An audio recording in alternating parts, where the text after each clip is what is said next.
So that was a pretty good show last time, eh? That lady had some amazing stories to share. 4 hours, yeah. You could have broken up into four sections. Yeah, I know. Some people Yeah, were giving me shit for break. I mean, nobody, you can't please everybody. Somebody was no, saying, "Oh, I used to like it when it was like one full I can't show." You even know, please myself. I'm frustrated. I think we are the way we are, and I gotta accept it. You know, oh, I was just kind of kidding about. I don't really care. I mean, I'd like to have more eyes on it, but if we get the well, right eyes on it, that's the thing is, people really don't like us very much. well, that's okay. Yeah, well, not much we can do about it. I think we just have to stay the course. We've gotten to be better, inquisitors. This is The Inquisition. the Inquisition. Yeah. Why don't they like Confess, us because, confess. You have to confess. Do you believe in Sasquatch? why don't they like us because we speak the truth and we I don't know, but there's this Sasquatch believers has hit 100,000 people in their group, well, and there's a whole I'm a moderator in there. They were asking me to be a moderator, so I finally accepted. 100,000. That's the one with 100,000. I don't know, Bigfoot believers and other cryptids, that one? No, just Bigfoot believers. I think that's just two words. I'm in, which one am I in? I'm in a few. I joined a few There's a, there's lately. a there's a few of them with 40,000, 30,000, stuff like that. And then there's the rest of us out here are in under 5,000, under Oh. 4,000. Bigfoot believers and other creatures. How many do they have? Should say at the top, It should. top left. Huh.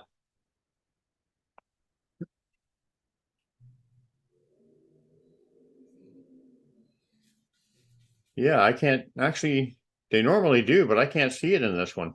Should be in the top left, underneath the Bigfoot believers. Oh, yeah, you're right.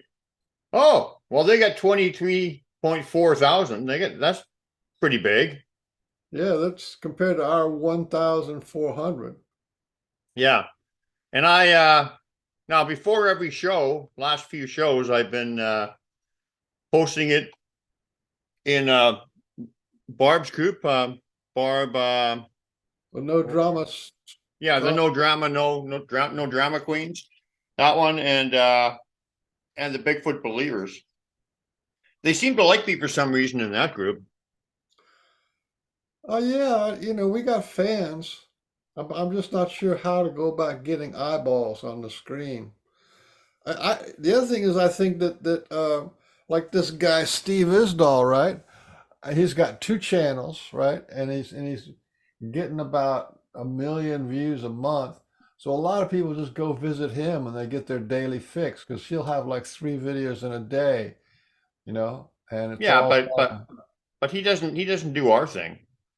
he He's doesn't do still, our thing, but he does things that people like, which is, yeah. I shit my pants when the Sasquatch walked across the road, and Well, I mean, what do you?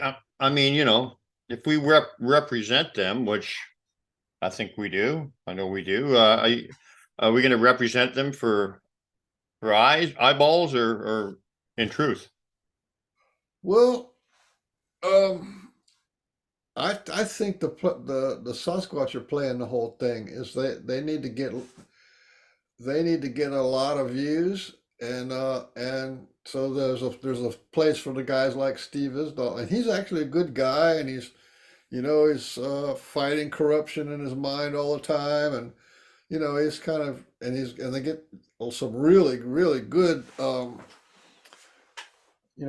most of it's all kind of mundane it grabbed my foot in a tent or something but then sometimes they get some really good ones where people who are really connected to the Sasquatch. So Yeah, that's just him, and then everybody's got their favorite guy, right? Like you know, like who's that guy that Bigfoot Michigan, Rob, Bigfoot, Michigan, Rob. right? He's getting. I was looking at his view count. Got about the same kind of numbers as we do. And then there's that other guy, the Sleepy Grizzly guy, Sleepy Grizzly. I watched that. I watched that what he did with you again. I swear the guy was sleeping all the way through it. He was just yeah. Yeah, like it. He really you must have been just He too was far. like Mr. Energy, and I'm going, you know me, I pay attention to this shit. I'm all over it. But anyway, and that's like I was going, what should I just stop and go home? Would he even notice? You know what you should have done is you should have just stopped talking and seen what he did. Should just got. Yeah, you should have fallen, just pretended you were asleep too, and then like let the podcast go on for half an hour. Like, Well, you know, I think the Sasquatch love us, and it's to think that the Sasquatch, this thing is your show and my show is a yeah, sidekick, and they're just giving us this show to play. That's yeah, all. It's yeah, just and that should be enough. yeah, yeah. And then the other thing is, you notice like these bigger groups. Well, like that the last show we did on the Bigfoot Believers, which is 100,000, and they haven't even accepted it yet. And I got one of the accepted the post. You know, they have to approve the post. And so it's just today that another group that I posted about 40 groups, and just today there's still was just one group that accepted it. So it's like it's spread Really? out over time. Yeah. I just thought you It's weren't doing weird. it anymore. It's not like I post and then everybody turns in that day. These guys, you know, if they got a big groups, the the admins are Yeah. all kind of, you know, screwed because they got to go every day and accept Well, five. but I'm a moderator in the Bigfoot Believers group, so it's up Oh, right away. that's not you're not Bigfoot believers. Bigfoot Believers and Other Creatures. Yeah, the one with That's a different 23,000. than Bigfoot believers. Look up Bigfoot believers. Just type Okay, in I'm just Bigfoot. saying. I'm just saying the Bigfoot Believers and Other Cryptids group, which is 23,000 Right. plus people. I'm a moderator in there, so I just put it in. Oh, okay. I don't Well, have there you to. go. I don't have to be approved. I can even actually approve other people's posts. I actually turned one guy down the other day. He said something Yeah. asinine. I think I did that too once for pork and beans. Except for some guy, I put my how to connect with Sasquatch post in that group, and most people really liked it. And one guy just said stupid, and I gave him you know how I always give that care emoji. I gave him that care emoji just to screw him right up. Yeah. Hey, I saw this video by Stephen and Evan Strong. Remember them? I The do. Australian guys? And and that the whole show was about Sasquatch. Is like we impacted them. I can tell because we were talking about the rocks and the Sasquatch, and they were tying it all together. And Oh yeah, yeah.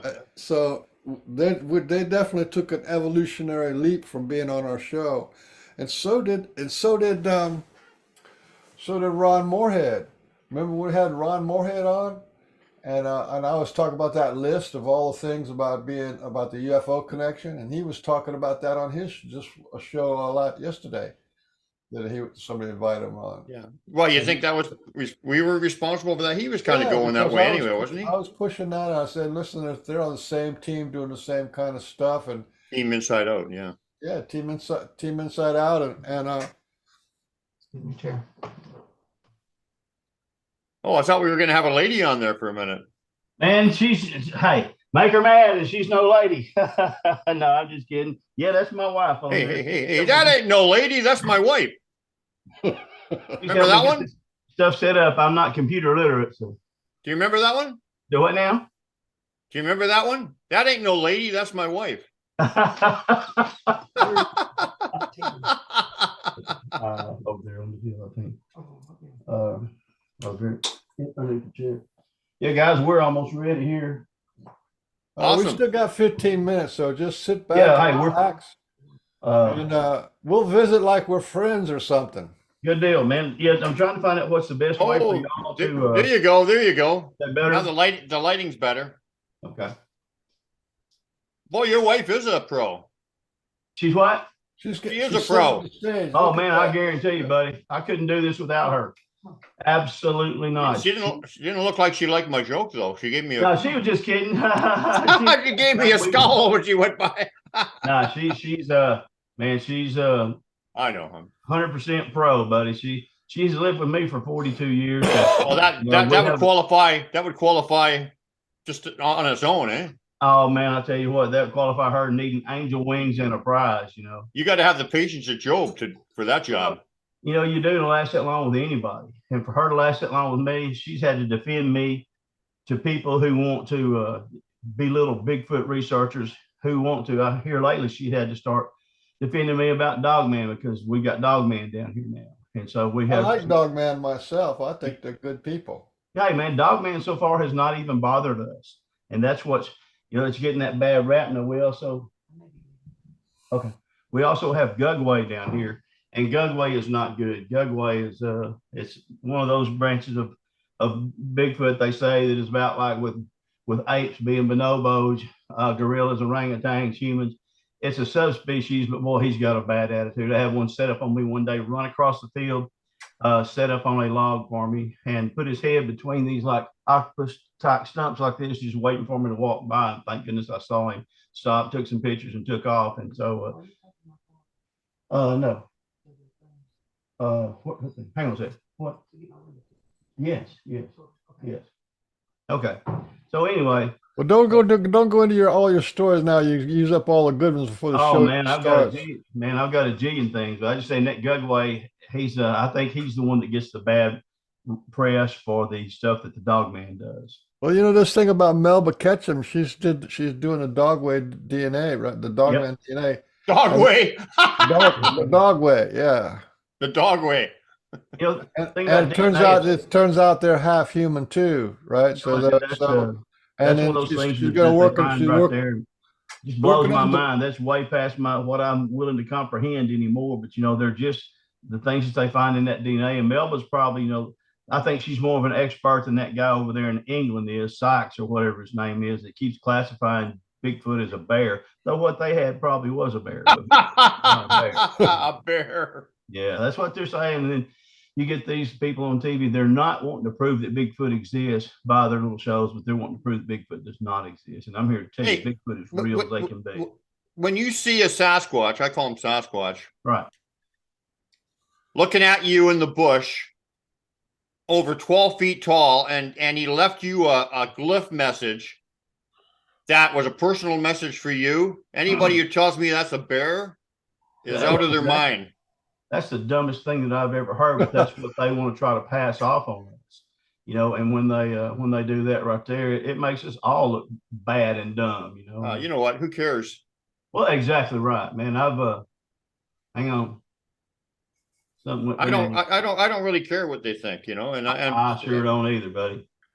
The real mystery about this whole thing is that there's this cryptid scientist. There's a cryptid scientist, that like some kind of scientist who would actually be able to talk about Sasquatch. And so far, there's been none. There's been a lot of reports of the possibility, but no sightings. There's been no evidence of this cryptid scientist guy that's going to prove everything. And man, it's just like a fool's game, this whole disclosure thing. That Sasquatch are doing it. They're doing it just fine by themselves. They don't need a scientist telling us what to do. Hey, go ahead, buddy. Go ahead, Port. If you're going out there, well, this is my opinion, just for the sake of investigating them without an open heart and open to being taught by them and lessons and all that stuff and respect, they're not going to give you too much. We're really fortunate in the ones that we have there. We've got a couple of areas that we go to down here in Arkansas around Fouke. They tend to be more aggressive. They really don't want to communicate with you as much. They tend to be more of a shy creature, and they tend to do more things that are aggressive to kind of back you away, get you out of their territory. Whereas the ones that we have up there around the mountains, they're almost inclusive. They come around, they walk down the edge of the wood line, they keep up with you. Now, I don't know whether that's because of they're scared. I'm sure they're not scared because they know who we are.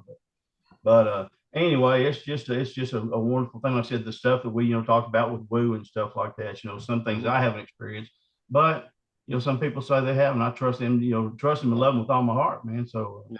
Well, I think there are people. So there's people that don't like other people, and there's people that do. And it also depends on their experiences with the people that they've run into, and the sensitivity of their area and all kinds of stuff.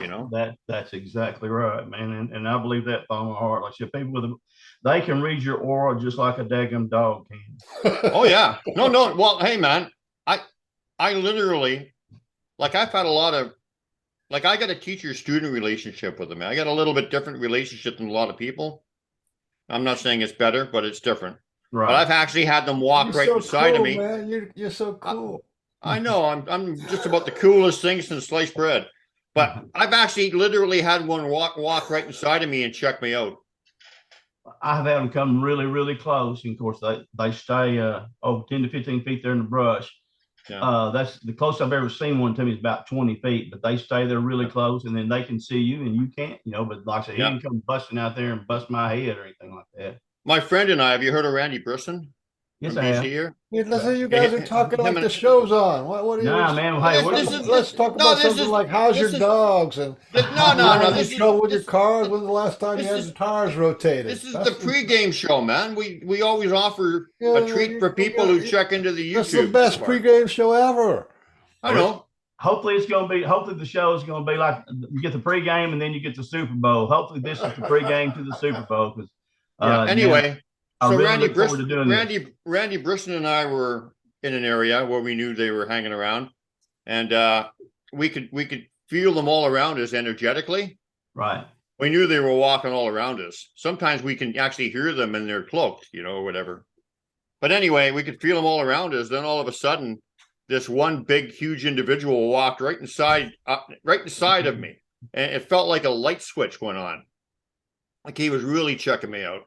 The no doubt the power that they have, they as big as they are, even if it's just every creature has a natural quote animal magnetism, or a magnetic field that we have there in our bodies, man, whether it's that or whatever it is. Like I said, you can feel it. There's times I can go in there and you feel just these power, and you sense the power that they have, even through your body, even through your neck, through your spinal system and everything else like that. So, oh yeah, there's no doubt about that right there. I remember one time, man. No, this is like I said, this is the pregame bonus for people who watch my YouTube channel. One time, Randy and I were in another area, and we could hear them. First of all, I got the third eye sensation that they were around. I used to get that a lot early. Now things seem to evolve, and things are a little different now. But I used to get this third eye kind of feeling, and I knew they were around. Then we started hearing them. All of a sudden, now this is weird, but we've had all kinds of experience, and I have, and we have together. But most of my lessons and stuff are just between me and them. But anyway, we're sitting there, and all of a sudden, and I think we heard it in our heads. Pretty sure we heard it in our heads, and it was like this big energy ball came flying out. It was like, and went right inside of our bodies at the same time, rattled around, and then shot right up top out of our heads. And it was like, wow. And we both looked at each other. Did you feel that? And that's the thing that I look forward to experiencing right there. Like I said, the most I have right now is just, but the tingling sensation along your spinal cord and your neck. But man, I mean, there's times y'all talked to Stephen the other day, Stephen Hill there, from what I hear, and I'm sure that was a great, or at least I feel like it'd be a great show. Stephen's a great researcher. Well, he's growing. Oh yeah, he's growing by leaps and bounds, man, so he's actually had it where he was on the table at the hospital fixing to get the shot of the endorphin. Yeah, don't mention it. Don't mention it. We got our show kicked off for mentioning that stupid shit. Oh, really? How stupid? Yeah, but I'm on board with you, man. I knew right from day one that was a freaking hoax. Oh yeah, man. you know, they. So, I yeah. actually did some healing on a lady. The Sasquatch have taught me about healing, or they reminded me of what I used to be, you know, kind of thing, if you know what I mean. And I did a remote healing on this lady who was crying or whatever. She was a healer, and she was teaching me that and whatever. And she got that bad stuff, and she was all upset. And I said, well, let me. She had to, because they coerced her into it. Otherwise, you can't move to this assisted living. You know, do this. You know, they practically back you into a corner. So she's crying and all upset. So I did a remote healing on her, and I imagined putting a bubble of protection over her, and then I opened up an imaginary door in that bubble, shot her full of like light energy and whatever. And it's all I don't have any training. It's just all what do you call not organic, all can't remember the word anyway, but you know what I mean. Yep. Just do it naturally. So I'm feeling inside of her light body, inside the bubble of protection, I'm feeling these warm spots where trouble, there's problems. I'm trying to imagine, I'm trying to visualize getting out whatever is bad in this stuff. Right. So I feel these warm spots. I start pulling them out. Then all of a sudden I heard in my head like this high-pitched squeal, man, like this high-pitched scream. Then these little suckers were like panicking and scrambling everywhere, and I started pulling them out really, really fast. Got rid of them all, sent them outside the door, shut the door, blessed them, you know, with love and whatever, because you got to do with love even when it's bad stuff. That's the way it worked. And the next day, when I was talking to her, I was telling her about the experience. And when I told her about the squealing in my head, she said, I didn't think you'd believe me. I didn't want to tell you that. She heard it too. Wow. And she also felt them scrambling around. And she actually, because she was a teacher and stuff, she could actually see what it was. And it was like little black things with little arms and tentacles or whatever on it. And the funny thing was, though, is that this lady can talk to the Sasquatch like in her head. Eh? Like I communicate with them too, but a little different. Most of mine is thought placement, downloads, stuff like of that nature. So we're all different, and none's one above the other. Nope, that's right. But she could talk to him in her head or whatever. And before I did this healing on her, she told me that all her connections with them and all her guides and everything, she could only hear like a whisper. She could barely hear them because whatever they put in her cut all that out.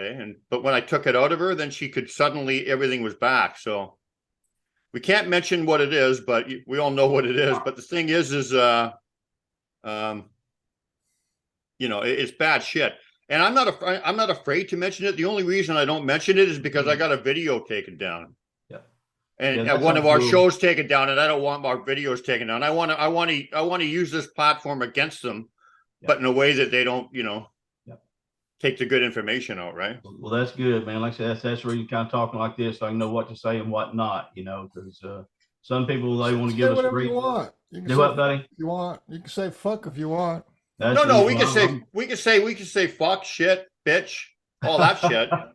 But we can't say you know, like give false medical information and stuff like that, you know. Otherwise they take our videos down. That's crazy. Man, that kind of censorship is not good for us or the Sasquatch, man. You know, that's much that kind of what? We're winning. We're winning, man. The people stacked on our side, the beings stacked on our side. We're winning. It may take a while, but we're winning. Good deal. See, I'm trying to entice the people to join to join the group, join my YouTube channel, whatever, by having such amazing content in the pregame show, right? That's what we're hoping for right there, you know. And thing is, at least encourage them to have an open mind. You know, I've got an open mind. When I first saw my first in 1977, I have grown so much since then. The last 3 or 4 years, the things that I've experienced, you know. Well, that is the goal. That's the goal. That's what we want to talk about. We're going to get into that in a minute because I'm going to start the video. All right, that's some of the stuff Oh, I it's think on the picture. I mean, I devolved, not evolved. it's William Lunsford. Lunsford, you can call me Will, man. Be good. How about Bill? Will I Bill, Will, am. either one's fine. I do both. Okay. That's the two names of God. Will I am. That's it. It sure is. Will is the divine will, and which is the mother, and then I am is the Father, God the Father. Yep. Who shall I say sent me? I am sent me. So that's kind of what. There you So go. it's exactly what the Bible says. Yeah. So and will is the divine will, which is the mother of everything. When you look out in space and you see all that darkness out there with the stars in it, that's the will. Our minds are probably the least understood part of our body, the power that we have, and yet they want to try to tell us what we can do. And that's not so. It's the I'm least not a kook, man. I'm explored, a that's for conservative. sure. You gotta spend some time to explore it because we got a universe inside that's just the same size as the universe outside. Man, I'm conservative. All as conservative as anybody that you will ever meet. But like I said, there's also a spiritual world out there, and they'll Oh yeah. try to shut that down too. I was listening to a physicist, right? This world famous physicist, just before we got on the air. You know, do you want to know what consciousness is? Consciousness is the feeling of energy. Yeah. That's all it is. And we are energy beings, right? And as energy beings, we feel the energy of other beings. So if a Sasquatch looks at you, 200 yards away, you feel it. That's what consciousness is. And it's not woo at all. Those guys, the quantum physics guys, they had it all dialed in. We're all connected. And all that stuff that we call magic is pretty much just the way the universe works. It's almost like talking about everything that we don't understand. We call them monsters. Well, man, so far I've only had two aggressive encounters out of all the encounters that I've had, in 46 years. Like I said, it's not monsters. One of them could have been a young man or a young Bigfoot that got taken away from his tribe or pushed out to keep from interbreeding. The other one I think was probably a rogue, just like there's rogue people. But they don't. Well, you talk about that. No, that's nothing. There's no way. Or by the way, we're live now. I'm going to introduce the show in a second. But by the way, anybody want to hear the real conversation, join my YouTube channel, Sasquatch BC, The True Story. And we always have a pre-game show. So had to start off with some good conversation. But, it also, sometimes those aggressive encounters, like we know, they're different people. So they can all kind of relate to our kind of people in a different way. It could also be just a sensitive situation, like little ones around or something, or you're too close to where they live, or something that they don't want you around for. So anyway, had that happen 2 months ago. But go ahead get on with our introductions. Whatever we got to do, man. Don't let me hold everybody up. Well, I'm just going to introduce us. Have you heard my introduction before? Don't laugh. No. You haven't? I have not. Okay, well, are you a pork and beans virgin? I may be. Stephen told me about it, but I couldn't find it on my phone or my computer to log into. So. Okay. Hello, everybody. My name is Port Cunningham, and I'm here with the world's handsomest man, the one, the only, the immortal, Frank Oliver Baines. There you go. And this is the Pork and Beans Show, and who's Cindy? We are joined today by our good friend of the show, and Will I am. Really looking forward. That's it. Really looking forward. Hey man, I had to use her computer. My camera went down on my computer, so I have to use her computer. But hey, just go right ahead like she's there. I didn't finish my introduction there. Oh, I thought you. I'm sorry. Ryan, you got to keep it rolling, man. Well, I got to introduce our guest. William Lunsford. Thank you. The great.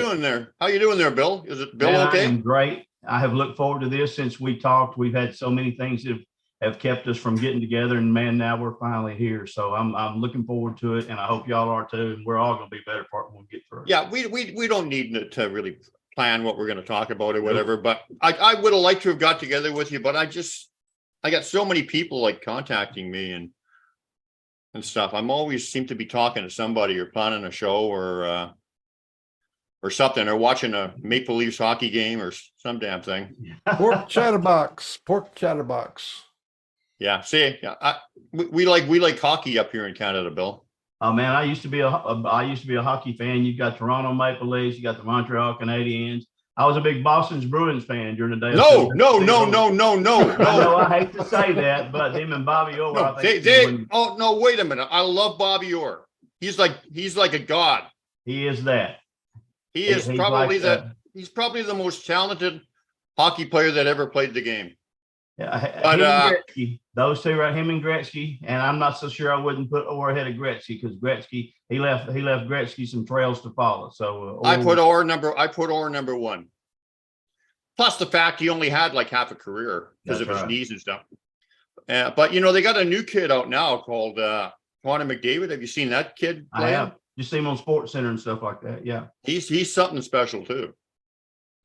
But anyway, hockey's a different sport. It's a lot like football with a lot less pads, and you feel those bumps not just the next day, but the next day after that, right there. So that's a sport that I enjoy. And I realize that's of course Canadian football. There, is good, but it's hockey is the national sport. And there's a reason for it. You played it? Years and years ago, I got to play some there in high school, just intramural through the summertime there when I was at my aunt's house around in Chicago. So I got to play, and man, it was such a revelation the first time I got checked into the boards. And I'm like, man, when I played football, I even played a year of college football. First time I got checked into the boards, I'm like, well, man, let me go get my clothes back on. So, okay. But it's a whole nother story. It's William, where you from? Hold on a second. What? I still got another hockey thing to tell him. That's why I interrupted. I know, but I know that. No, it's a tough game. But the reason I got a little hot-headed was because Toronto and Boston are big rivals, and it looks like Toronto and Boston are going to meet up in the next round of the playoffs. And I've been a Maple Leafs fan for 65 years, since I was like knee-high to a grasshopper. So they quit carrying so much down here. Now we have the Dallas Stars down here. In Dallas, they're good. They're good. They are good, and a lot of our people picked up on that right there. But I think it's kind of crested and maybe kind of heading down another hill. I would love to see it, coming back. And they got a good fan base. They're actually in the playoffs and they're doing well right now. Man, they do, but they have the hard time of competing against the Dallas Cowboys being the number one team. Well, everybody does. Everybody does. They're still, even with as much as people run down Jerry Jones, who is an Arkansas boy like I am, still, man, he keeps them up at the top of the limelight. Number one sales items that are sold through there. But they've got a good team. But like I said, y'all have got so much good stuff up there, man. And those guys start playing. Man, they get a hockey stick and a hockey puck before they ever get their first bottle and rattle. So. We grew up playing hockey. I guarantee you. And, on outdoor rinks and all kinds of stuff. Yeah. Right. I mean, I was talking to my friend Tom Cantrell the other day. Have you heard of him? I think I have. Yes. Anyway, he told me that the Dallas Cowboys and the New York Yankees are the two most hated teams in sports. But guess what? They're also the most beloved. Exactly, and also most successful.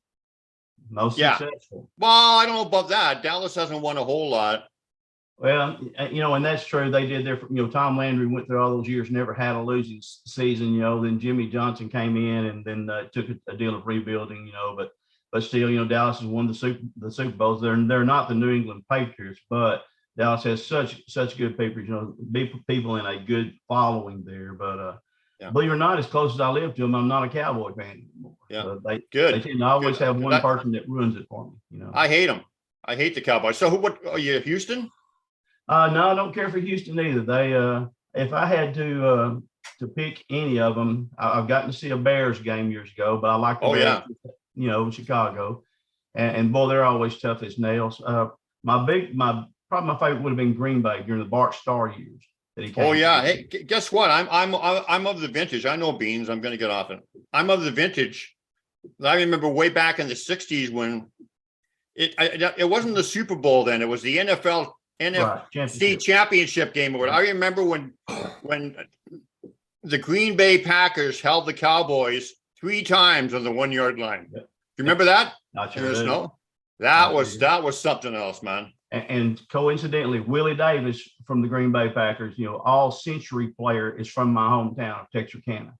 So that's a big feather in our cap to be lucky enough to have a man like that represents our area. As we asked while ago, I'm from Texarkana, Arkansas, which is right there on the border of Texas and Arkansas. Right there, the state line runs right through the middle, and so we're home of Ross Perot as well, and Scott Joplin, the pianist, and so and so other good things too.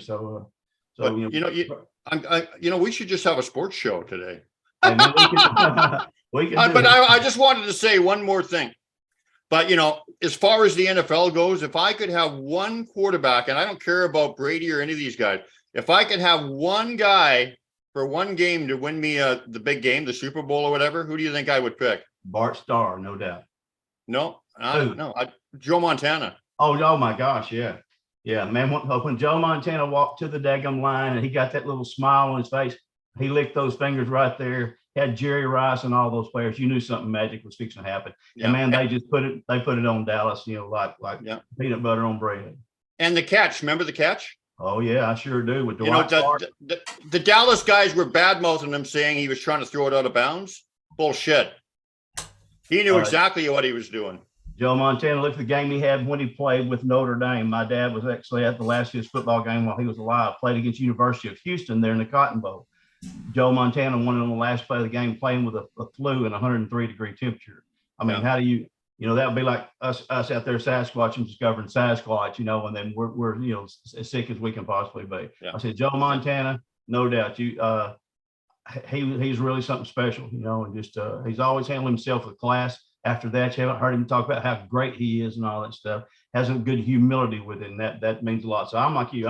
Joe Montana or Bart Starr. That's the reason I like Bart Starr. Bart Starr was humble. He had the guts to get in Vince Lombardi's face and say, "Look, you chewed me out. If you want me to be leader of this team, you're not going to be able to do that again and be successful." That's what he told. Who would tell that to Vince Lombardi? But he did, and it never happened again. Wow. So those two. And Beans hate sports, I can tell. but do you know that this is the last thing I'm going to say, and then we're going to get into your story. Do you know that Joe Montana never threw an interception in a Super Bowl? That doesn't. He was in 4, wasn't he? I believe it was 1-4. Yeah, sure did. Never threw an interception. He had great receivers, but man, he just had an understanding of the game. When he walked up to the line, he could look. It's like you and I go into the Sasquatch woods, and we can analyze what's there. Joe Montana would look out there and just be licking his chop because he knew, and that's just how prepared he was. And that's what, that's what we have to do when we go to the woods. And that guy was. So, man, like I said, there's I don't care, like you, whoever it is, even though Brady's got more Super Bowl rings, man, Joe Montana was just a wizard. Joe Montana's the best. Anyway, hey, why don't we do a sports show sometime? Hey, we'll do it. I'm going to let me know. We'll we'll just Razorbacks in there too. Sports with Brian and Williams, the Brian and Williams sports. There you go. Sports convo show or something. Anyway, we probably lost all our viewers now, but we don't have a whole lot anyway, so it's no big loss. So how did William Lunsford get interested in Sasquatch or Bigfoot or whatever you want to call him? Well, I tell you, that was I'm from the town, Twin Cities of Texarkana, Arkansas. Back during the 1971, there was a creature that was called the Fouke Monster, and he made national headlines by appearing in a little town. Right now, I think their population is about 860 something. During that time, it was about 501 of the little town of 501, and it made national headlines. It was actually picked up by one radio station, and they started offering a bounty for it. But this creature or being, whatever you want to call it, had continuous sightings. He nearly ran into several cars. He was sticking his hand through people's windows. And so at that time, even my family went down there. At one time, Fouke, Arkansas actually had more visitors in it that were coming to see the Fouke Monster than it did residents. That's how many people, when you would drive down Highway 71, there would be a line of traffic 1.5 miles long going to Fouke. Oh my God. Oh, no joke. And people would wake up and they would have people that had cut their fences, camping out in their pastures, in their front yards, parked along the sides of the road like that. And so it became a national phenomenon. I've heard of it. Yeah. Fouke Monster is actually the second most popular Bigfoot ever besides Patty off the Patterson and Gimlin film. And so Yeah. we lived down there pretty close. We had some experiences when I was a kid of things that would happen, and we just quite couldn't understand it. My parents are very logical people, and I love the stories, but then I started like, oh, well, that's kind of a farce. I just can't believe all that stuff like that. And I had more and more people, just like we do now, telling me why it wasn't real rather than why it was. So I began to kind of to dote on that. I spent a lot of time in the woods as a kid, man. I mean, we grew up there. I love to fish. I love to hunt. One day in 1977, when I was down there fishing, I was probably a mile to a quarter of a mile and a half off the road, and I had an accidental meeting with one of these animals, and it was one of the things that it did change my life, probably as much as anything besides marriage and graduation, and then seeing the fountain monster. It changed my life. I gave up my hunting places. That's the last place that I'd hunted and fished with my dad. Man, that was really important to me. I'm really sentimental about things like that. I had to give that up because I just wasn't going to get in his territory anymore. He actually postured towards me. I'm down there. I won't go through the whole story because a lot of people have heard it, but I will if y'all want to. But if not, I'm down there. No, for sure. I haven't heard it. Okay. All right. I'm down there, and I'm a teacher's aide for one of my coaches. So he lets me go some days when we get through grading papers. I had 2 hours of teacher's aide. As soon as we graded papers, an hour, then I was gone. Well, this one day he tells me I can go fishing. So I did. I had a series of gravel pits about 12 miles from my home. And so, man, like I used to tell people, it's fishing. It's not just life and death. It's more important than that. And I really love it. And I've made a lot of money doing that since then by having that framework. But I went down there, man, everything was the way it was supposed to be. There wasn't anything strange that, where you just got the willies or anything else like that. Everything was right. Well, once I came, I had to wade a creek called 4 Mile Creek. It's about 20 feet across. Got down there, and there was my first gravel pit. Man, I'm catching a 3-pound bass. I'm within my element. That's the things I love to do right there.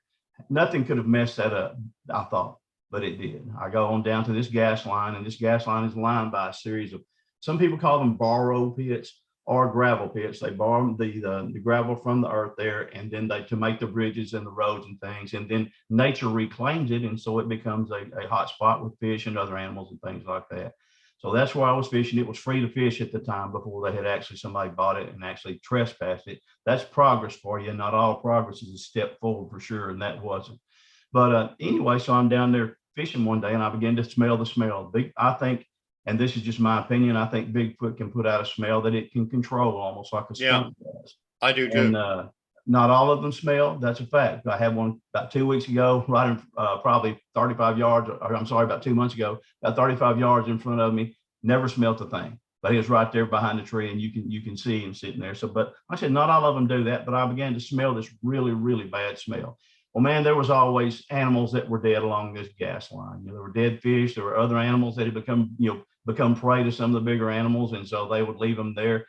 Arkansas and Texas, man, it gets hot, and it gets hot early. So when you've got the sun ripening all these animals like this here, all this, the fish and the dead animals and things like that, then you begin to get that stench. So it wasn't all that strange to smell this down there. But this particular day, about when I was down there, about 2 weeks before this, I had been down there fishing. I lost my favorite bait, and I'd gone down there to get it. So whenever I did, I was on my way back. Well, it began to pace me through the woods, and man, I thought it was my buddies messing with me, and of course they knew I was there about every day. And, I love to fish, and I bragged about the fish I caught. Oh yeah.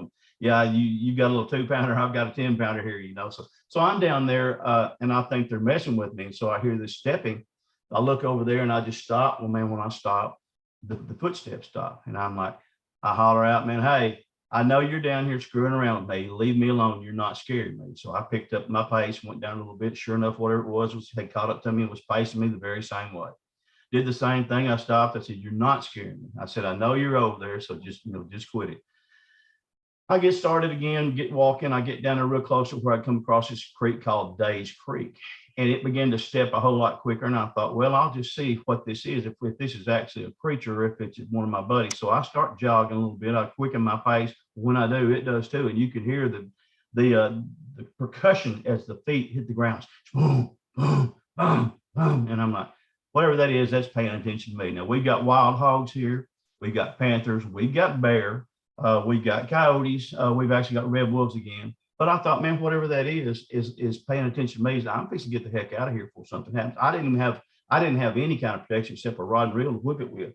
So I go down to the place where I come out of the woods. And when I do, man, it blasts me with a scream that like you've got somebody's being murdered in the car next to you with one of those giant boom boxes. Just,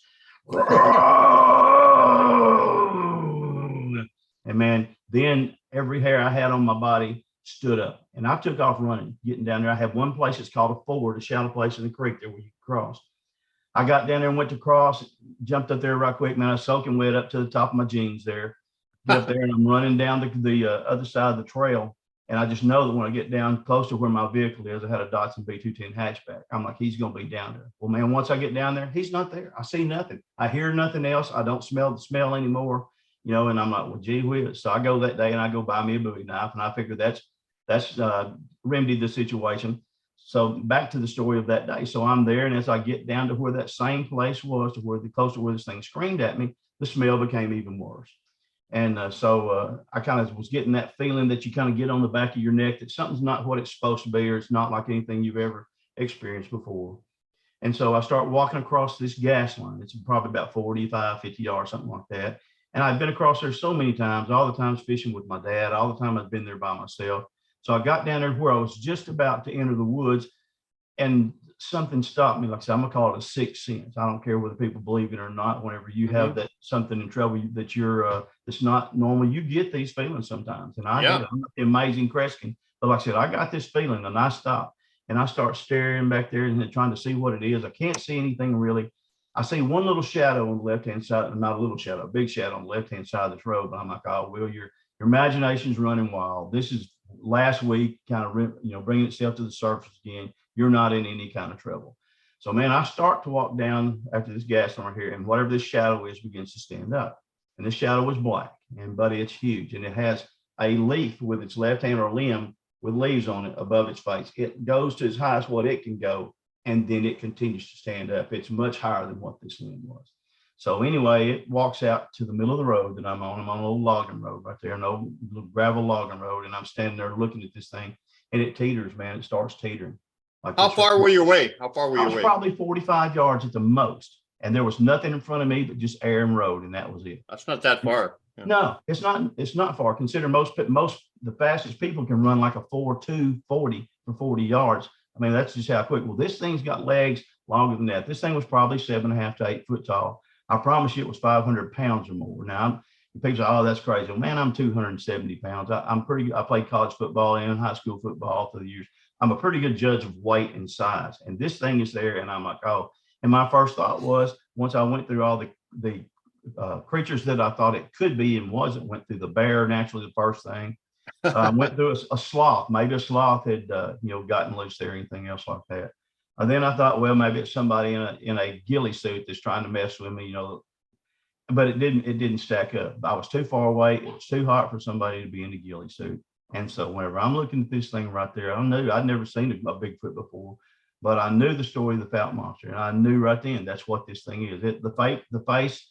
A lot of people get mad at me for saying this, but the face was a lot ape-like. It was more like a gorilla face. It wasn't a face, that we would have as a human. But that's the creatures down here. A lot of the ones here tend to have the flatter face. They've got the cone head. The nose is a little bit flatter like that. The teeth they have are like block teeth, instead of any kind of canines or anything like that. But anyway, I'm sitting there staring at this guy, and my first thought is, like I said, this is how I'm going to die. Man, I remember welling up with tears. I remember hyperventilating, because you don't know what to do. I want to run, but man, my body's locked up. I can't run at this time for whatever reason. And which may have been a good thing. It might have triggered the predator prey instinct. He could have chased me down. I just don't know. But anyway, I'm sitting there, and then I remember praying, Lord, don't let this thing, get me. And if you don't help me, just don't help him. Let him find my body. Let be with my mom, take care of her. If something happens, he goes back to the same tree again with his left hand. He pulls it up down there, and he does what we call skin the cat. He puts the leaves in his mouth, and then all the leaves come off. Well, he sits there and chews for a minute, then he walks back out in the middle of the road, and then he starts teetering again. And I'm like, this is it. This is where it's going to happen. I didn't know what I could do. I ran through some scenarios. Now I realize how silly they were, but I had some of those pits. I was going to go dive into the pits, and I could really swim good. Again, I was a miler at my high school. I could run a mile in 4:45, which was my best time, but that's nothing, man. There's people that run like 3:58 and stuff. This thing, as long as those legs was, he could run it probably 2 to 2.5. And So anyway, I sit there and just thought, what am I going to do? And again, he's standing there, and man, he's not. I'm not going to say vibing me, but he's got the look on his face and the intention, like, this is my territory. Don't come down here. And so, of course, he didn't have to worry about it because I wasn't going nowhere. But he's again teetering like that right there. And I'm a pretty good sized guy. Like I said, I'm consider myself pretty tough playing ball in college football. Finally, as he sits there, he begins to look like he's going to step forward. He brings that right foot and he wheels on that left foot. He takes 1 step, 2 steps, and 3 steps. He's in the woods, and I can't hear him. And I'm like, oh my gosh! And I waited. I just knew he's going to bust out of them woods like some of these football or hockey players we've talked about, and I'm caught. But instead, it didn't. Finally, man, my senses came to me. It's like, if you're going to do anything, you better go, because there's no sense in standing here. There's a lot of things can happen to you. So anyway, I took off running, and I thought of, if I have to, I'll dive in this pit. Didn't have to. I ran my mile. I ran my first as fast as I could, and there's a method to run the mile. You don't just run. You run your first quarter fast as you can, then you kind of pace yourself. Then you run your next 220, and then your last you sprint. Well, anyway, I ran my first quarter, so had the rest of it going. I got down to where I was at 4 Mile Creek, which I actually hurdled like a steeplechase rather than wading through it like I did before. Hey, man, I was scared. I'm not kidding with you. I'm not afraid to say it, and I'm not ashamed to say it. I was scared to death. And so I ran up almost basically jumped on the side of the bank right there, ran across an open field. I'm like, he's going to get me right here. There's no place I can hide, nothing I can do. Get across the field. I'm still looking back as I'm running, man. I'm getting with it. I had already pulled out my blade back there whenever I saw the thing step out of the woods there into the road. I pulled my blade out. I had my blade in my hand, my tackle box, and my fishing pole. So I go ahead and run through one place here. It's got a canopy of it right there, just trees, and it's dark. I'm like, oh man, he's going to get me here. So I run down there. Sure enough, he doesn't. I throw my stuff over the fence, dive through the gate. I've got my key. I hit the magic spot and get the door open, get my car started. I'm just trying to get in my mind inventoried so I can drive. And so when I do, I look out there and there's my fishing tackle and there's my Bowie knife. I'm like, crap. And this fishing tackle was given to one of my buddies or one of my friends that was really, really close to me, a very, very special person to me. And I thought, I can't just leave that there. Like I said, I'm very sentimental about stuff like that. So I pull up there with my vehicle, grab it, I throw it in the passenger side, and I'm gone. And like I said, I've got probably a 12-mile drive back to Texarkana. And if I would have seen him, I would have truly had a wreck. I would have had a heart attack. And I'm thinking he's going to step out here and it's going to be all over. I get home, man, I leave my stuff in the car. I pull up in there right quick. I go sit down, and we had a recliner, a spinning recliner. You can go around like this, but you can also rock in it. I go in there and sit down. My mom comes in and said, well, I said, what's wrong with you? And I said, Mama, you're not going to believe it. And she said, well, what? I said, Mama, I said, I saw the Fountain Monster. And the heyday of the Fountain Monster had already died. The 1971 and 72 had already played out. But he just, whatever the reason was, it just wasn't being seen that we thought. And she goes, the Fountain Monster. I said, Mama, I saw the Fountain Monster. And she knew my character. I mean, that's what the way moms are. And she goes, son, I believe you, but I just don't believe I tell a whole lot of people. And I thought, well, man, that's good advice. Well, I didn't take her advice. I told my best friend and my coach. And like I said, boy, they gave it to me good, but they did it because they knew my character. They knew I was honest. They knew I'd seen something, but they didn't know what it was. But believing that it's actually, a 7.5 to 8 foot creature resembling an ape, not being an ape necessarily, but resembling an ape. And that was just hard to go. So I quit telling people. And man, the first thing I did was start trying to learn about it, but there wasn't much in 1977. There's very little. You had the Patterson Gimlin film. You had the deal with Jerry Crew back through there with the road crew back in 1958 in not Bluff Creek, but down there in California. So anyway, there just wasn't a whole lot. So I read what I could, and I kind of kept my ears open. And so I began to learn a little bit. And then I started talking. I would see some of the people down around Falk. I would drive down there on my own just to kind of look around, but I wasn't getting 1 mile off the road just in case I was going to get back to Highway 71 in case I had to be the hook for it to Texarkana. But anyway, so I began to learn more about it. And then back in 1985, I had my nephew down there. He was 8 years old. We were fishing in a place called Mercer Bayou. Man, had a brand new boat. We're fishing. We're having a ball. Good day, and we get back there about 30 minutes after dark, just so you can see to get to your vehicle without having a flashlight. Man, we're laughing, we're cutting up, and while he and I had got there, there was a bunch of catfish heads that had been dumped on the boat ramp, and so they had been ripened and were stinking.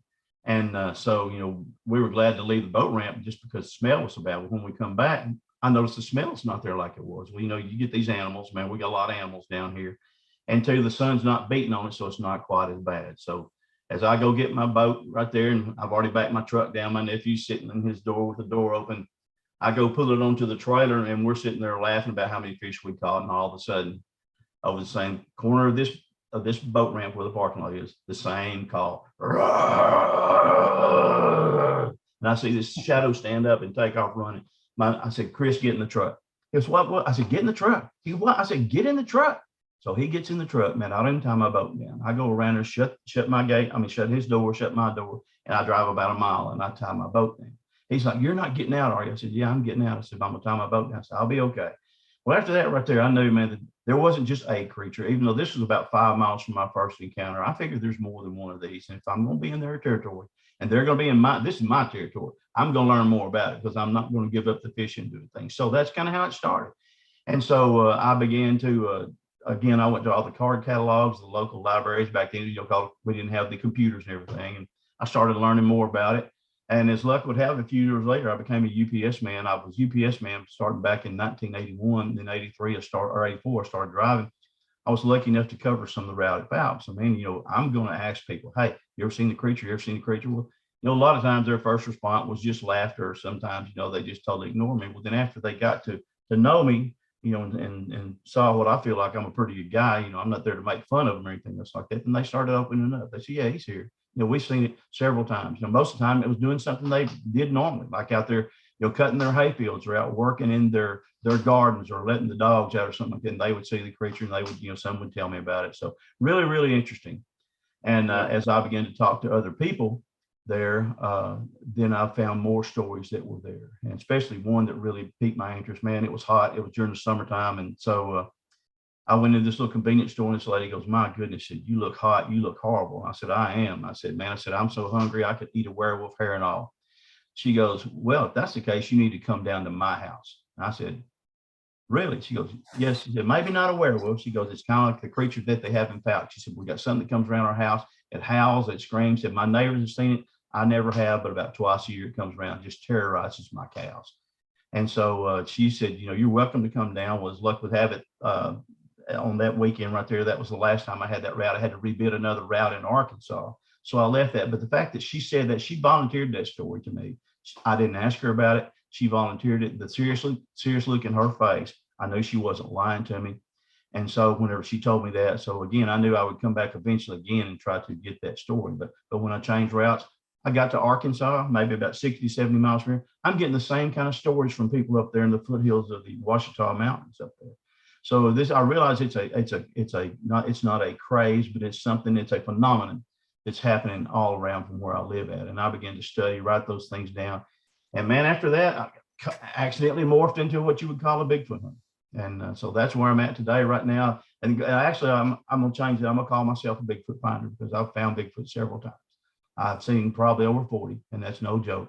I've got pictures of more than that. I get pictures of game cams. Holy smokes.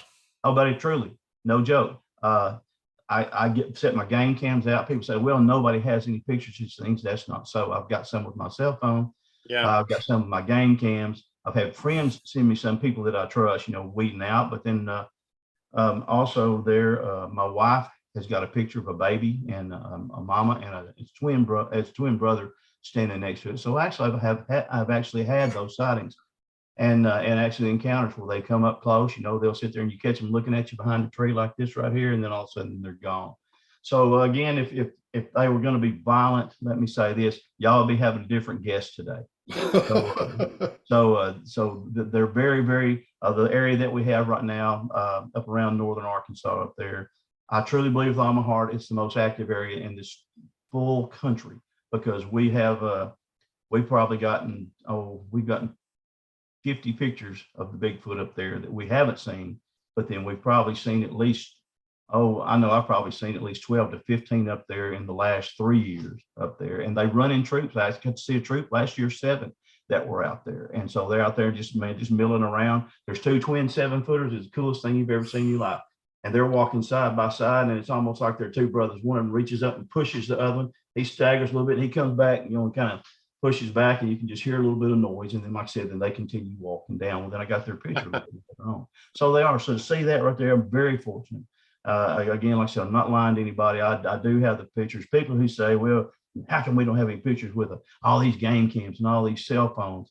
We've got them. They're there, but Yeah. people, they don't want to acknowledge it. Sometimes Did you give Brian any of those pictures so we could share them? Brian, I think so. Yeah. Brian, did you get some pictures? I got a whole bunch of pictures, but did Okay, you so when we get around to it, that'll be interesting. Yeah. Yeah, some of them, I said, some of them have to do with what we jokingly call woo, that I was going to just let y'all see some of the things that me and Stephen Hill, guest y'all had not long ago, excellent researcher, that we've had happen that is basically unexplainable. But some of them are actually the creatures themselves that we've got there. I've got one back in January. We tend to give our Bigfoot names, as we say them. We call this one Frank Sinatra because he has blue eyes. I've never seen, Frank Sinatra, that's his nickname, Old Blue Eyes. I've never seen a blue-eyed Bigfoot until I got him on camera right there. Yeah. And so I got a female up here with blue eyes. Man, it's blew my mind. That's the part that we're talking about, the things that we're constantly learning. I'm constantly learning. I want to know everything there is about these things. Number one, for my own safety, but number two, because they're just one of the most amazing creatures that you can ever come across. And if people, it's way past time for people to start acknowledging these creatures or these animals or these beings, where these people as being for real, because they are.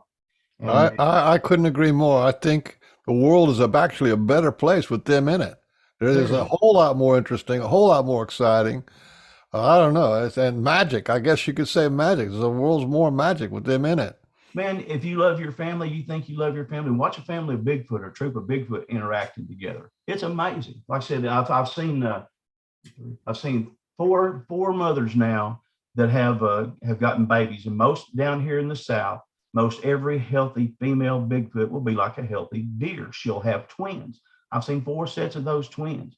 And then Stephen Hill and myself, he might have told y'all about this, that we went down one night, basically our first time to ever research together, and we get a video of a mama and 2 babies or 2 juveniles walking across this field. And boy, it's cool. So we're sitting there watching, and like I said, the eyes, you see mama blinking at you, eyes 8 inches across. You see the eyes change color. You see the babies in there. And then they, like I said, they go from being a silver to actually a yellow to a green to an orange, almost like the old mood ring that we used to have during the 60s and 70s, that we thought was so cool. Almost like the way their personality is, that's the way it is. So again, I've been very fortunate. Like I said, that's not because I'm a great researcher, folks. It's because I've got a good area. And I've got some other men around me. I've got a friend of mine here in a little town called Ashdown, Arkansas, 30 miles north of here. He had one running out of his deer stand. Man, thank goodness he called me. He asked me he caught me on the internet. He goes, so these things are real? And my buddy told me, he said, well, I've never seen one but Will has. And so he said, man, can I private message you? And I said, sure. So he did. And so he told me what had happened to him that morning, his deer stand. He's got a 9-footer looking at him. Didn't know he's there. He's got 16 deer in front of him. He's a great deer hunter. And like I said, very, very, very, very genuine man and generous man. And so he's back there hunting on his place. And so all of a sudden the deer all start looking up. And he thinks, oh man, they've done something. He's a big boy. He's probably about 6'4", about 4'10", but he's 4'10" of robust. He's not 4'10" of fat. He's 4'10" of when I get through with this, I'm fixing to go haul 100 bales of hay, plant some corn so I can take care of my family. Really a great, great guy. So whenever he's sitting there and he's looking down there and he's trying to pick out which one of these bucks he wants, all of a sudden he gets the same call that I got there, about 30 feet on the other side, looking at him eyeball to eyeball. Man, he nearly had an accident. Put it this way, it's nothing that clean underwear wouldn't fix, but nearly had an accident. He looks over and he sees this Bigfoot there. I mean, the Bigfoot sees him. Well, coincidentally, Bigfoot goes the back way. First thing he does is start reaching for his gun, make sure he's not fixing to try to run up the stand. Well, it's not, but his phone rings, and it's his dad. His dad's a very wise man, boy, just very, very good person, has a reputation throughout the community that anybody would be envious of. And he calls his son. He said, Shannon, he said, what was that noise? He goes, Dad, if I tell you, you're not going to believe me. Well, they'd heard the noise before. They didn't really know what it was. Well, Shannon told him what it was. So finally, as we talked there, he asked them the magic question. He goes, you reckon you can come up to my house? Man, the highway curl up behind my truck, buddy. You doggone right I can. So I got up there and sure enough, within probably the first 15, 20 minutes, I'm finding tracks there where he had put out some deer feed. The tracks were right across the deer feed. We go along the back of his area right there, and one of them starts tree knocking at us, then starts hollering at us. And then that evening, we really had we're treated to a serenade of Bigfoot calls and of Bigfoot knocks and things and of screams and things like that. So we become friends. I love him like a brother, man. He's been so good to me to share he lets me come on his area, on his land whenever I want to. And trust me with that right there. And so shares that this spring, probably from January on, the creature got active. He's like, hey man, he's outside my house hollering, and so he said, come on up if you want to. Of course, at that time I didn't go, I had other things going on, but still, so he's very generous to share that with me, and it gives me access to his land. And then another man saw one right across, if anybody wanted to doubt it, another man that I became acquainted with had a sighting right across the road from where he lives. But there was no doubt in my mind. Shannon's honest. So when you're lucky enough to have something like that, and like I said, we research public land. We're very rarely, that's the only public land that we're on. But like I said, the men that I've got there with me are really, really great. My wife, my son as well. They really help me a lot. I trust them. We share everything we get. It's not a deal. Well, I'm gonna get this Bigfoot picture. I'm gonna make this $1 million. I'm not gonna share, man. Everything we get, we share. If they want to call you and use however many pictures I've took or however many my wife has took, that's cool. But you've got to have that if you're going to be successful researchers. You've got to have 100% honesty with each other. When you get it's going to make you better researcher. This Shannon on his land had a big 12-foot tall Bigfoot dome that they had built, and right in the middle it was about an 18-inch track. The first day we go in there, I've got a picture of my wife standing there. She's reaching up with her hand. She's got a hunter's orange deer vest on. She can't even touch the top. I mean, so it was just really amazing. So again, I'm very thankful for them, but that's the things that you find when you're out there in the woods like that. And they are the people that need to start acknowledging. This one man that that had the last sighting I told you about across the road, he wasn't a believer until all of a sudden he was, if you know what I mean. All of a sudden he sees one, and you can't deny what's in front of you. So again, I'm very fortunate to that. Like I said, it's not because I'm the world's greatest researcher, because we have good areas. I have good people that share information for me. I try a lot of things outside the box, and I still do a lot of study. Well, you also, we had Stephen Hill on, and just from talking to you, you seem to be both guys with really big open hearts, big high vibration energy kind of thing. And that's what attracts these people is, I call them a people. That's what attracts them, is that kind of stuff. So that's why you get way more interaction and way more stuff than these monster hunters, so to speak, and guys who disrespect them and whatever. And I think with my wife also, man, we rescue dogs of all things, man. Well, there you go. Yeah, no matter what time of night. And we've probably rescued over 40 this year. We vet them. We have them, if they have to be spayed before we can send them to some of these rehabs, we pay for all that ourselves. Not because we're rich, but because, man, if people were as good as most dogs, we'd have a better world. So we take these and we fix them up, and we send them either to Michigan or we send them to Illinois to a deal that adopts them out. They don't have as many dogs up there like what we have here. People dump them on every corner. So that's what we do, and basically more for my wife than me. But all of a sudden I started helping. But I've got 8 dogs of my own, so that kind of tells you where we are. But like I said, if you have a big heart, these things. When I was a UPS man 35 years, I could walk up to a dog. I generally carried dog biscuits in my pocket. And this is the honest truth. I could do that right there. And the owners would come out and like, this dog will eat anybody else up. How did you make friends with my dog? By giving dog biscuits? No, because, I'm rather than picking up a rock or picking up a stick, I'm like, come here, and everything else like that. So the dogs can read your aura. And with all my heart, Bigfoot can read your aura. They're a sharp creature. They're better in their element than we are in their element. And that's the truth. That's why a lot of people aren't seeing them. Yeah, my experience is just even deeper than that. They actually, as hard as it is to believe, they actually know what you're going to do before you even formulate the thought. They recognize. They really do. I believe that they recognize Stephen's truck. They recognize my truck. Yeah. I've had it when I've left. Go up there and I have 2 metal knees, so I have to hit both feet on the ground at the same time. Stephen comes up there after I do. He doesn't even know I'm going to be there. He drives up and he looks. There's my 2 footprints, and there's a 16.5-inch Bigfoot track right in between my 2 steps where I stepped out. I'm about 270 pounds. I'm in maybe about a quarter of an inch. This thing is 2 inches deep, but it wasn't aggression. This thing could have got me at any time. And what was the chances of you pulling up your truck and parking it exactly there? Exactly. And that's one thing that it's like it is. And if it happens like 3 or 4 times, then you go, oh, well, wait a minute, there's something more going on than coincidence. And see, that's the one thing that, like I said, that I want to experience. I talked to a friend of mine named Robin McCrae, and Robin, she mind speaks with him as well, and And I she said, also is a dog rescuer. exactly right. She sure is. So And boy, another coincidence. she's a super person, great lady. And she said, Will, I said, well, Robin, I'm not getting the mind speak. She goes, well, maybe you're trying to look at it as being words instead of actual thoughts. She said, you ever had a thought where you said, man, I need to look over here just real quick. And you do, and there's a Bigfoot stand there that you wouldn't have seen before. Did it this year when I got a picture of one on my cell phone. I'm just sitting there and I'm like, That's what Brian calls thought placement. okay, spot play. Say like look down at your feet, and then there's this footprint right in between your feet. So that's like a thought placement. And so that's that's something that I have experienced right there. Maybe it's because my mind is the shallow one and theirs is the greater mind, but I don't mind saying it. Like I said, whatever it is, whatever limits I've got, that's what I want to learn. And so that's why I'm out there. Stephen Hill's a greater researcher. Nobody's ever heard of him, as far as that goes, except the Sasquatch. They respect him. Whenever he spoke this week up there at Nebraska, man, he just knocked their socks off. Excellent job. Very knowledgeable, great hunter. He's in the woods every day. He's a logger. So he's sitting on these machines, and all of a sudden he looks around the side of the woods. Like I said, thought placement. He looks around. There's Bigfoot sitting there watching. So he'll take out his cell phone. He'll take a picture. And if Stephen tells you something, man, you can take it to the bank. I mean, he ain't never told a lie in his life. Go ahead. I think everybody gets thought placement, but we just don't realize it. I mean.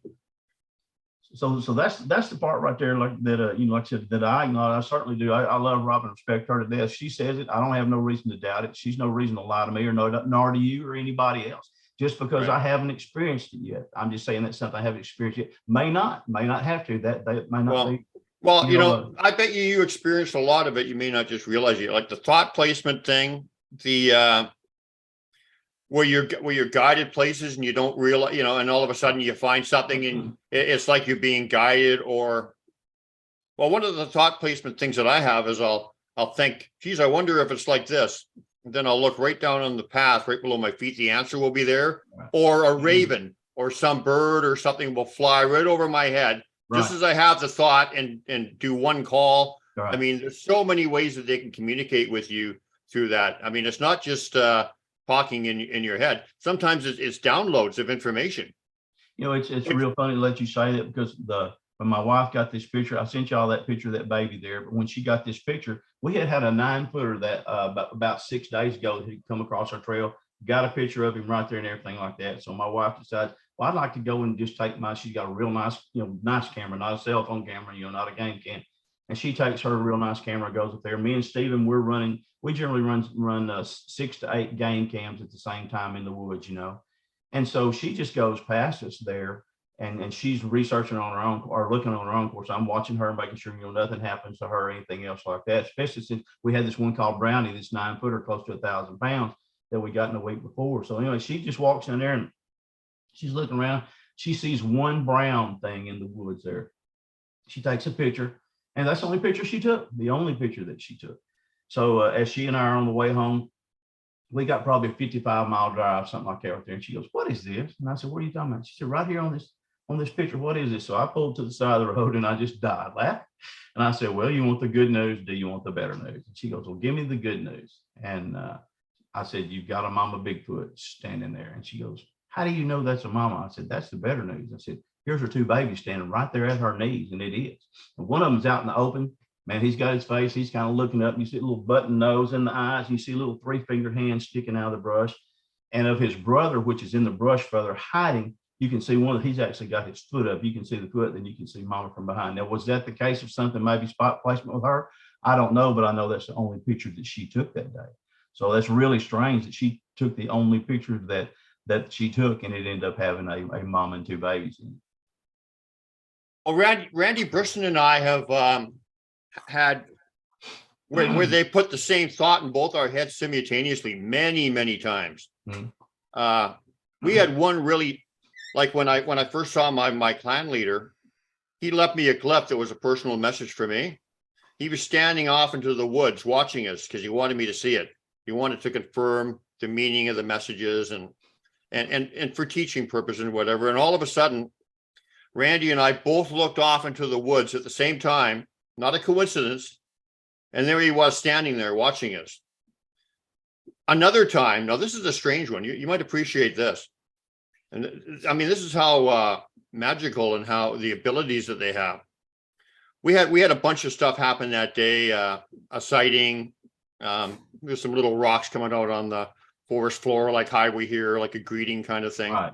all that kind of stuff. But we're walking back and we're returning to our car. And all of a sudden, they put a thought in our head or a feeling or something like, this is how evolved these people are. All of a sudden, we both look, we passed under a tree. We both looked up at the same time and put our hands up like something was going to fall on us. Didn't hear anything. I don't even think we felt anything. But for some reason, we both put our hands up like this.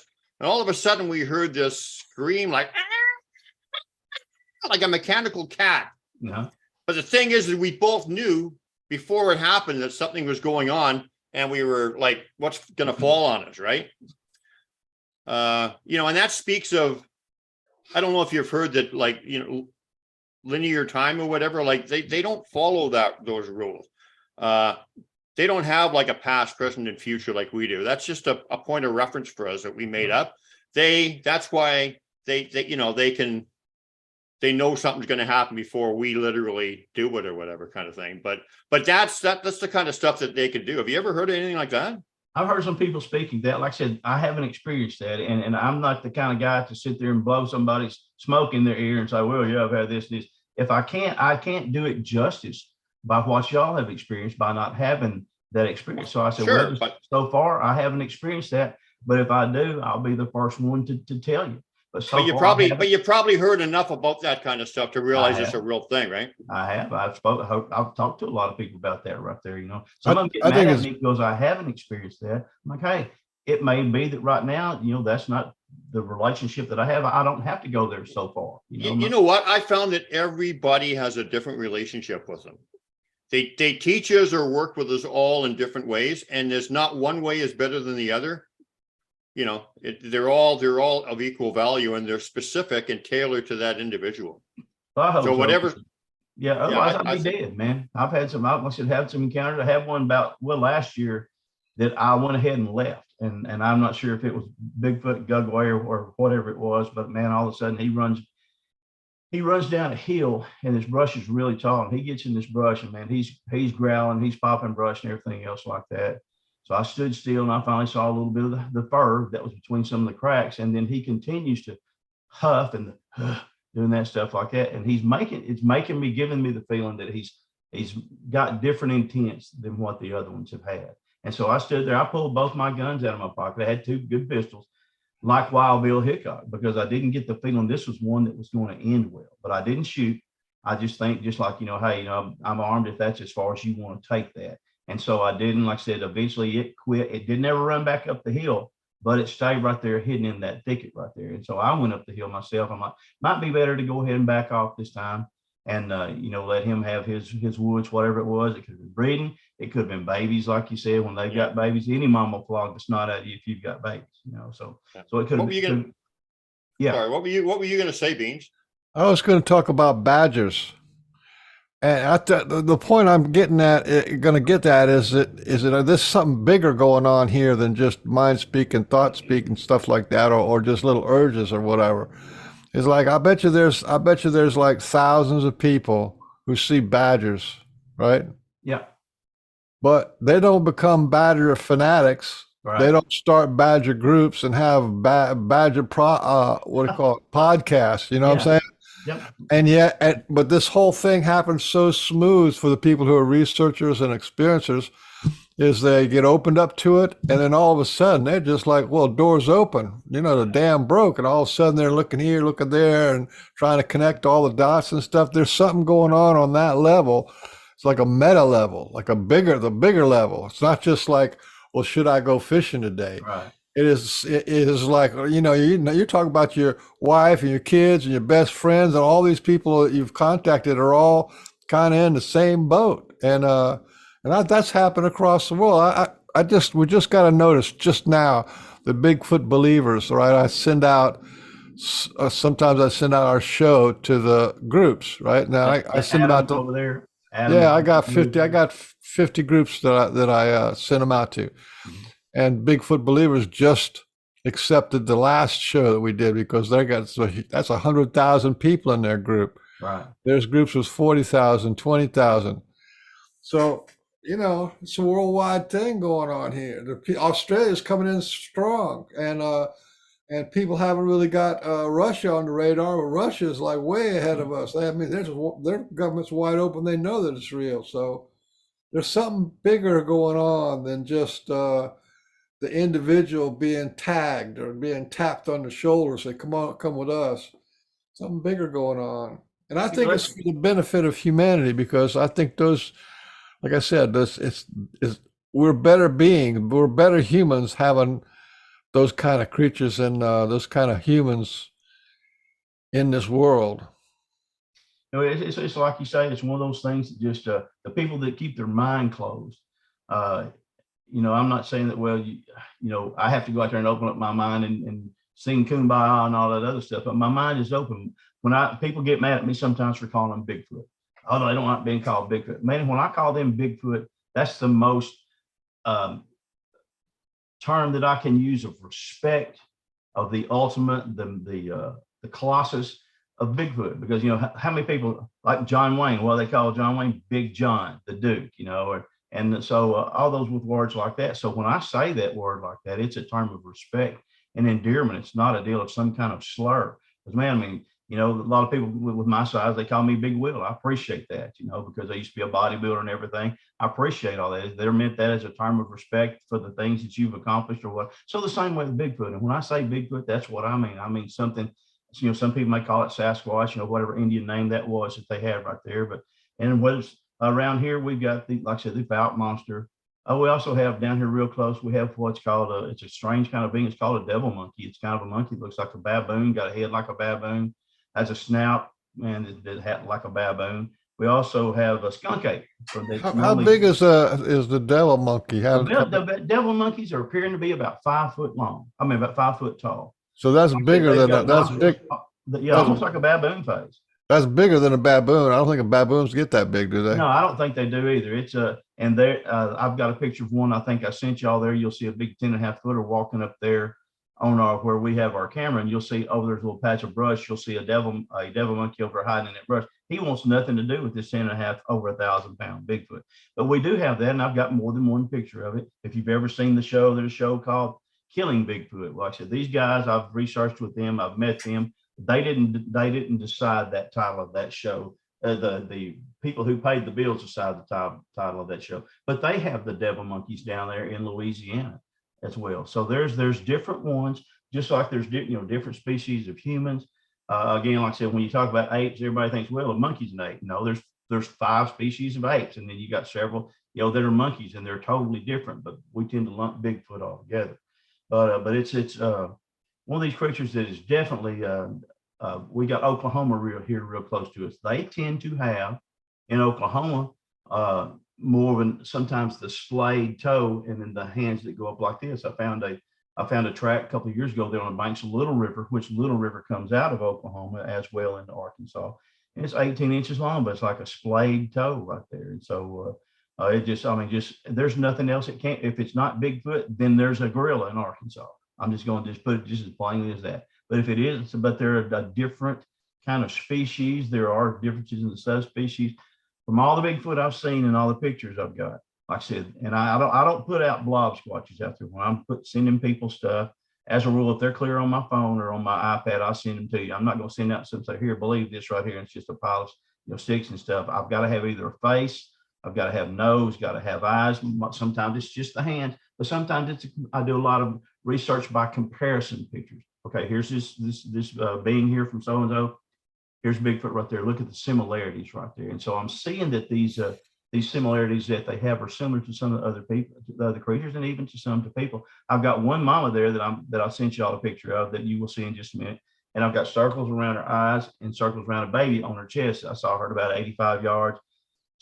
I was going to get the very first video I had of Bigfoot walking. And so whenever I slammed on the brakes on the rocks, she stopped. So when she does, I mean, we're having a staring contest. It's like looking at the Mona Lisa in the museum. Neither one of you is going to blink.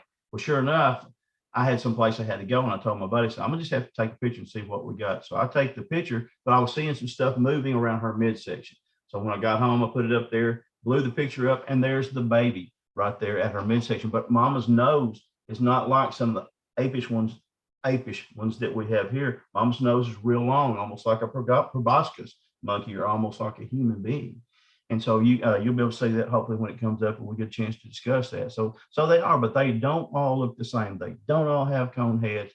A lot of them have round heads. People say, well, look, the Freeman footage, it doesn't have a cone head. No, I believe with all my heart, the Freeman footage is real because we have them around here. Stephen and I call them Hanks because they have the rounded heads, but they got this big old neck, man, all of a sudden, or muscles. Their head joins their shoulders. They don't have a neck like what you and I would have. So they're not all the same. They don't all look the same. And everybody that's trying to lump them into just the same deal. That's one reason that we're having such problems with people saying, oh, well, they don't exist. Well, the one I saw was this, the one I saw was this. Doesn't make any difference. You know, it's just like being an individual witness to a crime or something like that. You have your individual description, and so that's what we get. But they don't all look the same, but they are just as real all the way around. Well, you know, I'm glad you're saying that, because if since they are real, since they are before us, because the American Indians and the Aboriginals in Australia say that the Sasquatch, the Yowies, were before them. They were there when the Aborigines in Australia got there, and the American Indians say that they were there when they got there. Then that means they're a real old species, and you expect them to have a wider variety of differences than we do, because we're relatively young, even if it's 2 million years or 1.5 million, whatever it is. Which that was with the Lucy's, you know. I mean, they were little 3'5" beings. You know, I mean, people, they when you look at the timeline, I'm big into trying to find the timeline of the first recorded stories of Bigfoot here in the United States. I'm not talking about just from the Indian stuff. There's a lot of those are from the native peoples, and the first one that I found is 1721 from Natchez, Mississippi, before the Louisiana Purchase, during the Louisiana Purchase. Then there was one that was, I think it was 1796, that was seen in South Carolina. In 1823, Milledgeville, Georgia. Arkansas, 1834, before Arkansas becomes a state, before the Civil War, before Abraham Lincoln is president. And you can go on down and see all these different ones. What didn't happen start out in 1958 with Jerry Kruger, 1967 with Patty. It's been around a long, long time. And yeah. Didn't Teddy Roosevelt have an experience? Teddy Roosevelt, and when he wrote his book, The Wilderness Hunter, he talked about a man named Bauman that was having the creatures that were coming around. And sure enough, Bauman, I think, if it wasn't him, it was his buddy that he was hunting with, ended up getting killed. But sure enough, Teddy Roosevelt actually says, you know, that he saw something that he thought could have been the Bigfoot, and that was up in Montana. I've actually been up there with my friend Duke Sullivan. I went to Montana with him up there to do some research up there, and we were right there by those mountains. And he said, people stay off that mountain because they tend to be more aggressive right there, whereas right here, they're just more passive. So again, a different creature all the way around, but still people that you respect. Davy Crockett had a sighting whenever he left Kentucky as a statesman. You know, he made his famous statement about where they could all go, but he was going to Texas, down in Nacogdoches, Texas, which is about 2 hours away. He's hammering his hatchet on a log there for whatever reason. And whenever he does, this is my assumption, it sounded just like wood knocking. All of a sudden, he's got a Bigfoot that walks up on him. So from that hatchet. So then you got Daniel Boone, who killed the 10.5 foot Yahoo over there in Kentucky. You know, and that was back during that time right there. So the sightings go back so long. It's hard to find an original one, but when you look back that long, and like I said before, America was a country with 1721. And man, that's a long time. So, but that gives you a deep respect.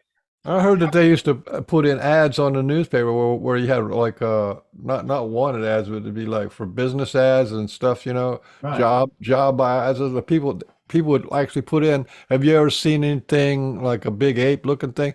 They put that in there, and then that was like a chat that they would, then the next day somebody would say that, and answer them and stuff. So that's it. Just in the want ads and the classified. There was a message, and that went way back before there was even states. Yeah, and that was, back then, a conversation that people had. And the funny thing about conversation then, there wasn't necessarily the newspapers and things. So most of the conversation happened at the evening supper table when Dad had come home from work. Mom had been there taking care of the kids, or washing, putting out the clothes on the clothesline and stuff like that. Dad picks up a story from wherever, say the lumber mill, he brings it home. So that's how most of the things happen back then. We can't really be sure of the full accuracy of how long these things have been going on before that story got home from Mom to Dad to things like that. But we do know what happened. And I believe 100%, I'm telling you, I'm not sitting here and y'all aren't looking at me. Bigfoot is 100% real. 100%. No doubt about it. Absolutely. Well, we all know that. Well, we do anyway. Yeah, exactly. And it's amazing how many people, well, there's a couple things going on. First of all, when I say they get me thought placement or guide me places, I go all kinds of places where I'm supposed to be, and then I meet people that are interested in Sasquatch, or I'm supposed to go there, whatever, because, kind of thing. They're kind of guiding me and connecting things or whatever. But apart from that, it's amazing how many people I've talked to, when you really get down and talk to people about it, that have had experiences that don't really say anything. It's a lot more common than people think. When I became a UPS man, I found that out because I truly expected myself to be the Lone Ranger. I was the only one that had these experiences, and people don't think I'm crazy. All of a sudden you get up there. I have one lady, I tell this story on most of my podcasts, but it's hilarious. I got up there, and boy, she lived way out in the woods, and I got to her house first time, and I said, boy, if Bigfoot don't live out here, it's because it's too far for him to walk. And she just kind of laughed for a minute. She goes, well, if you think that, then you need to be here about dark. Of course, man, like I said, man, when you say that right there, my interest is immediately piqued. And I said, I'm afraid of the dark. And she goes, well, you should be. And so then we go from that right there. She goes, you come up here sometime around dark and you'll get your answer. And so I never did get that opportunity to do that. But still, some people say that of kindness, but some people actually mean it. If I tell you that, I mean it. Come on, we're going on a Bigfoot hunt, man. But they did. They were kind enough to share that they'd had experiences like that. And when you see it, that's a hard conversation to start about an 8-foot being you don't understand that's covered in hair, and it certainly is a hard one to answer. But when you're getting people that are having it, every state in America except for Hawaii, because Hawaii doesn't have any natural wildlife. Hawaii, all the wildlife they have was brought in by the hunters and the settlers and stuff to make it, a paradise. Other than that, every state in the union. Then I've got a friend down there from Australia. He's just now starting to get into hunting the yowie and stuff. And matter of fact, fixing to send him one of my books today. I just finished getting my book published. Fixing to send him one of my books today. And it's because I have a lot of good tips in there, I feel like. And so, but down in Australia, and then, then you got the Yeren over there in China, and the Russia, the Amnesty, and then you can go on and on and on. And basically every continent, I've talked to people, lucky enough, that's what this venue has opened for me. I've talked to people from 5 different continents, so 5 of the 7. Yeah. They're having the same, and man, I don't say that bragging, I consider that to be an honor that they've actually chosen. They look me up on Facebook Messenger or something like that. Yeah. But they're having the same kind of experiences as what all 3 of us are having right here. Yeah. And that's cool. What's the name of your book? My name of the book is called Searching for the Unfindable, My Quest for the Arkansas Bigfoot. And cool. It covers 46 years of research. And it's actually 449 pages, which is normally bigger than I wanted it to be, but I wrote it in a different format. Oh, you Sasquatch guys,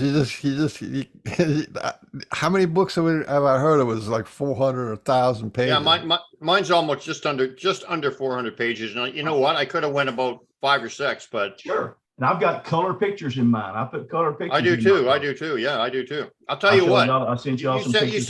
You send me your book, and I'll send you mine. That'll be a deal. How about that? I guarantee you. No cash exchanged. Hey, we'll make a barter. I'm all for that because, man, I read a lot. That's how you learn it, man. If you think you've learned it all, then you're not a Bigfooter because you're going to learn. Then you're stuck. And that's how I was whenever I first saw him. I was I couldn't even turn the page. I was stuck. And then I went to college and met a guy who thought he and I used to swap yarns about what great hunters we are. Well, all of a sudden, one time he tells me the story about they go out rabbit hunting one night along Sulphur River, which is the key to the Arkansas and Texas Bigfoot around here. And one of these things gets around their camp and starts harassing them, everything else like that. So after that, he opened up that door for me, and so I was able to say, hey, I'm not just seeing, quote, the fount monster. Folks, I'm seeing a fount monster, realizing there's a breeding population 40 miles away, following this river almost all the way to Dallas, which is 180 miles from home. That's ridiculous. Like and a lot of people say, I saw as if as if there's only one. Like that doesn't make any sense on any level. They got to have a breeding, Yeah. they got to have a breeding population. One thing about the Legend of Boggy Creek, if y'all go back and watch it or have seen it, you'll see where the narrator says, well, he's the last of his kind, and all this stuff, and they make it. But like you said, if you're going to have it, you're going to have a breeding population. Now, I've seen this breeding population. Now, I've never seen them breed, but I've seen mama with 2 babies, like I said, at least 4 times. I've got one friend who's seen it 5 times down here. He's seen a mama with twins down there. So, like I said, there's a breeding population. And from what Stephen and I are finding, at least in our area, it seems like that they're actually having their babies around January or December. December and the 1st of January, rather than later on to the spring like the rest of these creatures. And that's interesting. Based on the size of creatures that we're getting on camera. Because the female I know up here had her. She had twins too. Yeah. And she had them in January. Yep, exactly. And whether it's that they have their breeding season like humans do, just anytime they feel like it. I don't mean that crude, just whatever, but whether they have it as a season, we're getting more. Stephen and I get the pictures, and the babies are tall enough. They've been growing for a while, and which would basically backdate them back to about December and January. And when my wife got hers in April, I said it was rats 3 foot tall, and got the little hands sticking out when she got that picture, that one. So I believe that their breeding season is different. Maybe it's because their bodies are different. That's what they need, with the hair that they have, and with the layers of fat or whatever that they store up through the winter. Their ways of getting rid of some of that so that they can travel should they need to. Should their food sources dry away, or else their water sources dry. So it's a guess around all that stuff. But man, if you're not thinking about that, your research is my research is not mindless. I did it for 40 something years without ever listening to another podcast, because I wanted my research to be my own. I didn't want to be influenced by other stuff. I hear you, man. I hear you. I don't mean that ugly against somebody, not that they didn't have it, but just I didn't want to be influenced by what they were saying. And man, I'm finding, this is the cool part, I'm finding later on that the same things I'm experiencing is the same things some of these other people wrote about, or the same things some of these other people talk about. Yeah. Well, there's hardly anything we talk about on this show. And we talk about like a lot of the woo, because I've experienced a whole whack, like a bunch of that stuff. Right. And we talk about a lot of different things, from the physical creature to like shape shifting and cloaking and all this stuff. And it seems like no matter what I talk about or we talk about on this show, there's always somebody on here who it connects with, and they've had the same kind of experience or whatever. Exactly. And then there's a UFO thing. I have a list somewhere on a file of 49 things that the Sasquatch and the ET people have in common. 45 or 49 of them. So there's like a parallel thing. That's another whole side of the story. It is, and I haven't studied that as much until here recently. It's made it popular where the government's releasing information. They're releasing sworn statements from pilots who've had to dodge these things. There's a little town over here not too far from me called Foreman, Arkansas, about 40 miles, about the same distance from Stephen. And out there where they have a cement company, there's documented sightings of UFOs all the time. One lady told me not too long ago, she goes, I've got 500 pictures of UFOs on my camera. And I haven't seen it yet, but I don't doubt her. I just hadn't had a chance to see her. Got busy life going. If I ever get a chance to see her, man, hey, we're fixing to look at a picture full of UFOs. I don't doubt. There's too many things we don't know. Even my father-in-law, who's one of the wisest men I've ever met. Man, he's wise. He's good. He's good-hearted. He's a good family man. He goes, man. And then thank goodness that I opened that door to him, because he had found a Bigfoot track one time in the woods. And he used to always say, oh, man, it's just hard to believe there's something like that as big as where we live at. Well, he found a Bigfoot track that was not there down the trail whenever we came down that morning, and it kind of opened his mind. And man, so now, like I said, he sends me videos, and thankfully, he's one of my quote biggest. If I have any fans, he's one of my biggest fans. That's it. Besides my dog, he's one of my biggest fans. He gives trades. He trades research with me, things that he sees, sends me videos and things like that. Well, so thankful for it, because when you got somebody that's that wise, why should we think we're the only ones here, man? what we have here, even people who believe the Bible, and I do, and I believe in God. Why should we think we're the only ones that he had a relationship with? If he did create it, fine. If he didn't, big deal. What difference does that make as far as for the way that we live here on earth? It doesn't. But so many people want to try to shut that down and say, oh, well, had this. No, it doesn't matter. It doesn't matter for my salvation. It doesn't matter for the life that I live here, the relationship I have with my family. So if you look at that right there, it's kind of one of those things that you think about. And sure enough, that lady I met, she was one of her. I looked in her eyes, man. She didn't have a second thought about telling me she had 500 pictures of UFOs. So I have some friends that have had some experiences that I haven't experienced yet, but that may be on the horizon. Yeah, well, like they throw us all different experiences. Did you ever hear that story from? I think it was from Minnesota in the 60s or whatever, and it happened for a period of time where people kept seeing the Sasquatch and the UFOs together. Yeah. And well, when I've always been interested in Sasquatch all my life, and that's not a coincidence, because I think they tag you. They're watching you until they're ready to introduce themselves. I'm totally convinced of that. But I thought, well, that's ridiculous. Come on, like at that point, and what my understanding, and I didn't have a relationship with them then, so I thought, come on, UFOs and Sasquatch, that sounds a bit much. But then later on, my experience is that I have seen Sasquatch and UFOs with the same experience, like been experiencing Sasquatch all around me, and then I look up and there's a UFO right above us. So there is something going on there. The place I told you about, my buddy Shannon, we set some game cameras down there. It's not too long before that we're getting orbs going through there. And I've got what's called, I'm not going to call the name of it, but I'm getting one of these, I also have to say one of these cameras that sends stuff back to your cell phone. And so all of a sudden at night, it wakes you up with an alarm. You go over and look, and here's this orb going across there.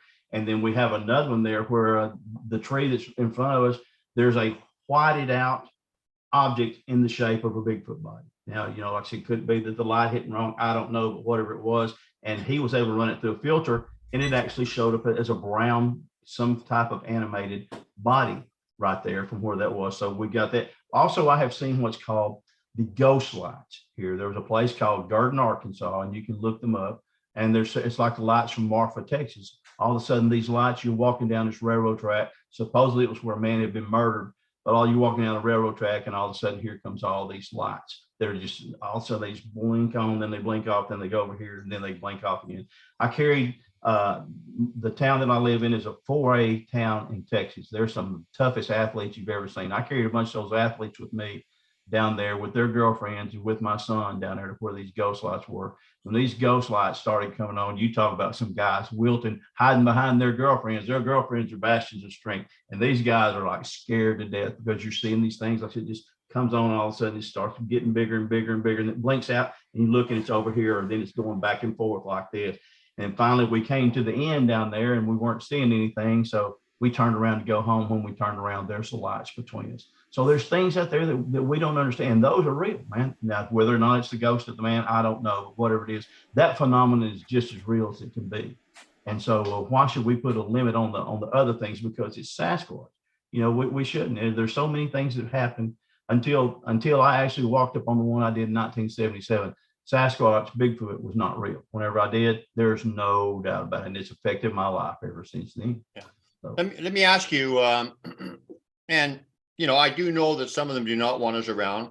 Right. And ask people. They all have, like I said, they all have different attitudes towards people from their experiences, or whatever, or the situation, like I said. But how many people do you think, and maybe even your first experience might have been something like this? Right. How many people do you think misinterpret the interaction? Like they'll say it was a horrible interaction or whatever, where really it might not have been anything other than just a meeting, like. Well, I think probably nearly 100% misinterpret that. As I said before, anything that we don't understand, we tend to classify as a monster. Well, it's not a monster at all. It may be 9 foot tall and hairy. My Bigfoot down here have got fingers and fingernails, and they're a doggone inch wide, and the fingernails, they're actually look like claws, but they're not. They're actually sharpened, I guess, so as a tool for them. But you see them right there and you think, oh my gosh, that's a monster. Well, no, Not at all. It's you see one of these mamas with these babies and you realize it's not a monster at all. They have the same patience with theirs.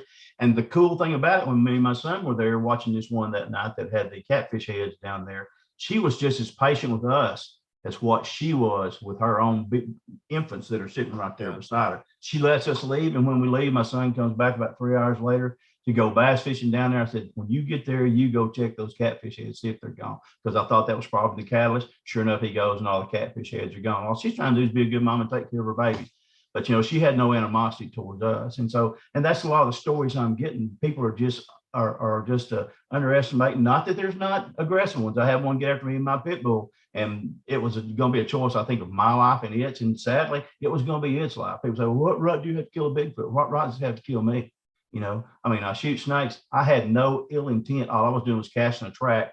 And I think it was probably a young male that had got kicked out of his tribe. That's nature's way of keeping them from interbreeding. We know what happens when creatures interbreed, man. They tend to, to bring up the worst characteristics they have rather than the best. And so this right here, but he was and he got after me and he got after my pit. And like I said, he was going to get us. And so I actually, like I said, had my gun, but I turned on the fob on my alarm on my fob, and I had my pit holding on to her on a leash, and, it's, doing the honking and stuff like that. And I think that disoriented him. He had done come down the hill. Well, he went back up the hill. And so he's there. I get my dog in there and I take off, because I don't want to try to push the situation, escalate it any further. But did I think he had ill intention? Yes. The rest of them, no, I don't. I really don't. I think it's one of those things that people misinterpret it. They're not prepared for it. When you see one, I don't know how it was when your first one was. When you see one, you don't have a pigeonhole you can put it in. What in the heck was that? Why is it here? That's not supposed to exist. How am I seeing one of these things? But it does, and then you, like you said, you start searching, you want to find, and then all of a sudden it's an itch you can't scratch, It's easy. Mine was a little different. I had already had like a relationship. Like I have a teacher-student relationship with them.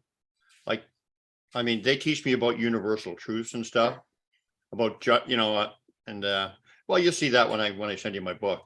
But when I saw one, I was already well aware they existed, and I was quite far along in my education with them. So I was in awe and whatever, but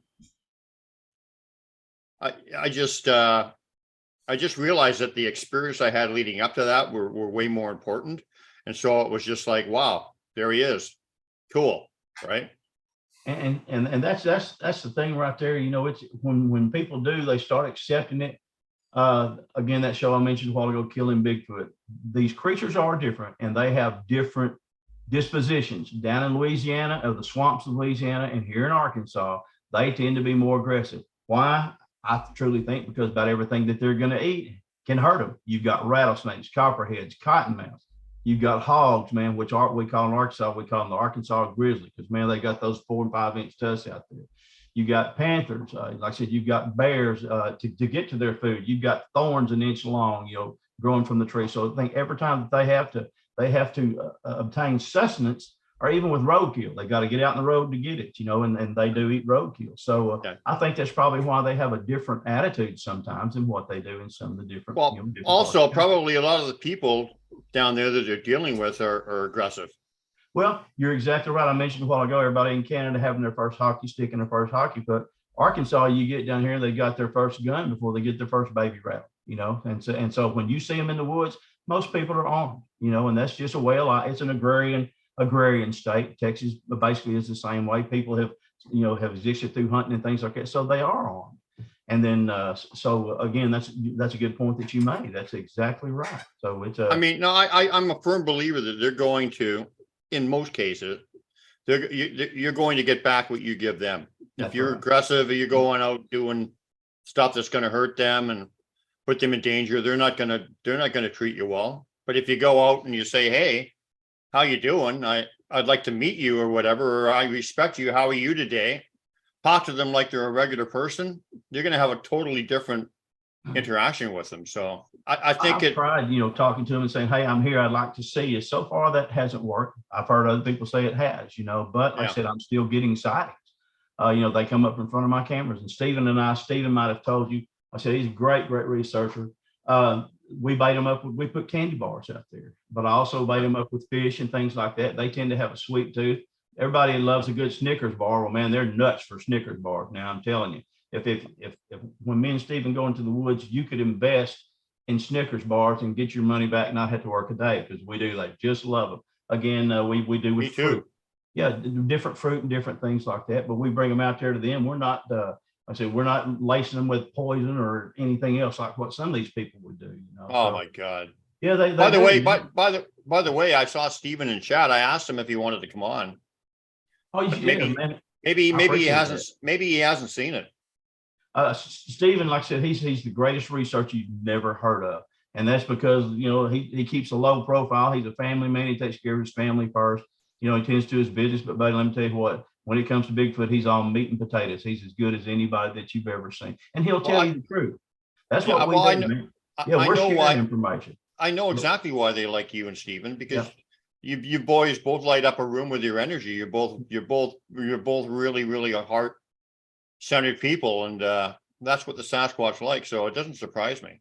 I appreciate you saying that. I tell people I'm out there like my hair's on fire. Yeah, I'm excited about it. When you see one, I did a TV show not too long ago, and they had done some endings on there that were, I happened to know there that not that show, but a different show, they had changed an ending to a way a story had happened. I asked the guy, you know, why do these other companies do that? And he said, well, I think they think it's because you have to really have one of those really climactic endings. Be looking at a Sasquatch and tell me that's not all the ending that you need right there.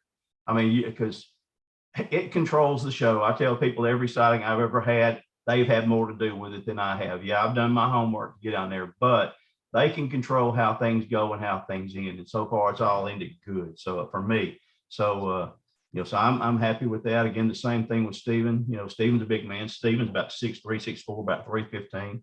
You know, and boy, if anybody looks like a Sasquatch, it's Steven. He's got that goatee. Great guy. But I tell you what, he could run for the mayor of his hometown. He teaches Sunday school. He's just carrying a man, and that aura comes out on him as well too. So I appreciate y'all saying it, because he's a really good guy, and he's very invaluable to my research, as are the other men that I have here with me. Got another named Daniel Becker from Alaska. Has flown down to Alaska to Texas 3 different times on his own dime to be Bigfoot research. Coincidentally, he's gotten pictures 2 out of those 3 times, and the other time he had COVID and had to go back. So he's got that same aura we're talking about, where he's got that respect, and I expect great things out of Daniel. And boy, Daniel's going to be just outstanding. I wish he lived in Arkansas, but he don't. But nevertheless, so when you can, like you guys, when you can surround yourself with researchers that you can paddle with that have the same good things, are going to happen, man. That's going to happen. You guys should take Mr. Beans under your wing. Take him out. Yeah. Hey, we'll do it, man. You come down here. I'm all about a Bigfoot hunt. I'm kind of an anomaly, because I don't really go in the woods. I went in the woods one time, and it was because Brian told me I had to. So I went in the woods one time. Of course, I saw signs left, right, and center. Right. You know, trees floating horizontally. You ever seen those? Exactly. I like those. And then tree bends, right? In Georgia, our trees aren't so big right where I'm at. I'm in Savannah. They have these small trees that they bend over. And I had 4 of them. One, Right. they just made like a little thing. Yep. It was right where you could just barely see where the parking lot was for the trail. Georgia is an incredible Bigfoot state. There's more Bigfoot there, I think, than probably in any, or as many as in any other state in this country or in Canada there. Yeah, they're real active. I think Dogman's here too, but I'm on the coast, so it's a different kind of a deal. That I don't think there's as many.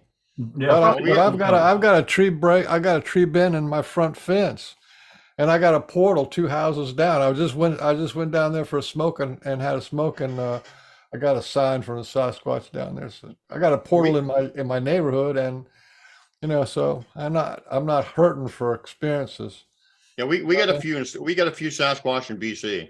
Yeah, and it's. I mean, that was a joke. Like, we got a lot. That's what I was fixing to say. Yeah, when you say a few, and then everybody don't believe it, and if they knew the actual number that you had there in British Columbia, it would blow their minds. It would probably they're all over the place.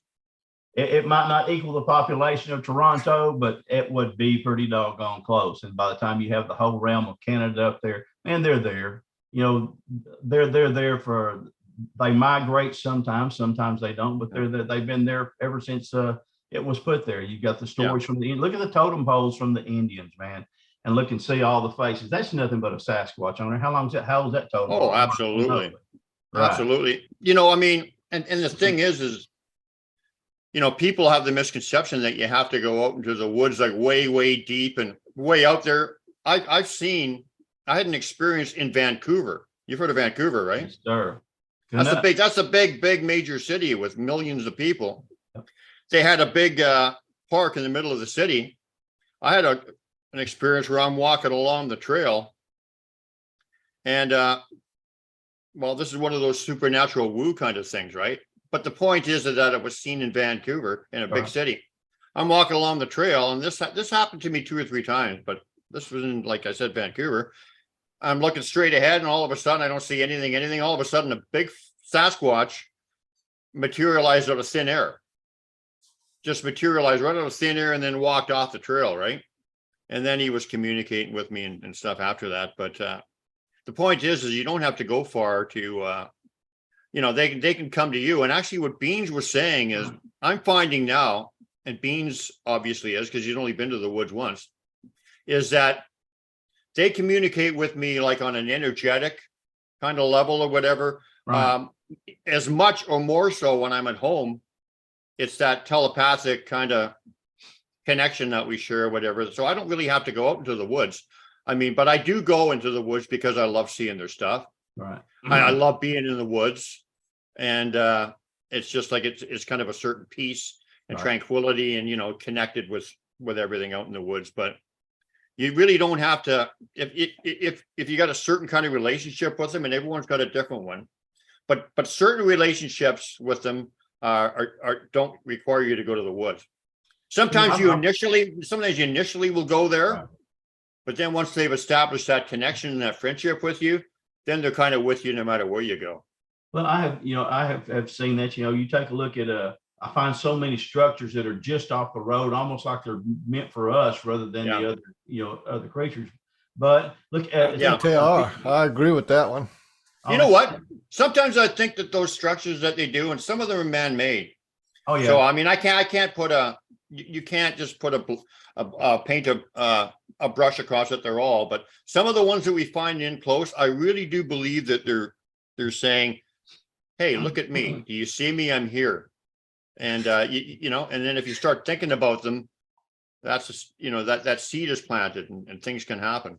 Well, sure, and it is. I went down October 15th, 2015. My cousin has a band in Russellville, Arkansas. I went to one of his concerts up there, came back the next day.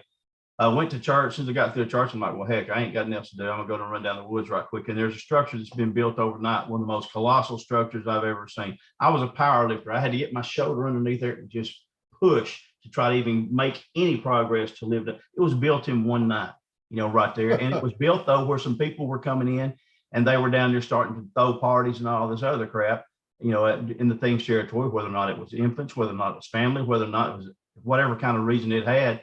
But all of a sudden it was there. Me and my wife went down where some kids were just getting out of school. So they were going down there partying every night. And all of a sudden we start seeing this teepee being built. And she and I would check it every day, and you would see a certain log. I would take pictures, within same time of day every day, and there would be a log added to it overnight. Went across the road there and found where evidently some of the kids were going in there and using the bathroom or whatever. There's a giant structure, and I think I might have sent that to y'all. I'm not sure, but anyway, it's going to a museum of modern art. But they were telling them kids, "Hey, you better get out of my territory." So it's not. Some of them's for us, some of them are for other Sasquatch, and some of them I think could even be boredom. I mean, man, they're super smart. Maybe, may not be, but that's my They are. Have to do there in the woods. So there's all kinds of things that we can speculate on, but go ahead. Yeah. The thing is, you have to use discernment, right? Right. Because if I went out there and said every structure I find was made, because I know they're not, because I've seen people making them too. Yeah, that's right. But I'm 100% sure Sasquatch do them as well. And even the rangers in the park, the provincial park, where I have a lot of my experiences, I mean, they all say that they've had experiences where they were tearing them down because it was kind of like they were you're not supposed to disturb any of the natural fauna in these parks. and you're not supposed to be building all these things or whatever, or even moving stuff around. So at one point they were tearing them down and stuff, but then, they'd go back the next day after a torrential downpour and like there's nobody in there at all, like it's just like a storm or whatever. And the thing's right up there again, kind of stuff. And that happened a lot. I mean, one time I was talking to this guy, we were talking about structures. He hadn't considered that they might have made them. And he said, oh yeah, I seen a whole bunch just down the hill here. I see them all the time. So I went down there and I saw a real nice one down there. And I thought, cool. I went there the next day and I saw him, right? Because this guy went in there quite a bit. And I said, oh yeah, there's one of them right now. And he said, that wasn't there yesterday. And he had just been there 15 minutes before I discovered it. And he saw a Sasquatch looking at him that day, but he thought it was a bear. But we figured it out. I figured out it was a Sasquatch because I was getting the energy when he was talking about it, right? So, I mean, they definitely make these things. But for anybody to go and say, they make them all or whatever, that's not using discernment. Well, same scenario with me there 4 years ago. I was a UPS man. There was a state park on my area, and I got to know this park ranger really well. He would have to sign for the packages. They were delivered to his house when nobody else was around. Well, anyway, since I had retired and hadn't been there a while, he saw me and he goes, what are you doing up here? I said, well, I heard a report. He knew that I did Bigfoot. I said, I heard a Bigfoot report up here, so I'm coming to check it out. Well, sure enough, there's no people camping, but I went to the camping area there, and there was one of the most beautiful structures I've ever seen. And I mean, it was fresh. I mean, a lot of you see fresh breaks on the limbs. It's not sawn, it's broke, and I'm looking at that. So as I go to leave, he hadn't been out there. He said, did you find anything? And I said, yes, I found a real good structure in there. I said, didn't get a chance to go in there and look around very much further. And he goes, man, I've never seen one. Can I see it? And I said, sure. I took him in there trusting him. And I think I did the right thing. I trust him as a person. He's a good guy as far as that goes. But so I went back 2 days later after I showed him this to show my buddy who was a skeptic. And when I went in there, they had torn that structure down. Made me mad as all get out. So anything else that I find, I don't care if it, whatever the reason is, he won't hear about it. Why do you think they tore it down? Were they required to? Because he's running a campground and he doesn't want people to get afraid. They didn't want the publicity in the. That's right? Exactly right. Well, yeah, because it gets out there, yeah. And so then, on the other hand, if you had started a Sasquatch convention there on his campgrounds, then he'd get more customers. You know what to do with. No. Most people won't want to go there. But there will sure be a whole lot more who are researchers now, or who are curious like we are, and they'll spend the night. Otherwise, you tell them Bigfoot's there and they leave. Bigfoot's always been there when they were camping at night. What's the difference, Yeah. The one thing ours do down here, let me share this with you. I have found that when a more dominant creature comes into Bigfoot's area, that he tends to tear down the other one's structures. I've seen that happen 3 or 4 times there, basing by the footprints, because, you get to know your area really good. And I'm a boots on the ground researcher. There's nothing wrong with sitting there reading. I do that too, but I get in there and try to put into practice what I've learned. I find the footprints and things like that. And all of a sudden you find this bigger one that's moved in there. Well, once it appears he's kind of set up his territory, then their structures become torn down. And before some of them may even leave. But so it seems like a more dominant or more physical or more aggressive creature will come and tear their stuff. I've noticed a couple things in that regard. Sometimes they'll build something, and then the next day you go there and it's not torn down. Every piece is gone. That's right. Every sign of it ever being there is gone, like they remove it. Yep. Another thing I've noticed that's really, really very, very cute, actually, is I've seen on a number of occasions a great big structure, and right in front of it or right beside it or whatever, there'll be a little tiny one that's like that's like the same thing, but a little tiny one, like a little kid was there watching the big ones make it, and the little guy made one. I use this analogy because we started finding that, and when I was taking my wife out there too, and even she acknowledges. It's like whenever my son was born and he was, walking everything out there. He wanted to be with dad. I'd be out there mowing my yard. Well, he would be behind me with one of the little bubble poppers, those little bubbles there, and he would be down there following every step I made the same way. And I agree. We do find that here. We find it's like they're teaching baby how to make structures, how to communicate, whatever it is. And we find a lot of that. I've got a lot of pictures of those right there. And all you can do is just laugh, because even them little boogers are smart, man. you can tell what they're doing. You can Exactly just visualize the little guy sitting there watching the big one and learning from him. Now, how about glyphs? I found a lot of stick communication or glyphs. They're stick writing. Do you find a lot of that?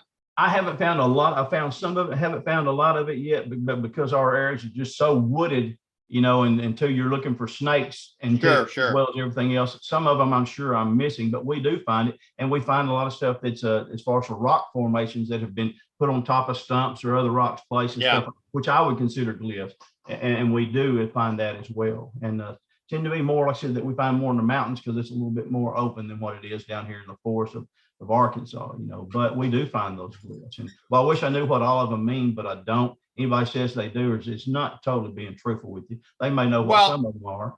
But, no, my experience is, and they've proven this to me, and I can't get into it because it's just too complicated. Right. But they actually, I can communicate back and forth with them according to those glyphs, but I don't have a across the board meaning for them. Right. I have a meaning that's arranged between myself and them. If we come up with a meaning for them, that's how they're going to communicate with me according to that meaning. And it's a fact. I know it. And not only that, this is that time thing comes into this again, where they know what you're going to do or think or whatever before you do it. Not only that, they communicate with me according to that meaning years before I even come up with the meaning. Yeah, that's pretty cool. Yeah. That's pretty advanced being that can do We that. have something like that right there. Like I said, I don't even know what I'm going to do half the time, and I mean, and that's the truth. I say the joke, but it's true. But if they do, I mean, I said they tend to anticipate, no, as you said, for sure, anticipate your move. Whether it's actually knowing, I had always, you know, attributed to anticipation, but whether it's knowing where, I mean, that's a fact that happens. There is no doubt about it. And I think it's a time thing. I've had all kinds of time loss and time experiences and stuff like that. I go into an area, takes me 15, 20 minutes to get in there, come out, and I'm back in 5 minutes, and I'm wondering what the heck happened. I don't even remember passing this area, or I don't remember this, or just stuff like that.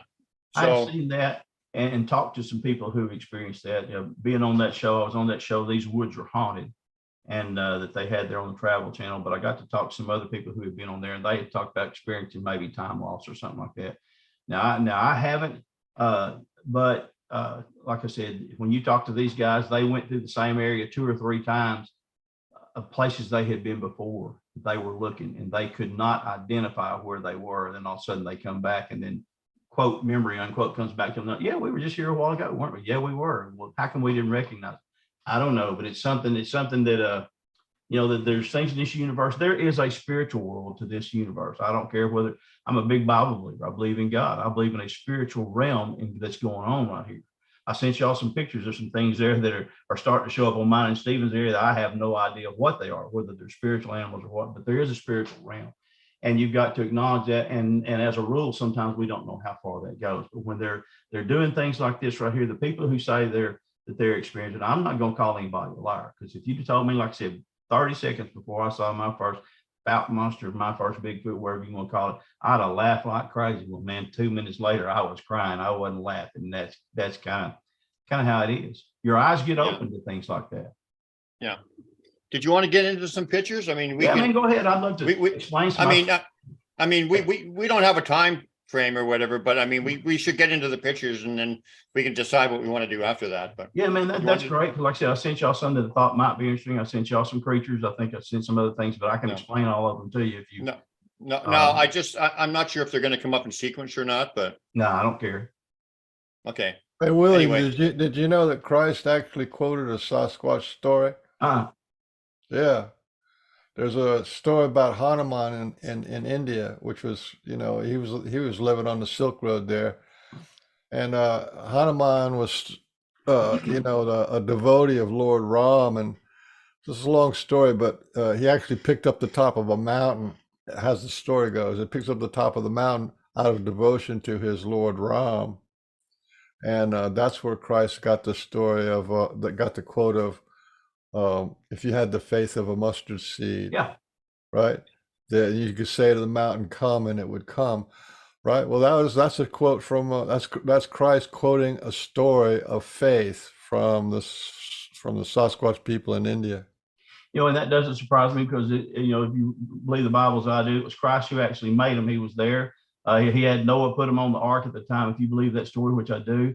And so why wouldn't he? He used the doves. You pulled the children in there, said such as the kingdom of heaven. He used the doves, as things like that. So I believe that. And then I believe that's for a reason. This first picture here we got up here, guys, is like I said, this is a Bigfoot that is biting my camera. Mine and Stephen's camera. We put it out there and it had been doing it for several nights. And I told Stephen, I said, my camera is not pointed in the exact same angle as it was. So we started putting the camera down. Whatever way the lens was in there, we were taking a stick and pointing it that way. And so we would come back and find the stick was pointed this way. And I said, Stephen, I'm sure they're moving my camera. Well, sure enough, we come up and we get this picture here. You can see all the teeth there. It's 4 teeth in the middle. There's a space, and that space coincidentally is called the primate space. My son is a dentist, called the primate space. And you got 2 little smaller canine teeth right there. They don't go down like a baboon's real far, but they're just really close like that. You can see the nose where the nose is twisted because he's trying to put the camera in his mouth. He doesn't get to, but it took us a long time to figure out what it was because he had it sideways.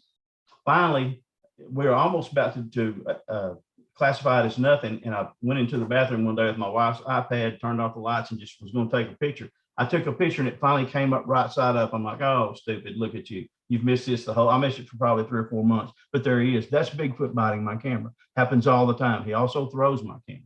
I say my. When I say my, everything I have is mine and Stephen's. I say my just as a generic term, but that's the one that's biting our camera right there. Okay. Okay, this right here, it's not as clear, but this right here is the Bigfoot that was at my buddy Shannon's house. I put out a game camera, set it right on the leg of his deer stand. And so you can see the silhouette as he passes, the silhouette, the actual profile. You can see the cone head that this one has. You can see how the muscles on the neck go right into the back rather than being a neck. You can see the eye space. You can also see the lips and the chin right there. And so we got this picture, and this guy's a mess. Like I said, he is really, really big, and he has the habit, like the other ones do, of turning my cameras upside down or throwing them. But you can see the profile, you see the black part in there, and this is actually that Sasquatch right there that's on my buddy Shannon's land. So it's not where he's turning around and giving you the profile from a photographer's deal, but what you've got is real, just the same. And you can see the size of that joker. He's a good one. Mm-hmm. All right, this right here is the blue-eyed one I told y'all about a while ago. I got this in January. Oh yeah, look at is that his eye there? That's his eye right there, exactly right. And I've got it a little bit clearer version. Sometimes when you convert it, some of these mediums right here, it tends to lose some clarity. But his eye's right there, and then you see the stick of another one right there. Well, there's his other eye right there. You can see half of that right eye right there. You can see the cone head that he has. And you can see the thickness of the hair. Also down below there, he's got really bad teeth. Looks like some of his teeth are missing. I don't know if he's old. He doesn't have the gray in his coat or anything, but you can see some of the teeth down there. I got this in January down there. Not only is this picture here, but behind that picture, there's 3 or 4 more that are behind him that are coming up this trail. But he's sitting there staring at my camera. He knows that camera's there. And so he's sitting there giving it a good once over. And so whenever I got that, put it into the card reader, that's the first picture I get is this guy sitting there staring. What about ears? Have you seen ears on them much? Because this guy didn't seem to have very little. The ones I have seen, they're almost like what gorilla ears. They're more above the eye line. They're more up here, and they're a little bit smaller. But I guarantee you, they can hear you. They know when I drive my truck up. Sometimes we get that instantaneous knock when we pull up. So I know they can hear you. But the ears are too, whether it's because of the hair. I've got one picture there I'm gonna send y'all. You can see ears on this creature, but I didn't see ears on this. But I know they're there. This is great stuff. That's amazing. Man, thank you. I appreciate that. This is real. I'm not lying to anybody. Got no reason to lie to you, man. I spend lots of money every year going up there. And like I said, with game cameras, the sad part about it, you're dealt the hand. You've got to have the setting there. And if it comes up filtered real good, then it works out good. Other times, sometimes it doesn't. But I'm not pulling anybody's leg. I'm just as disappointed as anybody else. I don't think anybody who watches our show would even think that. Yeah, I mean, we obviously don't, and we got a pretty good crowd that most of them have had Sasquatch experiences, or they're very, very open. So I'm sure you're everybody here is. Well, Now this I can't. here, This he's one I about can't 18 see. inches. Now this is not as good a picture. This is something I'm just as proud of. I had this Bigfoot up there crossing. He's right in the middle of this little bitty thumbnail picture. I'm trying to figure out if I can bring it up, but I If- can't see. I can't see where the Okay. magnifying glass is. But is this Top him right. here walking? That's Full him body? right there, there. Brian. He's Top running right. across the trail. Top And he right. was running across the trail, and I was going up there and I was setting sticks there, and he was knocking the sticks down, so I knew he was crossing. Finally, I got that camera set the right direction. You can see he's actually running. If you can blow it up, you can see that he has his arm going crossways. You can see the head, and you can see the legs as well. Hang on a second. Did I lose it? You might have. I've got something B&G camp out, some other stuff like that. No, hold on a second. I'm trying to pull. I think I got. Oh, there we go. Okay, Wait a minute. Did we lose the picture? let's see. Yeah, you're on your Yeah. you Hang know, on a minute. you're in your Hang, profile. There we go. hang on. I'm Hang back. on. Okay. Hang on a second. Okay. Hang on. Wait. No, but Okay, we're back to the one with the teeth there. Okay, I right still there. That's can't. the I Bigfoot still right- can't. Oh, there we go. There we go. Yeah. Okay. So if you can't see it, there you go. He's right there in the middle. He's crossing. Yeah, that I can trail. see him. Yeah, I can see That's him. him. You can see the legs spread apart. He's actually Oh, yeah. trying to get across there. And like I Two said, legs. it's not as clear. I haven't had a chance. His They have butt, some. his back, or Yeah, look how big he is, man. That arm, the head is just massive. The chest, they're so barrel chested. And that's a real picture. Like I said, it's not one of the best ones I've ever got as far as clarity, but as far as for actually playing the cat and mouse game that I did with him for about 4 or 5 trips and finally get that picture, that's as rewarding to me as if I had one that was sitting there staring right into my camera. oh yeah, I can see him for sure. Yeah, he's there. I mean, I promise you, he's there. No, you don't have to convince us. We know we know you're legit. That's cool. Yeah, there's his head, Yep. body, That's his it. legs. Yep. I mean- Yep, you see that? You see his left arm kind of going across his body like he's running, trying to get over there. That's it right there. That's it.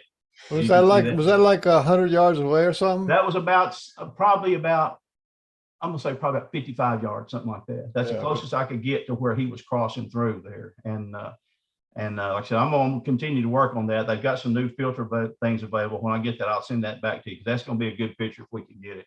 No, that one's not going to get much better. Okay, there you go. That was a great picture. This one right here, thank you. This one right here is one that I got off my cell phone last year in April. And I hear him over there moving around and I can't find him. Well, finally, folks, let me say this. The red lines are not for me. The red lines are for y'all so that y'all can see it easier rather than having to go through all the other stuff. But this dude right here has got a bad attitude. He's not real happy with me. But coincidentally, you can see the left nostril, you see the left eye, the right eye a little. You can see the cone head, but those Nostril, eye. there you go.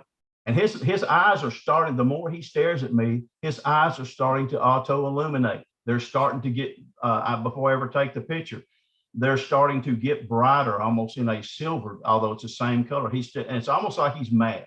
And so he's looking at me like there. You can see part of the mouth there underneath that nose right there. And I thought, well, you better go ahead and take that picture while you can, in case he ducks back down or in case things go the other way. But His nose looks really human. Is that what you saw? yeah, exactly right. Yeah, exactly right. It looks like my nose. Maybe I was there. So Maybe it's you, Beans. Could be. I had some that looked like me as well, but that's the explanation of that picture. Again, like I said, that was last April right there, about April the 20th, something other like that. April of this year? Of last year, no, that was last year. This year, like I said, because we were at the Nebraska Bigfoot Conference, I hadn't gotten to research quite as much. Now, this right here is going to be the picture I told y'all of the mama and the baby whenever I was driving down the road. I see her going across there. Beautiful, beautiful coat. You'll see it in a minute. She's got the most beautiful brown coat I've ever seen. But I see something. Okay, so what's this? You just circled here? Yeah, that's the eyes. That's the baby's eyes right there. That one you're just on is the baby's eyes. And so she's standing out in the field, and I see now that's mama's eyes right there that you're at. I mean, I'm more intrigued with just the whole without the green thing. I mean, you can see her right here. Man, and I'm sitting And there you can see looking at it. you can see the little baby, yeah. Oh yeah. Well, And that's that the baby, one I where can you see- said had the long nose. I can see it. This is it. Yeah, extraordinary. this is the one that had the long nose. It goes almost down there to her lip. So, but you can see the long nose, almost like a proboscis monkey.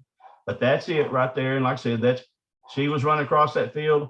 I thought I had her and then didn't, but I could see that baby moving, and that's why I decided to blow it up. And when I did, like I said, I saw that baby there. You see the eyes, and you see mama's eyes, and you see that nose, and that nose is a human type nose. Oh, yeah. Well, I guess I should take my message with Stephen Hill off. He's at work. He can't come on. Yeah, he's on riding that tractor out there making money. This is mama right there. There she is crossing that field. Look at that beautiful coat that she's got. And this is her right before. And you can see the dark spot of the baby there in the middle. And she's looking at me. She's turned her head. She's looking at me. Right here? A little down a little bit more to your right. I mean, probably to your left a little more. Right about there. Yes, that would be what would be the foot of the baby, or the rump of the baby that you were just at. Go the other direction. There, right there would be the baby right there. That's where that baby, I can see that little booger moving. And right there, you're at her back. That's her leg right there going down. Go up. Yeah. No, but anyway, I can see it. I can see it. Yeah, and you see the cone head. You see the eyes looking at me. And so, and there's actually another Bigfoot down there. I think that she's walking towards that I can see. But I'm not going to sit there and tell if somebody says, "Oh, he's Bigfoot crazy." No, I'm not. He's actually there. But I think she's walking towards it. Could have been separated. But that's the mama. And again, that baby and those eyes were what came off of this picture. You can actually see the black eyes right there on mama, and she's turned her head. It's just a little bit further out there. Now the ones that you deal with, do they do a lot of the? And maybe not for you, but have you heard? Because, like I said, every experience, every relationship is different. But have you heard of them having the abilities of cloaking and shape shifting and all that stuff? Do they have those abilities down there? I tell you, they probably do, because I hear about it, but again, I haven't experienced it. Now, I experienced some shape shifting myself. What used to be right here is muscles. Now down here, right around my tummy, is gut. But anybody don't believe in that. But no, I joke. But truly, I've had some people say that they do shape shifting, and there's some things we don't understand. And I'm not going to say it's not possible as far as that goes. I just haven't seen it. And so, again, like I said, I can't do it justice by speaking on it until I've seen it. And then I promise you, I like to talk. I will give it justice. I will make sure people understand it's a phenomenon that is experienced. Well, I can't wait to read your book and you read mine, and because that's my whole book is about all that kind of stuff, like the abilities, the teachings, and the energy, and the different, that kind of stuff. So I'd be interested to see what you think, but anyway. But here's the thing about, man, I'm looking forward to reading it. The thing about my book is, like I said, because I hadn't experienced any of that, it's verifying Sasquatch's existence based on just the things that happen with everyday normal people. So between both of us, there's truth in what we say in both of it, with what you've experienced and what I've experienced, because that I haven't had those other experiences yet. That it's like I said, it's just as real, and you can find it if you're willing to get out there and look for it. That's why my book was called "Searching for the Unfindable," because everybody. Well, I think that they use us to introduce them to people in the best way that we can. Right. They're utilizing you in the way that you're doing your stuff. They're utilizing me in my way, and right. They're both valid. They're both wonderful, and they're both useful. So. If I have I've got my iPad here, or not here, but if I have my iPad, you can see just how much clearer that right there is kind of a strange picture, but that's at night. I've got a family of 3 Bigfoot down there on me, and you can see all 3 of the bodies and the heads. There's dad right there on the left-hand side, baby in the middle, and mama there on the right. And they come by just about every night. Finally, I got their picture, but it's black, but it's still them. That doesn't change that. That's just one of the luck of the draw that you get with a nighttime picture. But that shows that I had knew my tracks, my track existence, and my track evidence was showing that there was 3. And sure enough, when they finally come through the right deal, and then I get their 3 silhouettes right there. Well, like I said, it's there. No, is it pretty? No. Is it just as real? And does it confirm the things that I learned? Yes, it does. So it shows there's some things to be learned even with all of it. And I knew there were 3. And sure enough, there are. But it's through how they can do the cameras. They have one of the things when we discuss Woo that we have learned is that they can manipulate your camera. They can do things. They can, and so that's it. Oh yeah, made it where it's just blurry black, or just might have been not enough light with it. But that's the 3 beings, and you see their shapes and silhouettes right there. And what kind of chips you got, Beans? I got tortilla chips. Why don't you mute it a little bit so we can hear what we're saying? I can talk over it, guys. Y'all learned by now. I can talk over it. I love to talk about Bigfoot. It's changed my life, and I'm excited. I want everybody else to have these same experiences. So, but No, anyway, no, absolutely. I hear you, man. I hear you. right Oh, there you is go. this right here? Yep, right there. That's not as clear as what I wish, but that's when Stephen told y'all about finding the dog man walking up on us that time. We had a dog man coming up out of the woods. He's followed by 3 Bigfoot. He's actually leading the Bigfoot. And then we see a lot of motion right here, just on the peripheral of one of his pictures there that he got there. You've got Mama, which is the shape, the black shape on the right. You can actually see the arm whenever it's a little bit clearer there without, you can actually see the breast. The breast is Right here? right. That's the arm. Breast, And that's the breast, breast. arm, Yep. breast, Yep. head. Yep. The head. And then she's got this juvenile of hers, and she's moving him out down further down the trail because me and Stephen are walking up.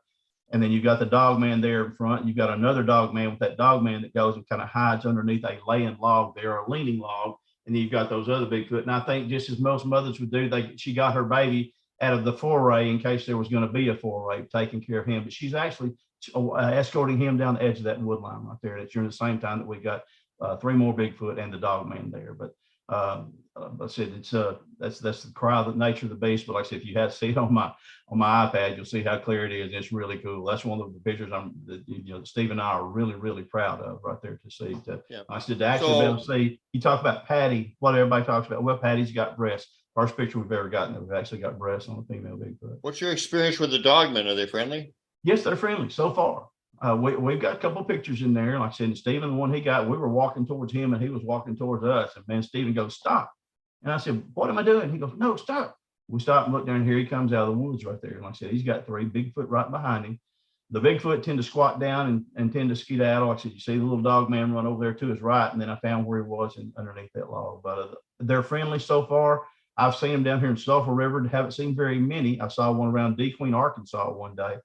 But again, like I said, that's what we get with pixelation, folks. But you're just going to have to not only this, but the other pictures, and let my testimony attribute to you that yes, he's telling the truth. And yes, it's hard to do, and it's a frustrating. Of course you are. Of course you are. We don't doubt it for a second. Here he is, right here. Right here is the Bigfoot. This sucker's 10.5 foot. Right tall. here. Right there. That's him. Yep. Now he's not just right there on that log. He's 15 feet across that log on the other side of this berm. And he's, like I said, he's 10.5 foot tall. And he'll weigh over 1,000 pounds. He's walking through there. And you'll see the end of the log right there. And then on the right-hand side, if you can go over this little pile of brush over here, let me see, let me find your cursor. Go, yeah, right through there, that pile of brush right there. There's actually 4 devil monkeys. If you can see one limb that goes all right there, you're almost to it, go up a little bit. Right now, follow that all the way out to the end. There's one right there you got your cursor on. There's one sitting there looking at you right there. You see the eyes, you see the head. There's one back there. And then you've also got, go up to the end of this little limb that you're on right here, all the way, this slanted limb. Right there, there's the devil monkey. You can see that face. You see the nostrils. There's actually teeth with that. He's baring his teeth at the camera right there. You see the eyes, and his eyes are just wild, like, man, what is fixing to go on? But they have been taking mine and Stephen's cameras and turning them over. And so we actually, if we put a camera, we've got a spy camera over here, and then we got a camera over here looking at each other based on, different space. And so sure enough, that's how we got this. He actually tore up my camera, but the thing is, I've got the camera up there on my shelf. And so there's Bigfoot teeth marks on it. They cracked every piece of glass on there. So he was not a happy camera. But this dude over here, this great big and walking up, like I said, he's a monster. He's the biggest one I've ever even come close to seeing. You can just see the breadth and the thickness that he has. And to be 15 feet on the other side of that log and still be 10.5 foot tall, you can see that much. You can see he's just as tall right now as what those devil monkeys are right there. That is just right there on the ground. So really a neat picture for that right there. I'm glad to share that with somebody. And so do the devil monkeys hang out with the Sasquatch, or are they? They do hang out with the Sasquatch. Now they tend to do like what he's doing. They tend to gain their, keep their distance, but they do hang out together. What's your opinion of the devil monkeys? Because I never heard of them before. What are they all about? We hear some strange screams in there that I think probably could be those devil monkeys. I just think it's something that, along with that area, something they kind of gravitated towards. There may be some kind of symbiotic relationship in there. But anyway, they do hang around together, but they tend to fear that Bigfoot because you can look in that grass right there in that pile of brush, and you'll see one of them's head real easy. You'll see the other one's head real easy. Their heads tend to be angled backwards a little bit like there. And then at the top up there also, if you go to the right, you'll see another dog man over there with his head popped up on the right-hand side of that structure, where there's a other limb that goes almost semi-straight, probably at a 80-degree angle, and you'll see that dog man there on the left-hand side. Keep going, move your cursor. It's go towards. Where are we? Okay, now keep going. Yeah, right. A little further over. Go to that limb that's leaning out. All right, now go straight to the end of that limb. Now go to your left an inch. Right there. There's the dog man right there. You see the ears, you see the nose, the dog man nose. You see. I see something. Yeah. That's it right there. And I've actually blown that up, and that's actually a dog man in there with him. So again, like I said, they all three tend to run together like the three amigos or whatever. But still. So how did the term devil monkey come up? Is that something that you guys, or is there a history behind that name? Well, it's something that's around here, around this area. People have called for years. They called them devil monkeys. I think they've seen them. They just didn't know because they look, man, like I said, if you saw his eyes, if I could get that close up, and I think I sent you a picture of it, but the eyes are just wild. And I think that's why they call them devil monkeys. And again, he's got those teeth. He's got big old block teeth. He's got a big old nose like a baboon, got a snout like a baboon, and the nostrils on the end. So it's a term that was around here years and years ago. And I doubted their existence, didn't believe it, thought it was a Native American, not hoax, but a Native American product of lore. It's not. He's there. And like I said, they have them down in Louisiana. If you, like I said, you watch the show, Killing Bigfoot, which again was not their idea. They have devil monkeys down there around. Yeah. Well, I mean, I don't want to be rude, but I'm not going to watch a show called Killing Bigfoot. Well, and that was I think you probably agree that it's not a really good name. Sure, yeah, and they agree. They were upset about. They said the people who paid the bills. They say all press is good press. I think they thought that if they could get it out there with some of their evidence, it really was real, that it might make a difference towards establishing some kind of boundaries for these creatures not to be killed, not to be hunted, and for people to have a different outlook. And I truly, knowing these guys, I think that's what they wanted.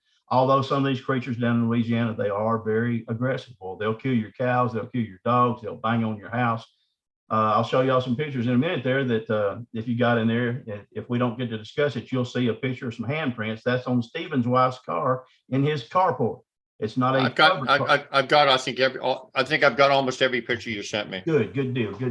Anyway, that's all there is with that one right there. But that one's 10.5 foot tall. He's over 1,000 pounds, and he is okay. This right here, like I said, it's a nighttime pic, but it's one that looks like Harry and the Hendersons. You can see the brow ridge.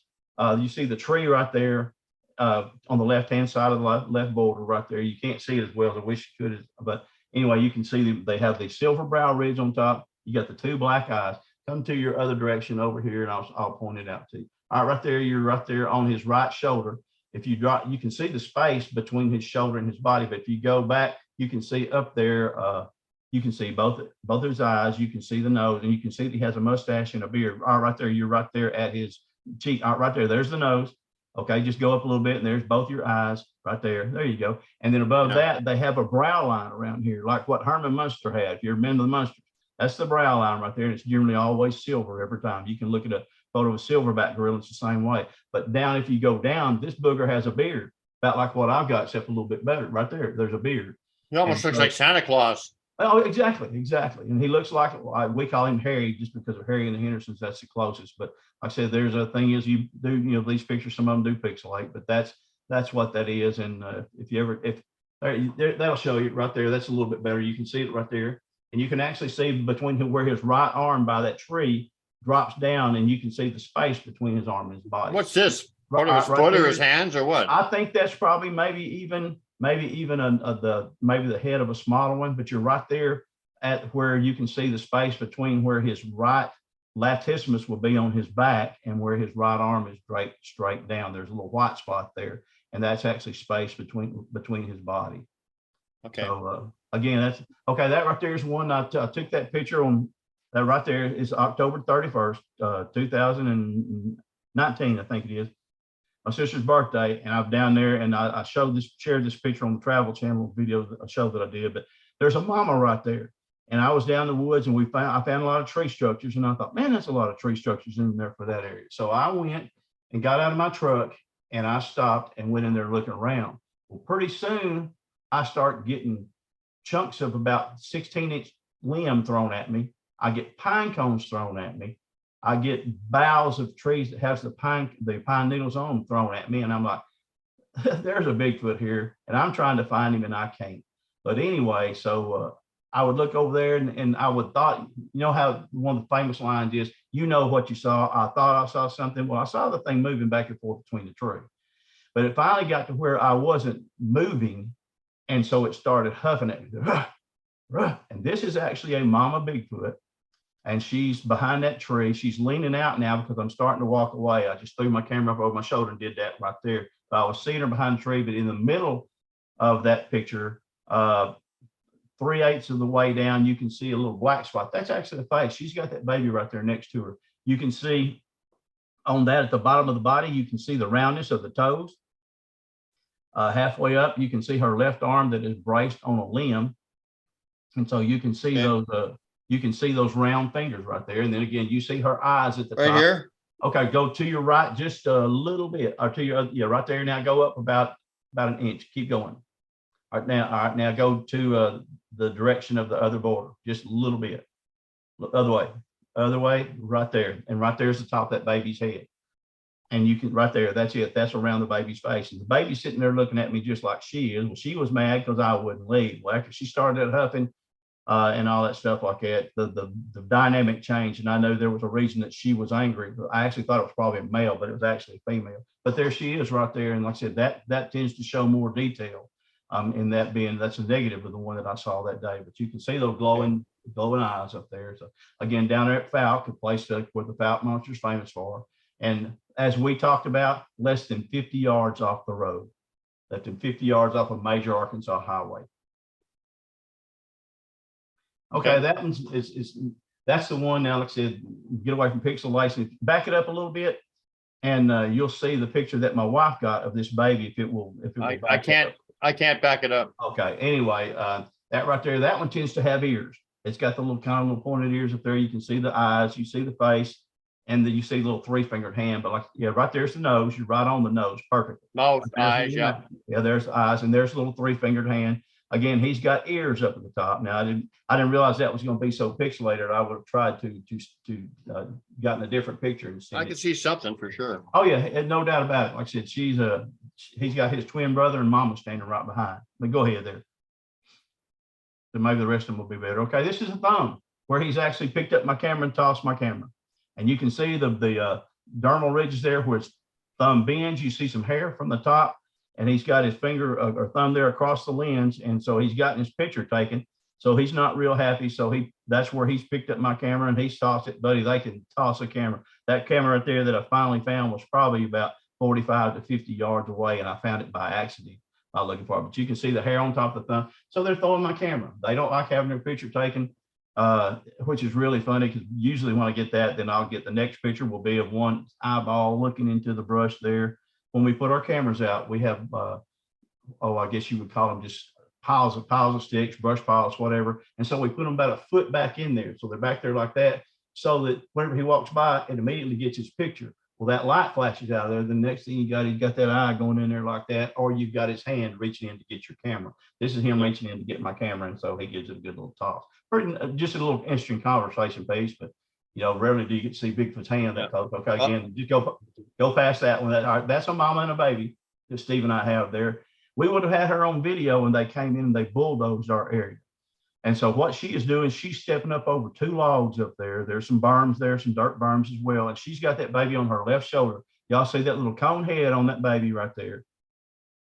That's it. That's a cone head right there. You can actually see fur on that joker sticking out. She's got her arms out so she doesn't stumble. Then her head is bent down like the one on the Freeman video. If y'all remember the Freeman video, how his head is down like that. Well, her head is bent down the same way, like the one on the Freeman video. And you can see the right leg. Now they're all right there, and the space, you see the blue space that's as she's stepping across that log. The 2 logs are just underneath there. You can see horizontal space there. That's between the 2 logs where we've got the camera set. But there may even be a baby hanging onto her leg or It just could be the way that it went. But anyway, that's a big mama. We found her tracks. We found the baby tracks. I actually casted that baby's track. It's the that I know of. It's the smallest baby Bigfoot track casted in the world. It's 3 3/4 inches long, and it's on the same trail that mama and that baby are on. So she's walking by, and so you Yeah. can see the background there. But that's early in the morning, and so that's actually, I've seen tracks, I think around that size, but I didn't Right. cast them. this But was it was kind of interesting because you could see the mother's tracks, yeah. and periodically you could see a little baby track. And what we figured out is that the mother was holding the baby and then once in a while putting the little guy down and taking a few steps, picking that's him or perfect. her up again. And That's a perfect analogy because that's exactly what she was doing. She had placed him down by the edge of a water hole so he could get a drink. It was kind of dry. We'd had some rain, so she had set him down by that water hole. The mud was just a little bit soft enough, and I'm sure he was getting a drink. But anyway, she set him down, and that's how we end up getting that track right there. So again, feel very fortunate to have it. It's cool. It's a little three-toed track, little three-toed animal, probably like that one you saw a while ago, but I'm sure it's not. This is cool, man. This is some woo. And the man I told you about named Shannon called me and he goes, man, what are you doing? I said, I'll just sit around the house watching football. Can you come up here? What's going on? Dad's got something he wants you to see. Like I said, Dad, very wise man, 80 years old. He's not out playing jokes on people. We get up there and this right here is on a private road just past his house. There's nobody else that was living down there at the time. Right across is where the man saw the Bigfoot I told you. And there's a trail right where what you see the top, I'm gonna call it a parabola, is a Bigfoot going in. This is actually a picture that's been drawn on this county road of what I feel is a stick figure of Bigfoot. Like I said, I got my finger on there that was made of either some kind of bile or something other like that. It had kind of a smell to it. But you see the top U shape right there, that appears to be arms. Then you see a little stick body, and then you see real long legs down there going towards the bottom side of the road. But there where you see a little loop up there would be the head. But the funny thing, right there, that's the head. But it had actually taken hair and placed at the base of that head right there between that head and where those arms start going through. wow. I went there, I was just blown away. And so again, Yeah. I contacted Robin, and Robin has found pictures, and things like that drawn. But that's actually, like I said, it's not chalk, it's not paint, it's not shoe polish, it's some kind of body fluid or something that thing has got, that he's drawn that picture. And I guess saying, hey, this is our area right here, or else he's saying, I'm introducing myself or whatever it is. Who knows what it is, but that's exactly, if you look at, and that's a stick figure that was drawn by a Bigfoot. There's no kids down there. I said, it's private land. And that was whatever he found. And he actually had me come up there to see that. Man, I'm so glad. That makes sense. That makes sense. I've seen them. I've seen a lot of stick figures that they've made, but usually out of sticks. But this was the first I had ever found. I have a friend that found a drawing in Marshall, Texas. He found a drawing like this on a dirt road. And he sent me the picture there. Of course, I try not to. I couldn't get him to ask him could I send it as a comparison, but nevertheless, it's very similar to what that one is, except the arms are more straight out like that rather than being up in the air like that. So, but that's what that is, and that's one of the neatest things I've ever found right there. It shows their intelligence. We've left out boards where they or drawing boards and blackboards where they'll come up and make a mark, but we haven't found anything. But that's the most intricate that we've ever had. I found a lot where they leave something where they're showing you what they observe us doing, like sleeping in a tent or something, or hiking or whatever, and they'll just draw their version of it. Right. And that appears to be this right here is real neat. This is right there. I've got a camera right there, and this thing has gotten so close to my camera, he has actually blacked it out. But for some reason, that body kind of showed up with that. You see that light in the middle as an orb. That's not the camera. That's an orb there in the middle. And then you can see the rest of that body shape. You see the head shape and everything else like that. So that is what that is right there. And we found that, and I'm like, oh my gosh. And of course, it's taken at night. And you seem like you can maybe see a little bit of the right arm as it's walking down there at the bottom, but I can't say that for sure. But this is a real deal. Like I said, it's in the silhouette of a Bigfoot body shape. And so, but that end in the middle, like I said, that light is an orb. So we talked about orbs and things that appear where Bigfoot is. That's definitely what that is. Oh yeah, they definitely do. Okay. As a matter of fact, they can travel in orb form. I believe. Yeah, and this right here is the same picture, kind of backed up there. I whitened it out so you could actually see the body shape better. Holy mackerel. I mean, look how huge, just huge. And Well, that's what no, my not wife, as huge as a light bulb. exactly. And somehow it's whited out like that, whether or not, I don't know. Like I said, we talk about some of the lights that come through or whatever. Maybe there's a light on top. Again, quote, woo, unquote, but it's not. It's actual, a picture down there, but it's right there on the trail where the Bigfoot walks through. So I just thought y'all might find that was interesting. Oh yeah. In through there, because it's show that not everything is what it seems to be. If I saw that light coming towards me, I'd run quicker than I would if I saw a Bigfoot coming towards me. Yeah, That's cool. When an eyes become single, your whole being will be filled with light. There That's you what go. he was talking Exactly about. right. That's exactly right. Okay, this right here, this is cool. This is my buddy's Bigfoot right here. And he's actually turning the camera over. He's fixing to throw the camera. And you see it's pixelated. Every picture up of this on this card, I have the SD card here. Every picture on this SD card is turned right side up until this picture comes up. And there he is. You can kind of see the head up there. You see the black eyes. You kind of see the grayish part of the face. And until you get to that, then every picture on this SD card is upside down, just as regular as it can be. And like I said, then I find my camera over there thrown into the brush, and I get it. I'm like, oh my gosh, look at here. So, like I said, it's a strange phenomena. But again, you do see the white of the grayish of the face, kind of the hair on top, and then you see the eye. But it's that everything was all of a sudden inverted after that. I believe there's really no doubt in my mind, as much as there is anything else. I said that's what that is. It's just I don't know what a pixelated Bigfoot looks like, but that, except for that right there, and it's I'll show you another picture of one he's got in a minute. It looks the same way. That came off my game cam. Okay, this is real neat, folks. If you doubt Sasquatch, this is the town of Copper's Cove in Texas, down there around just past Waco and Austin. Copper's Cove is the home of a man named, we're going to talk sports, R.G. Griffin. You ever heard of R.G. Griffin? Played quarterback for the Washington Redskins. I think he won the Heisman Trophy, played at Baylor. That's his same hometown. I haven't. This is in a trail right there. Copper's Cove's City Park visitors are warned that recent Sasquatch sightings have been reported to the Copper's Cove Parks and Recreation Department in and around the city limits area. Visitors are advised to remain vigilant, report any sightings to the park and recreation. I don't advise telling anybody that you've got any sightings that you've had. Just keep it to yourself. Thank the good Lord for what you've seen. If confronted by a Sasquatch, remain calm and do not run. Maintain eye contact while slowly moving away from the animal.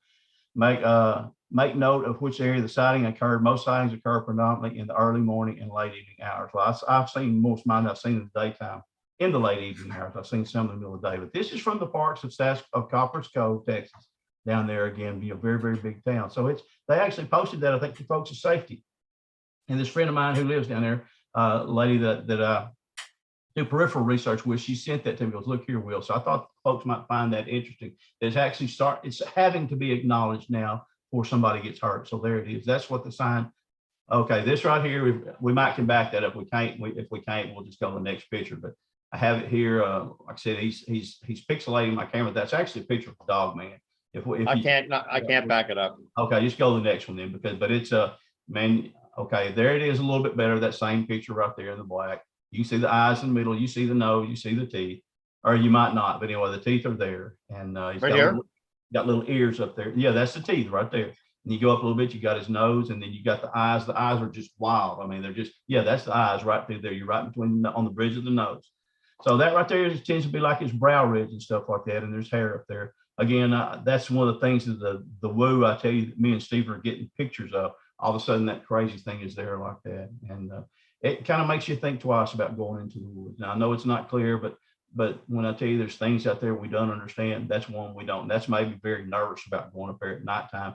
Me and Stephen ourselves, like I said, we're big men and going out there on our own like that. But if you get back and glance at it, like you do one of those pictures where it was, if you had to sit there and stare and stare and stare and it comes into focus, same thing we'll do on this right here. You'll see it and you'll think, oh my goodness gracious, he's telling you the truth. Yeah. So, you can't see it until you do, and then you can't unsee it. Okay, and here's that creature that I told you that was down at Shannon's house there. And the one, I think it's the same one that actually that we showed pixelated a while ago. You can see that's a different, and that shoulder, that cuts a lot of the shoulder off right there. But you can see it tends to be done some of the same colors.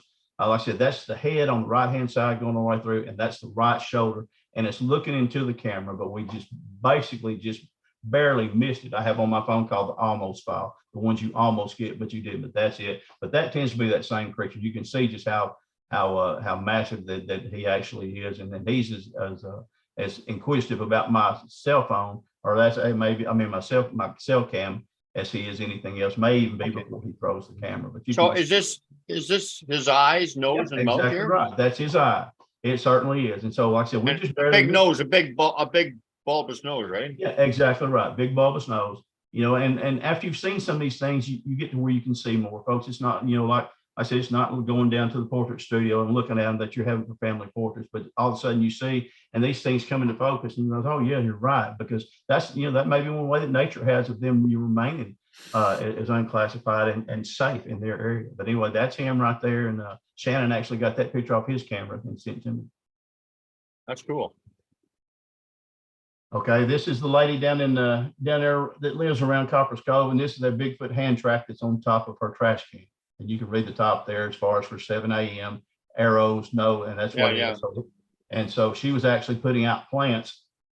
They had those plastic vases, big giant vases or pots, where you call right there. And so her dogs would grab hold of it and they'd spin around in a circle. Anyway, they get through, they threw it in the trash can there. When they did, sure enough, this Bigfoot comes out and puts his hand on it. One thing I've noticed of all the handprints I've got, you'll notice that Bigfoot on their pointer finger, if you would recognize what would be the pointer finger there, kind of the one towards the middle, the second one from the top, their pointer fingers seem to be crooked, almost like this right here. The pointer fingers and sometimes the middle finger will be crooked like that right there. So I've seen that on a lot of the Bigfoot handprints that I've gotten.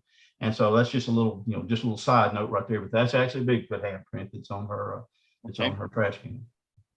That's cool. This is the deer that's down there where this lady's area is, and the things loves to have venison on the hoof, so to speak. Looks to be maybe a little young nubbin buck or something like that, but it's actually caught that you see her dog on the left-hand side, but it's actually caught this little young deer and he's fixing to skin him, and evidently something's happened that's interrupted the skinning.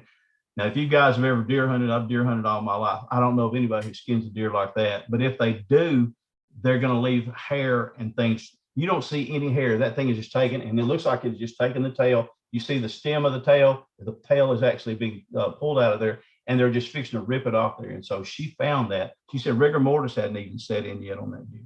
So really, really a strange pick. Like I said, that's one of sadly, nature is a cruel mistress, and you know, the survival of the fittest. But that's what that is. A deer has been killed by Sasquatch, just fixing to be skinned, and she was lucky enough to find it right as it happened.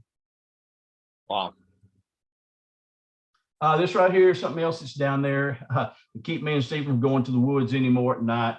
We call this the gargoyle. You just kind of have to do one of those pictures like what we did a while ago, but you see something really bright and white there, kind of on, not too far on that left-hand side border. That are his eyes. You can see his nose, and you can see underneath there, you can see teeth, and the teeth are like all canine teeth.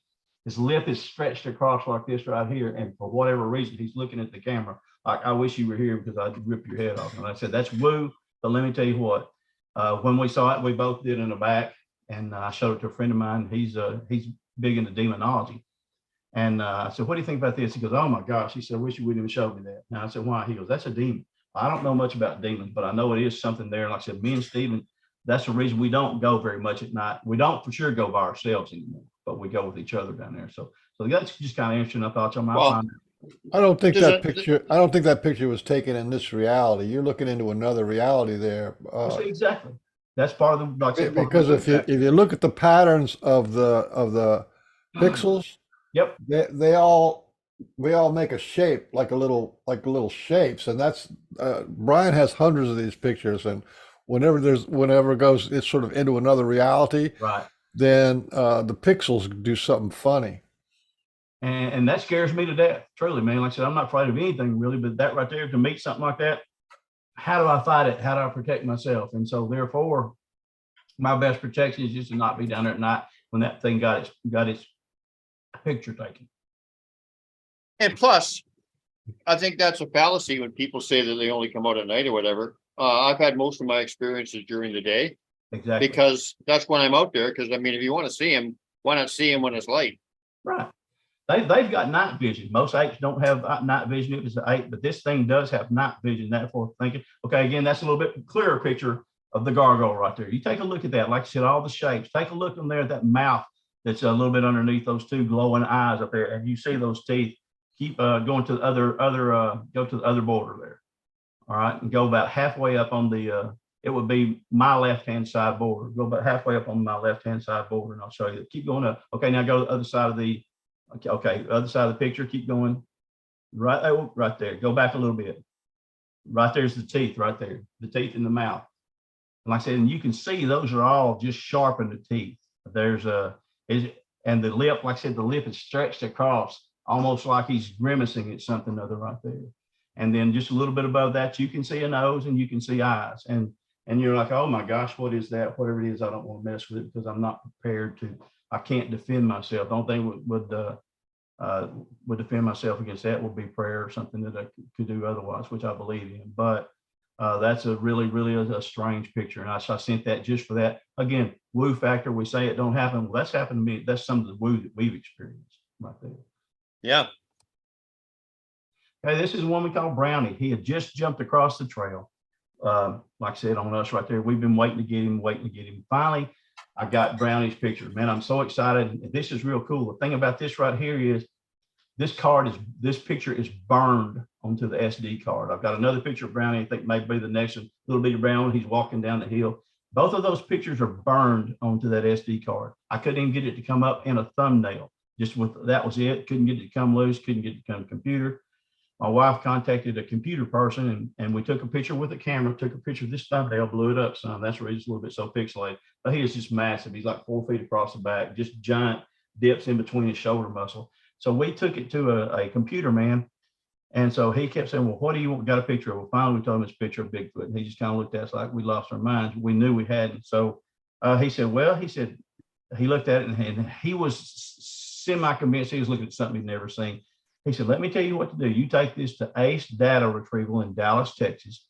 He said, they're the best I know. And man, I went over there and the equipment they had, the people they had. But anyway, he said, take it to them. He said, they have gotten basically 100% of everything I've had that was lost. So I took that SD card and I took my camera over there and then I inserted that SD card, showed them this picture that was there. When they pulled it out, tried to put it in their camera, the picture is not there on the SD card, but it's there on that. So to go over there, their rates are $159 an hour, a minimum 5 hours. And I talked to my wife, that's a lot of money to spend just on Bigfoot pick. But man, she's, like I said, she's very patient with me and supports what I do. And she said, if I had your hobby, I would go do it. So I did. I took it over there. I go back 4 days later, and they're like, good news, bad news. I said, well, great. What's the good news? I said, well, we didn't lose your picture. It's still there on the SD card. I'm like, well, that's good news. I said, what's the bad news? They said, it's stuck there. It won't come out. It's burned onto the SD card. How that happened, the rest of the pictures ain't burned on there. I was able to print every one of them, but that one right there is burned on. That's right as he steps across. He's just really close. How could it be burned on? I've never heard of that. What does that mean? I think it's probably from the infrasound that they can do, or the effect that they have, the quote woo effect they can have on cameras, and it's actually burned on there. Because there's, like I said, the next one I'll show you.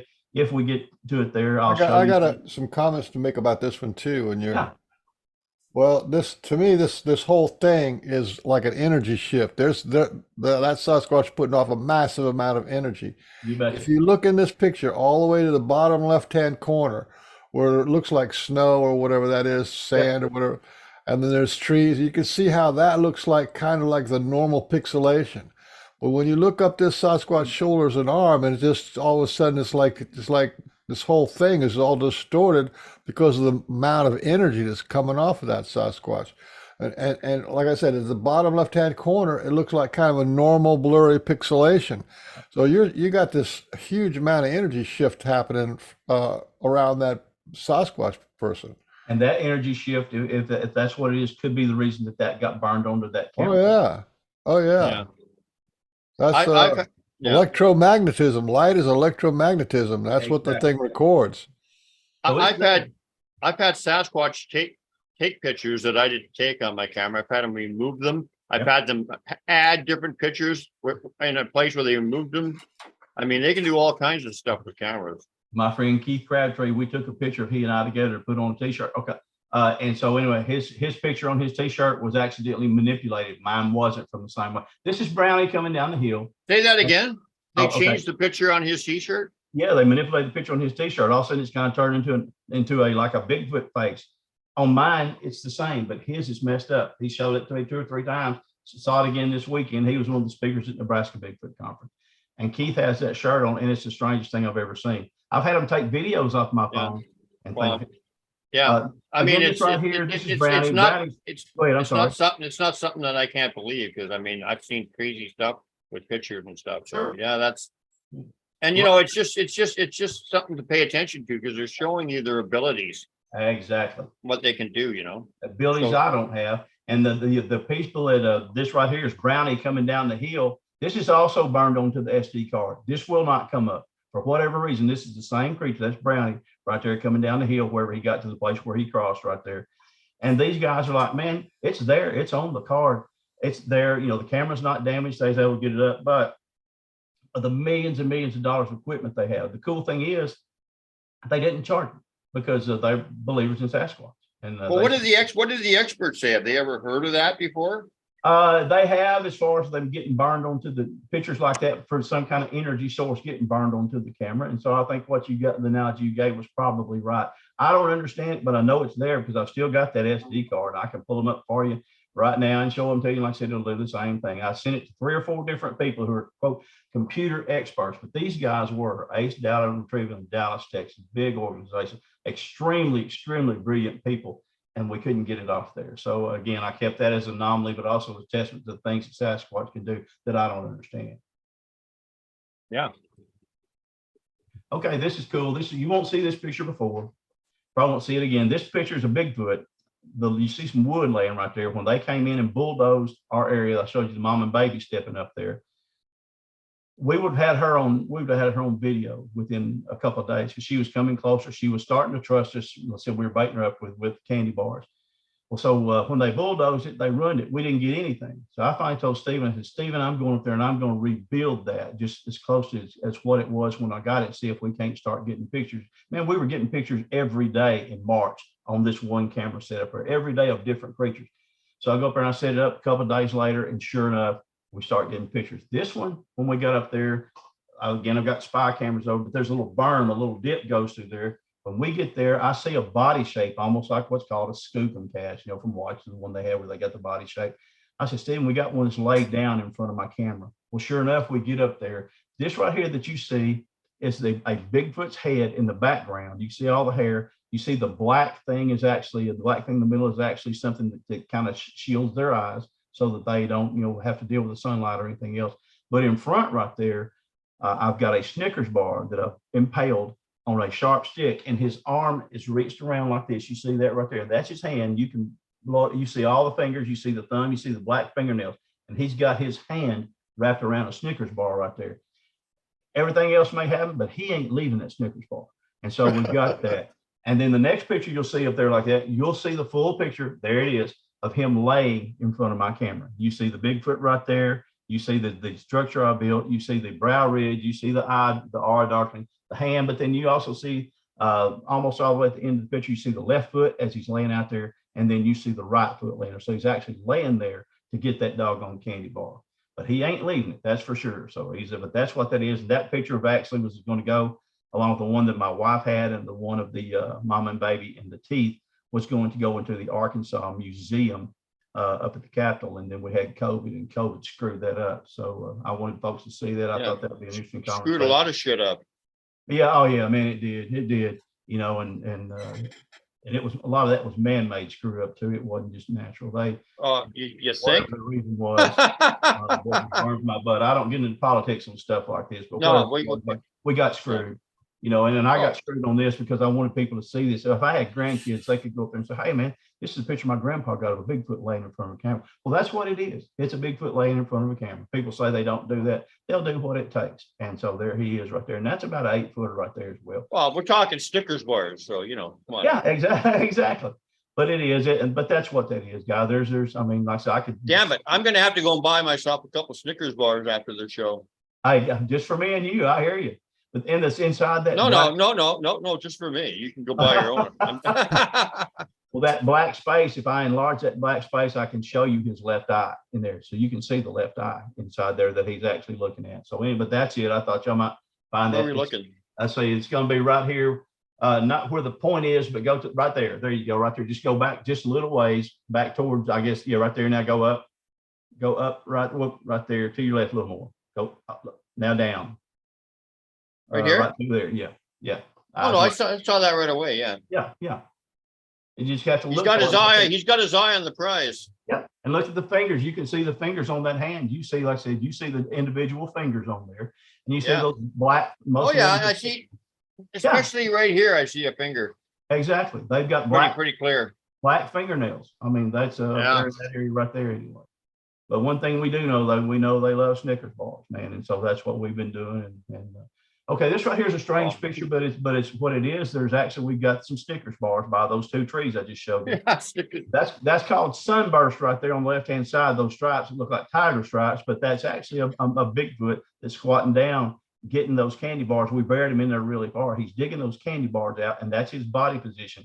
Now, in another second, you're going to see another one over there by our gifting stump. This is not normal. That's paranormal. Yeah, exactly. That's not normal right there. Not forget about normal. That went out the window. But you see the way he crouches down right there. And like I said, that's a Bigfoot, folks. I'm telling you the honest truth. That's a Bigfoot. I've been all through that. I knew what was there. I know what was there and what wasn't. But if you go to your next pick, I think you'll see something that looks like that. That's Space Ghost. Keep going. Go a little bit further and we'll come back to that one. One more. That's it right there. That's a baby that we have on our gifting stump. Now look at that body position, number one, of that baby gifted over that gifting stump. It's the very same as what we have with that adult, but that baby there is playing with Legos, actually playing with Legos and eating a candy bar. We put Legos, we put marbles out there, and so that baby is actually leaned over there, and his body position, like I said, he's hunkered over, he's squatted down, feet in front, and that's the same position as what that adult was like 2 pictures ago. So I thought that was just really neat, show that the traits of the body, the body characteristics that they had. That's something that they actually do. The way they squat down right there, and they're going to get what they want. Do you leave the wrappers on the candy bars, or we used to take them off, and finally realized it wasn't no sense in it. So we leave the wrappers on. And what's really funny is because you can be hitting one of these trails, and all of a sudden you find one of these wrappers there. They are actually forest litter bugs. But it's so funny when you find it. I could actually probably pick one up and get DNA off of it if I haven't washed it out. But that's actually, like I said, that's actually baby. What you see there on the ground sticking out is just the base of that stump where he's been. And that dude, he would get peanut butter jars. We would leave them. We wouldn't undo the tops. He would take, and we wouldn't unscrew them. He'd bite it like a pop top do. And then whenever he got through eating his peanut butter, he'd take the peanut butter off. He would come back and he would put the lid on that stump right there, and then we bring you more peanut butter. So it's almost like, hey man, like making a grocery list. Hey, you gotta have some more peanut butter. And it never failed. He started to bring the wrappers and stuff like that. And then we got a lot of rain. We did get a chance to go up there. So we haven't had a chance to bring that one in and get him, quote, habitualized, unquote. But he recognized he'd be there every time we put something out. Wow. Okay, and this right here, this is really cool because what you're seeing right there, is it woo? I don't know. Look in the very background back there, and you'll see that baby at that stump back there. But whatever this is, that beam, that white thing sticking across from the bottom, kind of at a diagonal angle, appears to be the light beam or the laser that's coming from that camera that picture got took. And it was actually taken either during a lightning strike or when, as you're talking about, whether it's one of those energy shifts that happens. And so it actually illuminates that light beam coming out there. But if you look way back there, just a little bit below where from white and it turns to dark in the very middle of the picture and go down just a little bit, and you'll see that baby's shadow back there, that same picture. Right there he is right there. That's him. And so he's back, you can see it right there. He's back there at that gifted stump right there.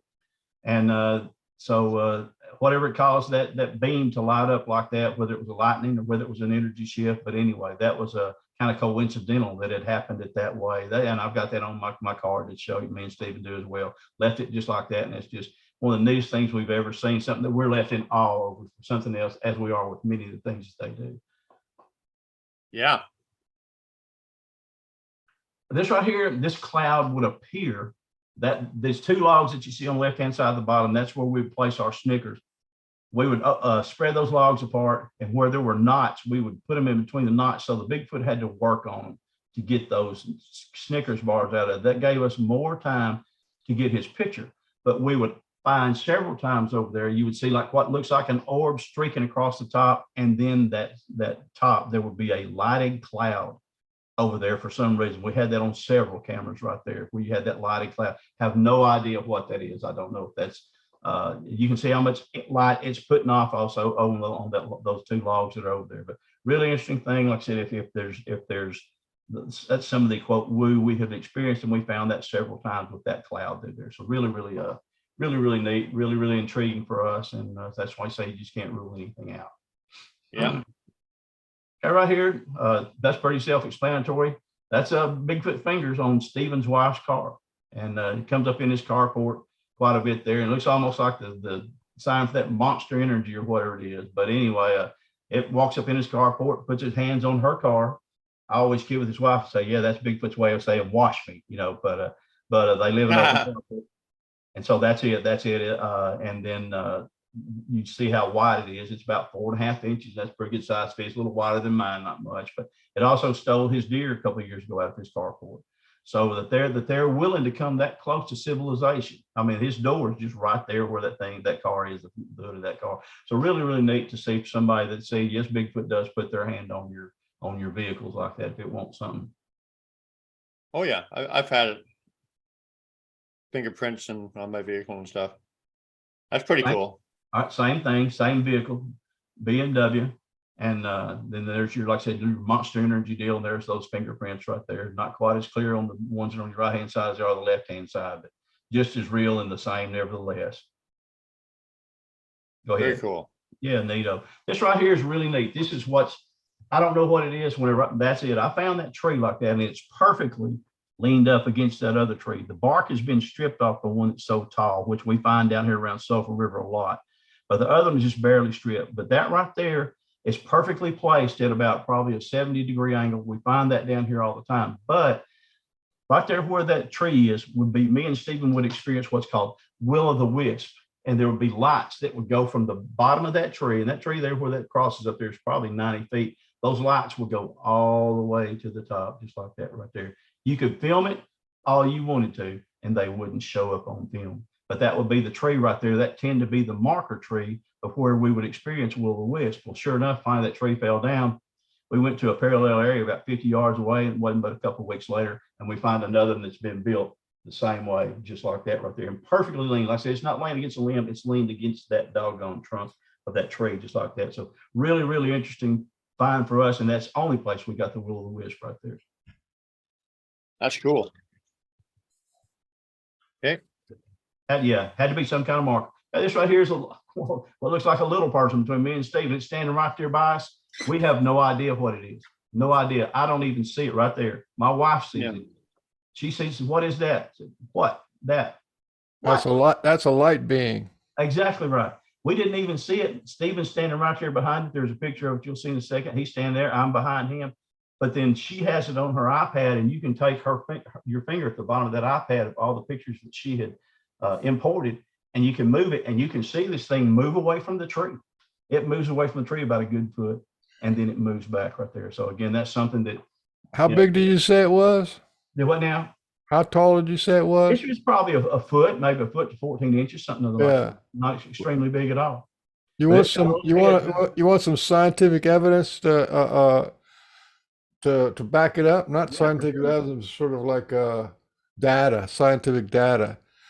When they did a big review of all the UFO sightings and all the people who've been on craft on UFOs, the number one beings that they saw on craft was light beings. They were either a ball of light, or they had hoods on, and they were just light like this, or they looked like this a human form was just made all out of light. So that's the number one sighting, what people see when they go onto a craft. And Sasquatch, big hairy Sasquatch, and there's a small hairy Sasquatch that's only about under 4 feet, I think. And the fact that Stephen they were the sixth most seen. So and that's perfectly believable to me, because whatever it is something that's unnatural, because I'm looking at it, Steven's looking at it. I have 27 vision. That means that I could be a jet fighter pilot if I want to. My vision is better than 20/20. I never saw that thing there. But notice it's glowing out, just like what that big Bigfoot was a while ago that's down there by that camera. There's some reason that light force, that energy force has got the same projection on it with that creature. Yeah, Otherwise. so you can now officially say that there's a UFO or paranormal connection to your investigation, because that's either a little person in the woods, one of those, like but they're elementals. All elementals can go into the light being form, like fairies, right? You can see them as we've actually have somebody came on and showed us a picture of the fairies. They were 3 foot tall. One was blue and one was orange. So that's a real crypto kind of a thing there. That's one of those things. Again, I thought I'd share that. Even though I say nothing's ever happened to us, woo quotation marks. This right here has, and I can't put a finger on it, but well, it's definitely woo. But that's whenever you have a high vibrational being, if their vibration goes high enough, they turn into light, and Sasquatch have been known to do that. Just like what sound does, as far as for in your body with like the little ultrasound machine, it becomes as big, like, or it's at such a vibration that it actually goes into being where it's actually a healing force rather than just an audible force. Yeah. That's Stephen right there in the middle, and you see me in the back there, and then you look down there about maybe Stephen's knee. It's up on that sticks up on a little barn, but there's that little person right there at Stephen's knee. Okay, that's a real little guy. Oh wow! Yeah, you see him right there. We don't see him, and he's on the card. But like I said, as far as us looking, and man, Stephen is good, and so am I as far as for looking at things. I am steadily looking around always, and that thing that could be a fairy or a brownie. It could be one of those kind of beings that can go invisible and interdimensional.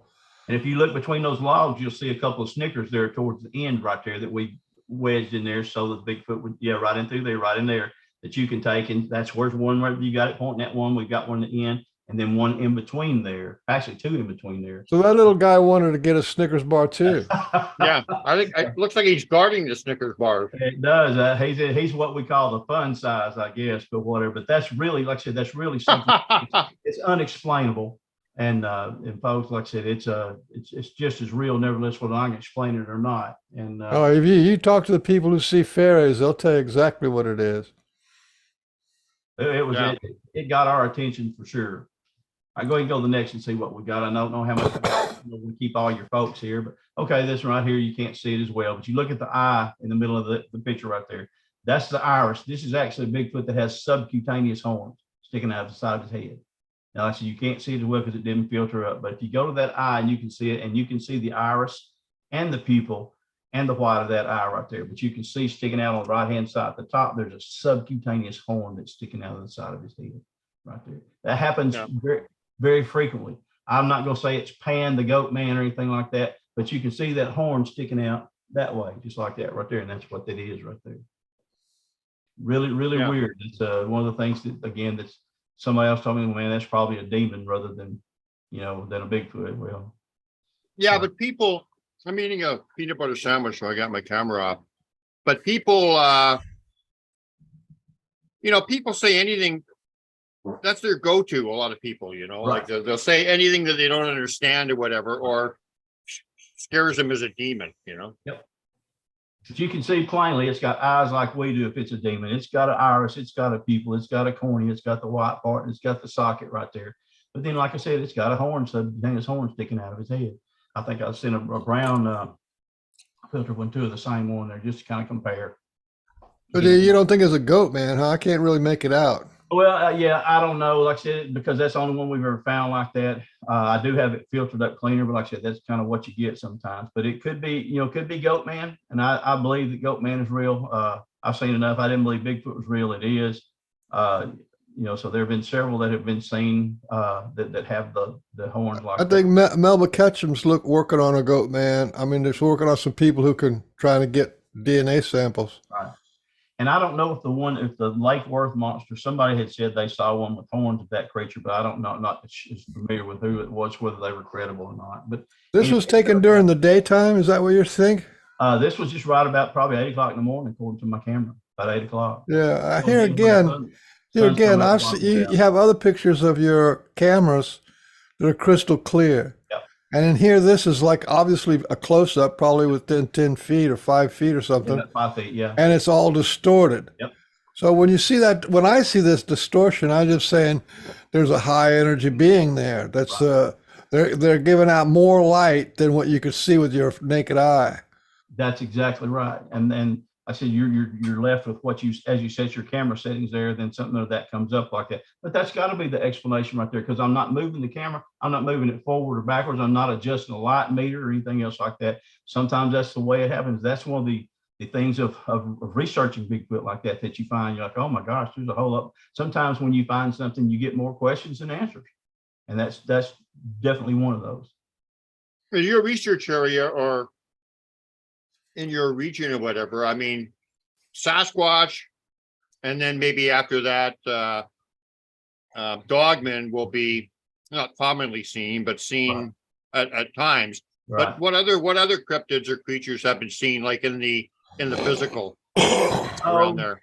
We've seen something that looked kind of like a gnome out there. Now, I'm not saying it was a gnome. I don't know. Just from what I've seen of the drawings, we've seen something there that looked kind of like the gnome.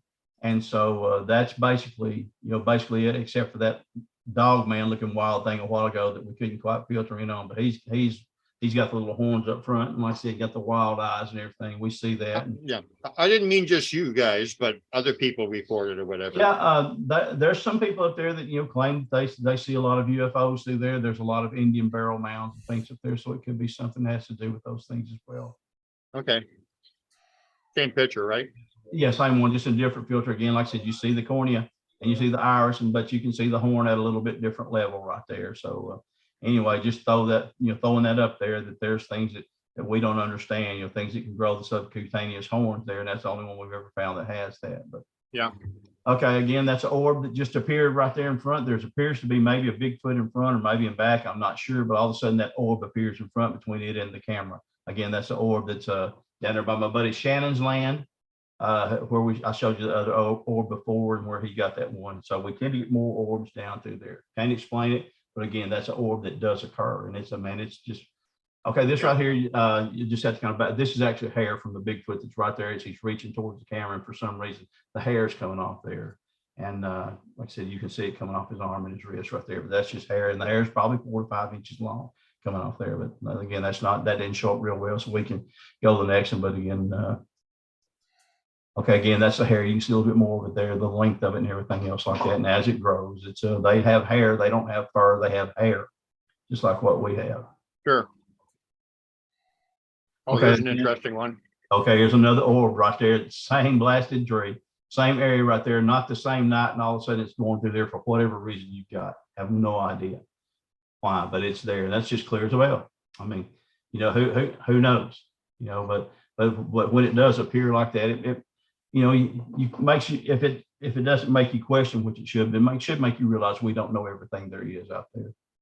Science is a joke half the time. I don't even pay attention to the stuff they do, but that orb I thought was really, really neat.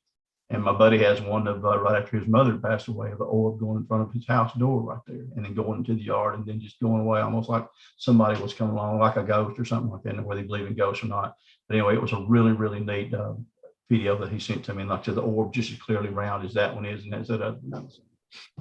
Yeah, Sasquatch can travel in orb form, and I imagine ghosts and different energy beings can do that. And that's again, that's the reason I said that right there is what I told you, the things behind the tree. And it actually on my buddy's, he had some kind of a software there was actually able to show the being, the body of the being behind that tree that had just made that orb. And you can see the tree is right in the middle, going up and down. And then you see the width of the body back there, and it's hiding, stepping out behind the tree. Now that comes from his software. I don't know, but I don't have any reason to doubt it, because we knew that there was some reason that something like that was happening down there. We just didn't understand what it is. So again, an anomaly, but still interesting nevertheless, that you find here when you're out here Bigfoot hunting. Yeah. Again, there's another orb that's just starting to appear. We got that just as started. Then we had another picture later on, but it's just starting to appear back there. And it's behind the tree, probably about 10 feet tall right there. Don't know So they don't know what it is. But again, these orbs that people say don't appear. Well, here's one that's at its beginning, and so it does appear. Go ahead to the next one there. Don't take up your time, guys. This right here is another deal of the cloud. The same tree right there, and the cloud is starting to come up. No reason. It's not that night right there. It is not a fog cloud at night, folks. It was as clear as a bell. That cloud appears in front of our camera. I have no idea. I think, like you said, it could be some kind of energy source. Whatever it is, we don't know what it is, but it's there, and there's no reason for it there. Because, man, I mean, I document that stuff whenever you got in there. I look to see what the weather is and everything else too. It's not there for some reason. That doggone cloud comes up like the other one does. Have you ever heard? We've had this on our show before, where other people have verified this. I've experienced it, and somebody just, I think it was on the last show or a couple of shows ago, said that they've seen Sasquatch appear out of a cloud. I've actually had that happen where I saw one appear in, believe it or not, in my room out of a cloud. And other people have said the same thing, maybe not in the room, but that they appear out of clouds and whatever. Maybe this has got something to do with that. That's one of the things, like I said, I want to learn more about, because if they can do that, what an interesting phenomenon, but also opportunity to see Sasquatch more and to learn from that. So from where those last few pictures like that, that's what I'm looking for. This actually tells you it's on October 1st, 2019, 11:05 p.m. and all of a sudden, like I said, clear as a bell, nothing else, no fog, anything else like that, and all of a sudden it shows up at 11 o'clock. Yeah, I mean, there's all kinds of answers in these pictures. Yeah. And I mean, I'm not saying I know all the answers or whatever, Sure. but with your open mind, pay attention, because you're eventually going to see a pattern or something, maybe. And that's what I want to share and figure out what's going on. Yeah. That's what I want to share with y'all. If anybody else has experienced that, they might recognize it and have some kind of. That's one thing about sharing Bigfoot pictures. You might get the one through that's going to help you get. Here again, what I said about your camera's working good, because all this brush in the background and the tree over here on the left is in pretty good resolution. Yep. And yet all this other stuff is just completely fogged out. That's not normal, okay? No, I agree. Because I'm sure we haven't really shown any of your pictures of what your camera looks like when it's not being distorted, but the camera works, and this is something that the camera actually picked up that I don't know if you could see it or not. Did you see? You weren't there, right? This is a tree cam. Yeah, I mean, and that's a good $high camera too. That's not. I've actually gotten a lot of my good pictures from one of the $27.95 ones at Walmart, but that right there is a $high camera. There's no sense for that thing to do like that. And like I said, there was not moisture, there was not clouds, there was not fog. All of a sudden that started coming up. And started seeing that. Well, maybe my experience and what I related to you about my experience with the Sasquatch appearing on, a cloud of smoke, and other people, maybe you're meant to hear that so that you pay attention to that. Okay. And I can buy that, because that's the reason I took a picture. Usually, how many people just keep a picture of a cloud? I generally don't. Now, this is really weird. These are two sets of blue eyes out in the middle of this field out there. There's nothing. Am I shining? Yeah, exactly right. And all of a sudden, the eyes. My wife said, "Well, they look like raccoons." I said, "Well, I get her said these are 7.5 foot jumping raccoons. You have 7.5 foot tall." But for whatever reason, that's a picture me and Steven got, and it's right there off the same camera that we got the baby over there playing with the Legos and stuff. But there's no reason for those two blue eyes to be out there in the middle of that field. It's almost like they're levitating, but not quite. I'm sure there's whatever the reason is. I don't know what it is, but it was really cool, because you got two sets of eyes basically the same way. Cool. This right here is a photo of the light that whenever, there you go. We've got the mama back there. You can see this is the baby. The mama's got the baby and the other baby walking across the field, but all of a sudden she is starting to illuminate light like that. You can see part of the baby's silhouette there right underneath where those four lights are. But that's one of the four sets of lights we got as she crossed that field like that right there. And all of a sudden that comes up. You see the eyes plain as day. That's the mama. I can show you that on one of the next pictures. You'll see. Is that like coming from her chest or from her throat or what? I think it's coming from around her throat. And and go to the next pics. I'll show you some other neat stuff about that's the same. That right there is mama's head. You can see the head in the background. I put it in that different filter, but the head itself, it was I found a different color of the head, but the head is that way. But that's actually as it appeared, as the eyes changed color. She was looking at the infants behind her, and she got angry. They were back there acting like kids act, and she turned and we watched her eyes change from that one color to the other right there. And we've actually got that on audio still on Stephen's. Stephen has it on his phone right there. But they actually changed. That's actually the real color that they changed from a silvery Wow. white as she turned to get onto those babies. That's cool. Oh, okay. Hang on a minute. Go ahead. Let me just, where are we here? Let me, I'm going to show you 3 or 4 pictures you might like Okay. quickly. While he's doing that, let me tell you about the lady, the female Sasquatch that had the light come out of her throat. All right. What she was doing is heart light meditation. She takes and puts her mind on her breath as it goes in, and you can actually accumulate energy. They're much better at it than I am, but they actually taught me how to do this. And that what they say is once you connect your consciousness to your throat and your mouth, and then it goes down into your chest, and it becomes and it said once it does that, it begins to glow. They call it the glow. And that's what you're seeing. You're actually seeing the light of life increase. They increase the amplitude of the light of life, which comes from the breath, right? Breath is this, in Greek, it's called spirit. That's what it is. Yeah. Well, So it's really good stuff. man, that was really weird because it's all those pictures, all of those different eye colors there, all appeared from the same little area right there. Me and Stephen didn't have any kind of explanation, except we knew that it happened because it's on video there. And so, man, I'm really, I was glad to get some kind of insight into it because we had no idea why these 4 lights. So I'm glad to know something like that. They can, there's more to these creatures than what we know, than what makes. And if they can fill their whole body up with that energy, they can either turn into a light ball or they can go invisible. That's how they do it, is by the amplitude of the energy. Yeah. High amp. We see that So right here. So here's a structure that my friend and I found. And I took a picture just a second before this, clear as a bell. See, when Sasquatch are around areas sometimes or whatever, the energy is so intense that that's how the pictures and everything get distorted That's it. and stuff. But I mean, look at this. 100%. That'd be a beautiful picture, and it's still a beautiful picture. But whenever I imagine if you saw it before they were getting the camera was getting zapped, be just one you could frame, in your living room right there. But it does happen. That's what happens. Camera getting zapped. That's a good terminology. The camera got zapped. I don't know. It might be just the energy of the beam that's around there. It's so high energy too. It could be both.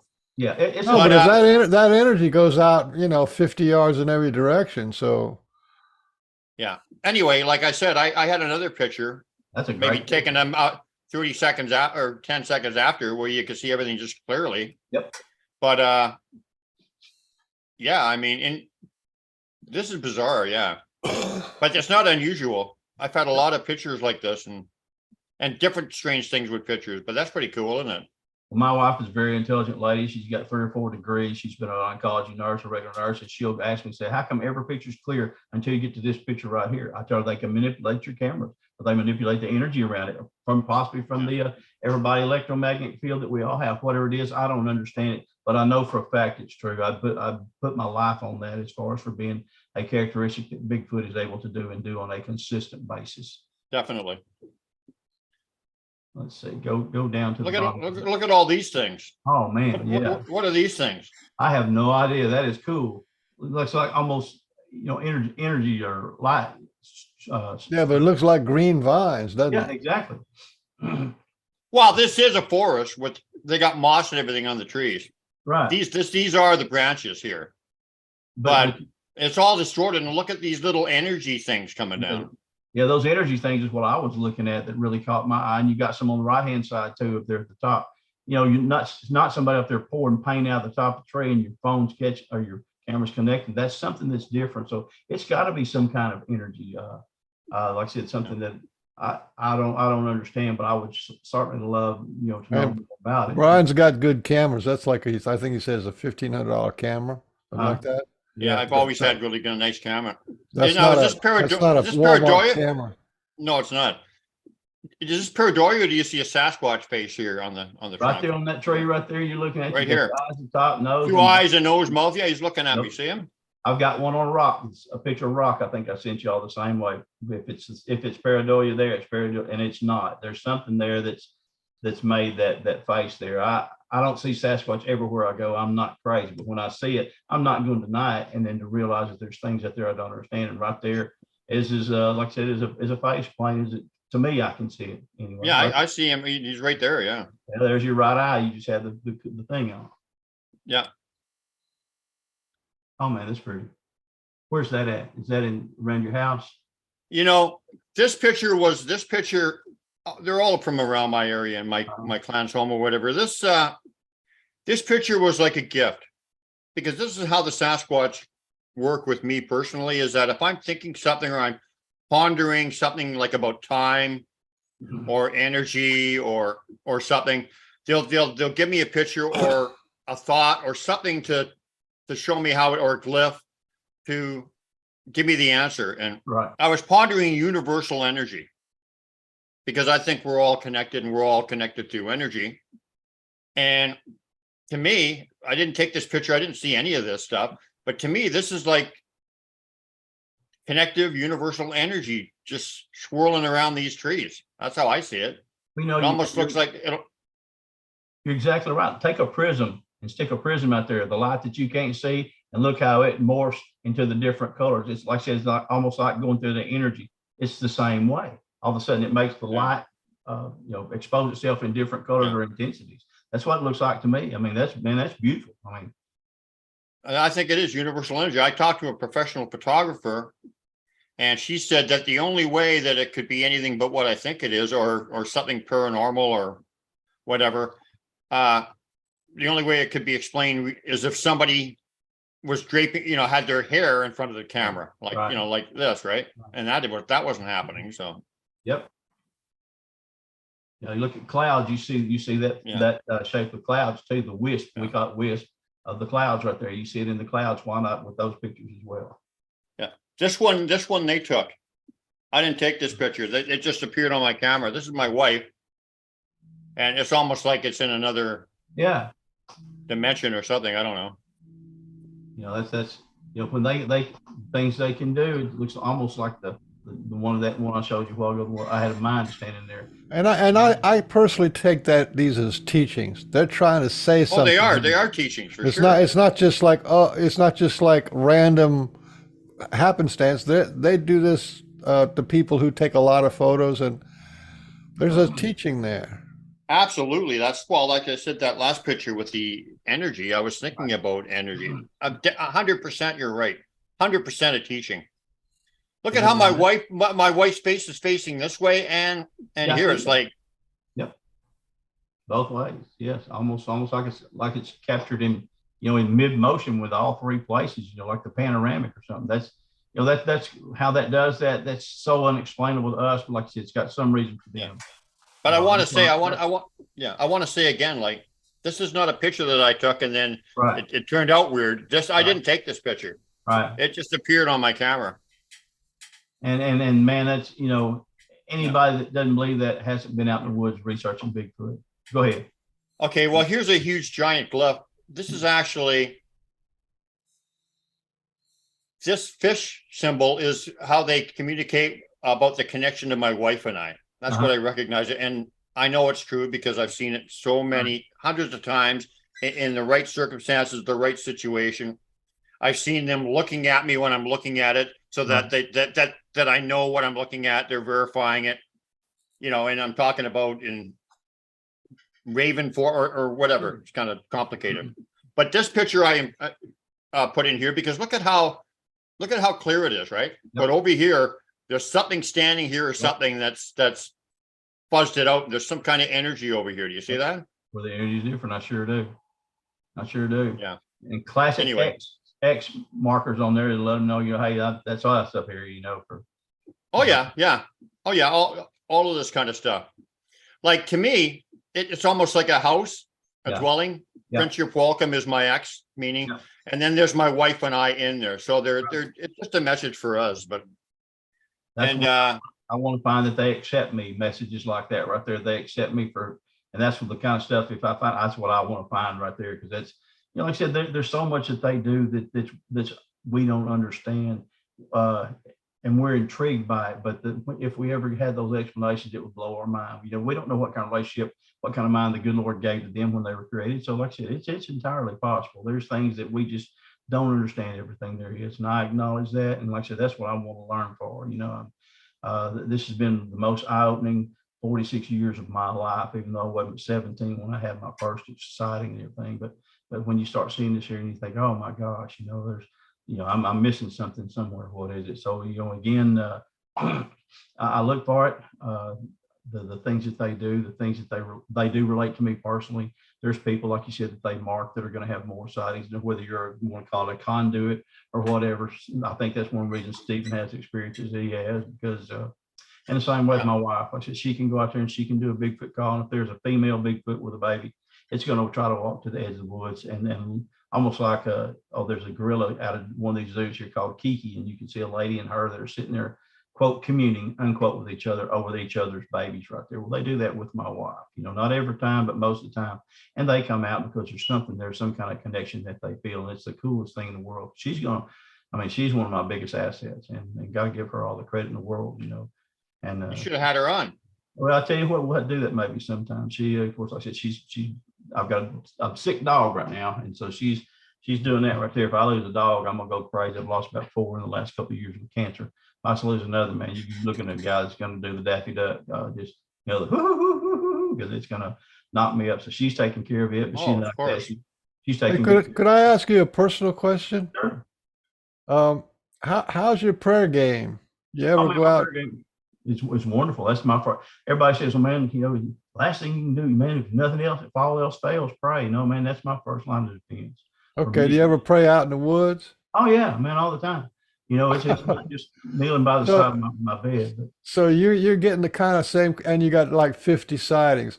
Yep. You got the same the same thing that's going on as Barry Webster, because that's what he does, and he's got 300 sightings with witnesses. There's no place better than to commune with our Creator than being out in the woods and seeing what He's done that we can't do, you know, and to appreciate what we're involved in, man. Just how lucky I've been lived 63 years right now, man. I hope, you know, I don't know how many more I want to live, but other than that, so I do. I pray out there, and like I said, people say, well, you can't say that your prayers were answered, but you can't say that they weren't. You can't say that's not a result of the fact that I prayed. So I believe that with all my heart. I believe the way I look at it from the people that I've talked to who've had the most heartfelt or the most extensive experiences, they had a good prayer game, or they had great faith, or there's something about them like that, and that should not be mentioned last. That should be somewhere at the beginning of what it is, because that's it. Like I talk about meditation, if you pray, it puts you in a different vibrational state, and they feel that first and foremost. So, you know, anybody has a Bigfoot sighting, prayer is going to be a part of it, because when they see it, that's going to be one of the first things they do. I did. I don't mind telling you. I said to him, I said, Lord, if you don't help me, just don't help him. And that's the truth. That's one thing that I remember thinking. They also like ceremony and ritual and respect or whatever. I can remember one time being out with a friend of mine that I was introducing to Sasquatch, and we were doing a rock ring ceremony. And I know they were watching, because, you know, they probably haven't seen something like that out in the woods and since the indigenous natives or whatever, like maybe 100 years ago in this area. And it was amazing. They were connecting with me, and they were telling me through energy and through mind speak. It was thoughts placed in my head, but I could hear the words and whatever, about how grateful they were that I brought him out there, and how happy they were, and how, you know, kind of thing. And it was really intense and special. And he was having his own experiences too while I was having that. And but they like prayer, they like ritual, they like respect, they like high vibration thoughts. Of course, prayer is that. And, you know, if you're out there being negative and fighting and talking about the situation in the world today and whatever, chances are you're not going to have them come around. But if you're talking about spiritual things, faith, stuff of that nature, talking about them in a positive light, singing, dancing, playing instruments, that's when they come around. If I started singing, they'd leave. My singing's not real good, but other than that, No, they would. No. They would still like it if you were enjoying it and having a high energy doing it and whatever, and just they would still enjoy it. I had a young man come to me up there around Camden, Arkansas, and he was out serenading his girlfriend one night in the back of his truck. And so there was another couple that was in the front part of the cab, and they're up there, I guess, being amorous. All of a sudden, they suddenly accidentally hit the brake lights, and when they do, the brake lights come on, and there's a Bigfoot standing in front of him, listening to him serenade his girlfriend with his guitar. He told me that just as serious as I'm telling y'all that, man. I'm like, that's neat. My dogs love for me to sit here and play my guitar, and they'll sit there and just so again, I believe that with all my heart. They do. They have an affinity for things like that. And oh yeah, anything, because they're a high vibrational being. They're more advanced than we are vibration wise, and they don't do the stupid crap that we do. They don't kill each other generally, and they don't have war. They don't have a monetary system. They don't judge. They don't do any of that stuff. So in order to meet them, here's their vibration. And when we're thinking negative shit, we can't even see us on the screen. But when you get good positive prayer thoughts going up, you're going up and you're meeting them somewhere closer to the middle, right? Right. So that's when you meet them. Or that's when they become interested and want to come out. Well, prayer is a big part of my life, like I said, and I don't say that any kind of shame in this, man. People say, well, you've never seen God, well, you've never seen the wind either, but the wind blows. So, whatever it is, it's I know that somebody built my house, and this universe that we have is so much more complex than how can I commune with a creature that's 10 foot tall and I'm 6 foot tall, and we're on different deals, but still, like I said, at times, look over here, well, here you are. Whether you're a Christian or whatever kind of faith, if all you have to go do, in my opinion, is go out into the woods and see nature and everything in unison and whatever, and that there's a God, there's a creator. Okay. It just you just feel connected with it. So And that's how about your dog? How about your dogs? Do they like the Sasquatch? The black one I had that encounter that day when he was getting really aggressive, it didn't like it, but because the Bigfoot was being aggressive. She didn't start out being aggressive. She started out being really humble, walking beside my side. And like I said, she was a pit bull. And whenever he started getting aggressive with me, then she got really antsy. Her behavior was not patternable like it normally would be. There was times she would really bristle up, and other times that she would cower down. But she was going to protect me, regardless of what it took, and I was going to protect her. I said, I'm a no-kill Sasquatch individual, but if they're going to hurt my family or my dogs, then we're going to have a meeting of the mind somewhere else, and he's going to have to change his behavior, because I'm not out there to hurt him, and I certainly hope they're not to me. So they don't. But I actually had one little dachshund that went out there one day, and he was out there with me, and you could tell he was acting different. And so he went to walking through the woods, and I'm just getting to see where the grass is bending as he's going through. I go over to him wherever he is, and he finds a Bigfoot track, and he's standing right there looking at me like, well, look what I found. You're not so special. But it was really neat the way that he looked at. But that's honest truth. And so he went over and found that Bigfoot track, like, oh, this is, so whatever it was, whether he was showing it to me, whatever his motive was, but that's how that happened. That's really pretty neat. That's one of my best stories I have. Arla Colette Williams or whatever, you've heard of her. And I've had this experience too. She her dog, her dog would go out like all night or whatever, play with them, come back really tuckered out or whatever. They like some animals. They will play with them and whatever. And I remember I had two little chihuahuas. And I've actually got a video of this somewhere where I'll have to find it. It's so cute. They one time they stopped, and they did this quite a bit. They would just stand still, look off into the bush, and all of a sudden they'd be barking, but like a friendly bark, and their tails would be wagging, and they knew they were there. They were seeing them or whatever. And I remember one time they backed up to each other, one like this, back to back, and their tails are going, and they're looking into the bush and barking, and the Sasquatch were communicating with them, and it was like they were scared of them. They were like friends. They were like, and there was other times when there was new ones or something, Sasquatch or something in the area that they didn't know, because the dogs and the animals are more perceptive of this, where they would not even go a step further, because there was something else there that they weren't aware of or weren't familiar with.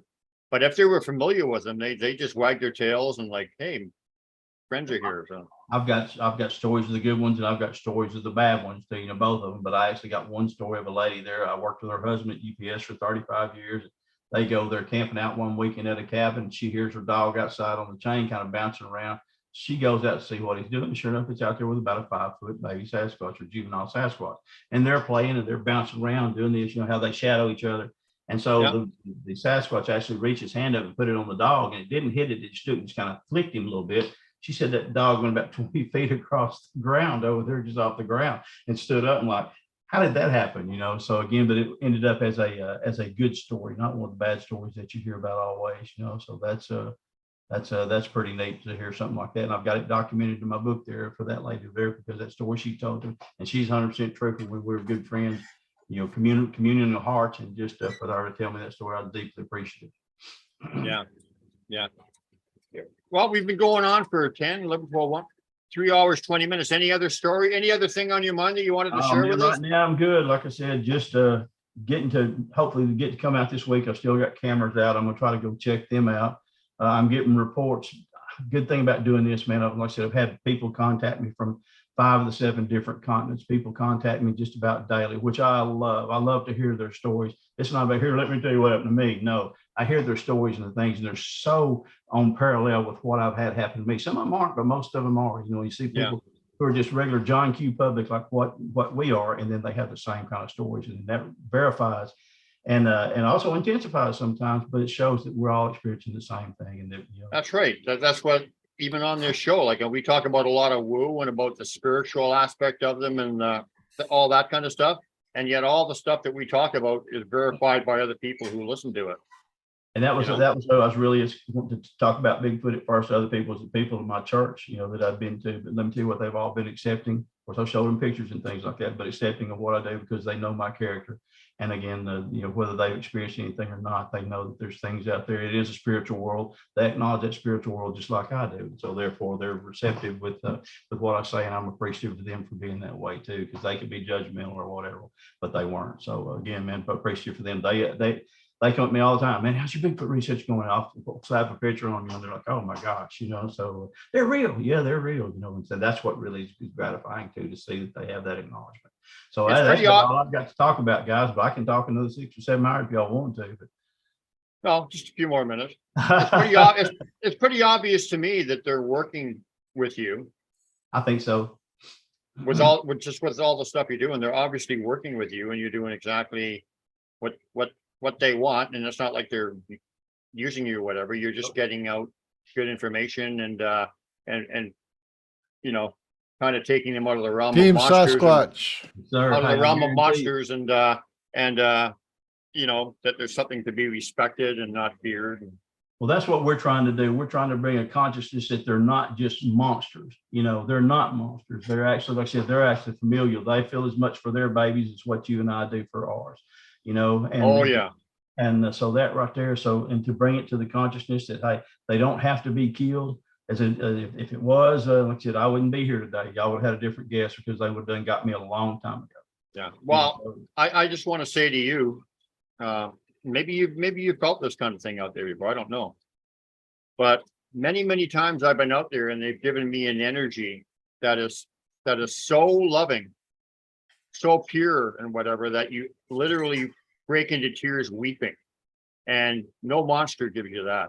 They're sending me a love and a family kind of connected kind of thing, and it's just so overwhelmingly beautiful that once you felt that, the monster thing goes right out the window. Well, there have been a couple of times truly that I have felt like 100% I'm going to have a Bigfoot encounter, Bigfoot sighting, and sure enough, I mean, there was no doubt when I went down there, and sure enough, it happened just like I thought it would. Had those there, whatever that premonition, whatever you want to call it. Like I said, I knew before I went, I'm like, everything is right for me to have a sighting, and so I did. And man, when that happens right there, you're like, oh man, these things have a whole lot more to do with it than I do. Like I said, even though I'm studying and going hard, going to the woods, facing rattlesnakes, ticks, chiggers, and whatever it is, they still have more to do with it than I do. So again, I'm grateful for that, man. Those sightings that I've had, oh my gosh, it's just, I've lived a quote charmed life. I've heard people say with them, they say, it's a quote spiritual experience, not religious, but a spiritual experience. And it is when you're looking at a creature like that that's not supposed to. It is. But it does. Yeah, I think everybody who's had a positive experience with them, like we, That's right. like we have or whatever, I think looks at it like that's something that's really enriched their life, That's right. really enriched their life. And I think you feel that way too. What were you going to say, Bean? I was going to say just like a fun way of looking at it is going back to the Hanuman story, right? Hanuman is sort of like the Old Testament or something in for the Hindus, and it was all about having faith in God. And this guy Lord Hanuman is the example for the Hindus of faith in God. And as a matter of fact, there's more temples to Hanuman than there is any of the other gods, which they have plenty of gods, 25, 30 gods. So if you're going to go walk to your temple, right, you first stop by a temple, a little statue of Hanuman, and ask for devotion to God, ask for faith in God, and then you go worship your God. Well, if you added that up, it comes to around 700 million people out of 900 million people in India that see the Hanuman type guy, the Sasquatch guy, as the sort of like the patron saint of faith in God. If that was a religion, right? If Hanuman and Sasquatch was a religion, it would be the sixth biggest religion in the world, with Buddhism being the seventh. Right. That's just to show you how our ideas haven't really caught up to their ideas yet, because yeah. I think what it's going to come out to is Sasquatch is going to show the like a true understanding of what God and nature and all that stuff is all about. They're definitely not demons, that's for sure. That's the reason, doing shows like this, when you and I first talked there, because I want to learn things like that. And I hope y'all want to learn from me as well. And that's because our creatures, I'm sure your creatures up there are not the very same as what I have here. So there's things that differences. And that's anything that you learn and you put into use can only be beneficial. That's the way I feel about that. So, and that's one reason I do this. I just hope people kind of just keep waking up that they are not wood apes, they're not monsters, they're not any of that stuff. They're a highly intelligent people who made a decision to live into nature, and to them, that them living in nature is them taking care of God's creation. They really believe that. So to them, they say they have not fallen because they're doing what God asked them to do from the beginning. And this is something that human beings with our big egos, we think we're the top of the food chain. It's hard to take that there may be some kind of animals or beings out there that are higher than we are. And that being said, that's not to say that there aren't people out there who are faking sightings and all this other stuff, trying to get their 15 minutes of fame. Oh, sure. Absolutely. We know there are, and they hurt what we're legitimately trying to do. But those of us who are trying to legitimately bring a consciousness to these beings and these creatures, and like I said, it's a different thing. It's something that I'm deeply. That's one reason I'm so deeply passionate about it. You see. You know what though? You know what though? People can see authenticity in people. When people talk and they're authentic, you can tell. I mean, so it might hurt us for people who aren't thinking or not really considering it too much. But when you're authentic, you get your message out there. Right, exactly. People believe you. All right. Well, what I would ask you is, will you send me links to whatever you want on the video? Because I make a YouTube video, like your Facebook, any groups, anything that you want shared as far as how to contact you, and just send that in Messenger, and I will put that on the video. And try to send him a good picture of the cover of your book so he can stick that on the. Okay. Yeah, I'll do it for sure. Like I said, that's part of what my book is about. It's written a lot. Some of it was written a long time ago before I had as much knowledge as I do now. But still, like I said, it's all going towards the point, the fact that we share this whole earth with something that a lot of people don't want to acknowledge. And 99% of the times it's good. There's things to be learned. And so that's it. And that's why I wrote my book. It wasn't to become a millionaire. That's why I talk with people about it. That $1 million camera shot and that $1 million video, it's not there. I've learned that years and years ago. And then That's I think well, that's like going back to let's talk about the crypto scientists. It's just not there. that's right. Nobody cares. That's exactly right. If they Well, didn't we see, care. We care because we know something's very real there. you can look at that mama's face, that one that had the green circles around. Take a look at her looking at that baby, and that's all you need to see. You can see that she's adoring that little booger, and that's what we see. And like I said, just like we do. So it's a thing that's a real phenomenon. And if you want to call it phenomenon, it's phenomenal. When Christ walked along the side of the ocean, right, and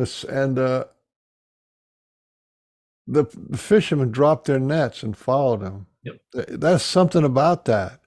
And have you ever heard of anybody doing that with anybody else? There's something about the Sasquatch that they're so majestic and they're so I guess you could say mysterious or beyond but there's a recognition. There's something going on there. And you just kind of drop a lot of other stuff and just say, I want to find out what this is all about. I want to follow this. I'm a bass fisherman and I fish bass tournaments. I've won probably now, I think I'm right at close to 110,000 fishing just out of fun. But on something other like that, if somebody comes up to me and says, here, man, you're throwing the wrong stump, throw this stump over here. Man, first thing I'm gonna do is get mad. I'm like, man, who are you be telling me where to throw? I've been fishing this area for years. And then, like I said, you read the rest of the story, and they drew it out, and they couldn't pull the nets up because it was so many fish. Like I said, there's a reason to that story right there, and I appreciate that, especially being a fisherman. Because it means something to me on a personal level to see how that was done. So again, in the same way that we've got Bigfoot there, is it my quote job to spread the word? For everybody to know, but it's my job to spread the word as to what I've experienced, and that it's real. You just got to tell your truth, because man, you're standing in the truth. You're an example of the truth. You're a real deal. I appreciate y'all saying that, girl. That's what I wanted. I said I know for sure my buddy is, and I sure try to be. Not that we don't all fail in certain ways, but here I am, man. So like I said, we'll keep in touch. Thanks a lot for. I feel better. It was a good thing. I mean, it's good to meet people like you. So thanks for showing up, and I appreciate y'all having me, guys. I really do. Like I said, I tell anybody else if they want my book, it will be available. I think it's available on Amazon and on Kindle and on something called Lulu Books. And I think you can order it. I'm not sure how much they're getting I think it's like, oh heck, I can't remember. They're getting all the prices set up. They do most of that more than I get to do, but it's actually a good read. I'm smarter than I look, and people say, well, you don't have a choice about that. Well, that's true too. That's fine, but still, man, that's hey, it's invaluable, man. What I've told you and what Stephen Hill has told you is real. And man, when you get to experience that and you get to share it with folks, hey, that's what it's all about. So thank y'all again for having me on, guys. Like I said, y'all keep in touch. I will get with you in a minute. You can send me your information and I'll do the same, and I'll mail you a book and you mail me one of yours. How about that? I'm not going to have my book until first week in May, but in about a week they're coming in. I ordered a bunch, but yeah, I will send one out to you. But yeah, let's exchange that information. I appreciate that. I've got a deal tomorrow with Keith Crabtree, the man who played the creature in the legend Boggy Creek. Tomorrow and Saturday, we're going down to try to visit with people, let them know what we got into, maybe sell some books and t-shirts just to get out there, but more than anything, just to visit with people. And so far, it's been a positive experience. I've got those 2 days of that and got Sunday, so it may take me till a little bit to get it done, but I will get it done. Yeah, as a matter of fact, I got a camp out I'm going to be quite honest. And there's a bunch of people there. I'm probably going to give a bunch of my books away to them. Yep. So I might have to order another batch before I get to you, but I will get you one. Well, buddy, I appreciate it. Man, I love talking to y'all. Again, anytime, I'll try to send y'all some clearer stuff next time. I'll try to work on these filters so people can see it. But again, I enjoyed sharing what we do have with y'all, man. I enjoyed y'all sharing. Yeah, if your wife's got stories and if she feels like she wants to say something, then definitely we could have you both back on if she wanted to do that. That would be. It's always nice to hear the ladies' point of view. She's a crackerjack as a wife, as a person, and as a researcher. Couldn't be any prouder and know just how lucky I am to have her. So, guys, I appreciate y'all saying that too. We'll stick the bug in your ear and we'll do that. Sounds good. Guys, I appreciate y'all, and I do. Thank you, William, for showing up, and good show. And so on behalf of Port Cunningham and the world's handsomest man, Frank Oliver Beans, this has been the Pork and Beans Show. Thank you, William, for showing up. Thank we'll y'all. get in touch with you again. We'll have your wife on and we'll, I guess we're buddies now. So Yep. that's an inevitable part of coming on the show. We're buddies now, so we'll keep in touch.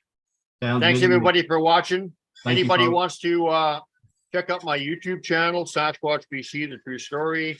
And if anybody's watching on YouTube, subscribe, share. For sure. Guys, thank y'all again. Thanks I've to got everybody. 620 videos on YouTube now. Oh, wow, man. Well, everybody that's listening, I appreciate them. And again, like I said, all our people who paid the ultimate price so that we can do what we do, I appreciate them. There's one in everybody's family. I appreciate Yeah, and them. also join our Facebook group, the Pork and Bean Show. You can participate there. It's a great group. Nobody ever judges anybody. We're all really, really good people. There's no like people go on there and say bullshit or whatever. Yeah. Nobody's being negative. And so it's a safe place. So thanks, Thank- William. That sounds good, guys. Again, I thank y'all so much from the bottom of my heart. Thank everybody who listened again, and those who do what they do so we can do what we do. Thank y'all. We'll talk to y'all next time. You're welcome, man. Thank y'all, buddy.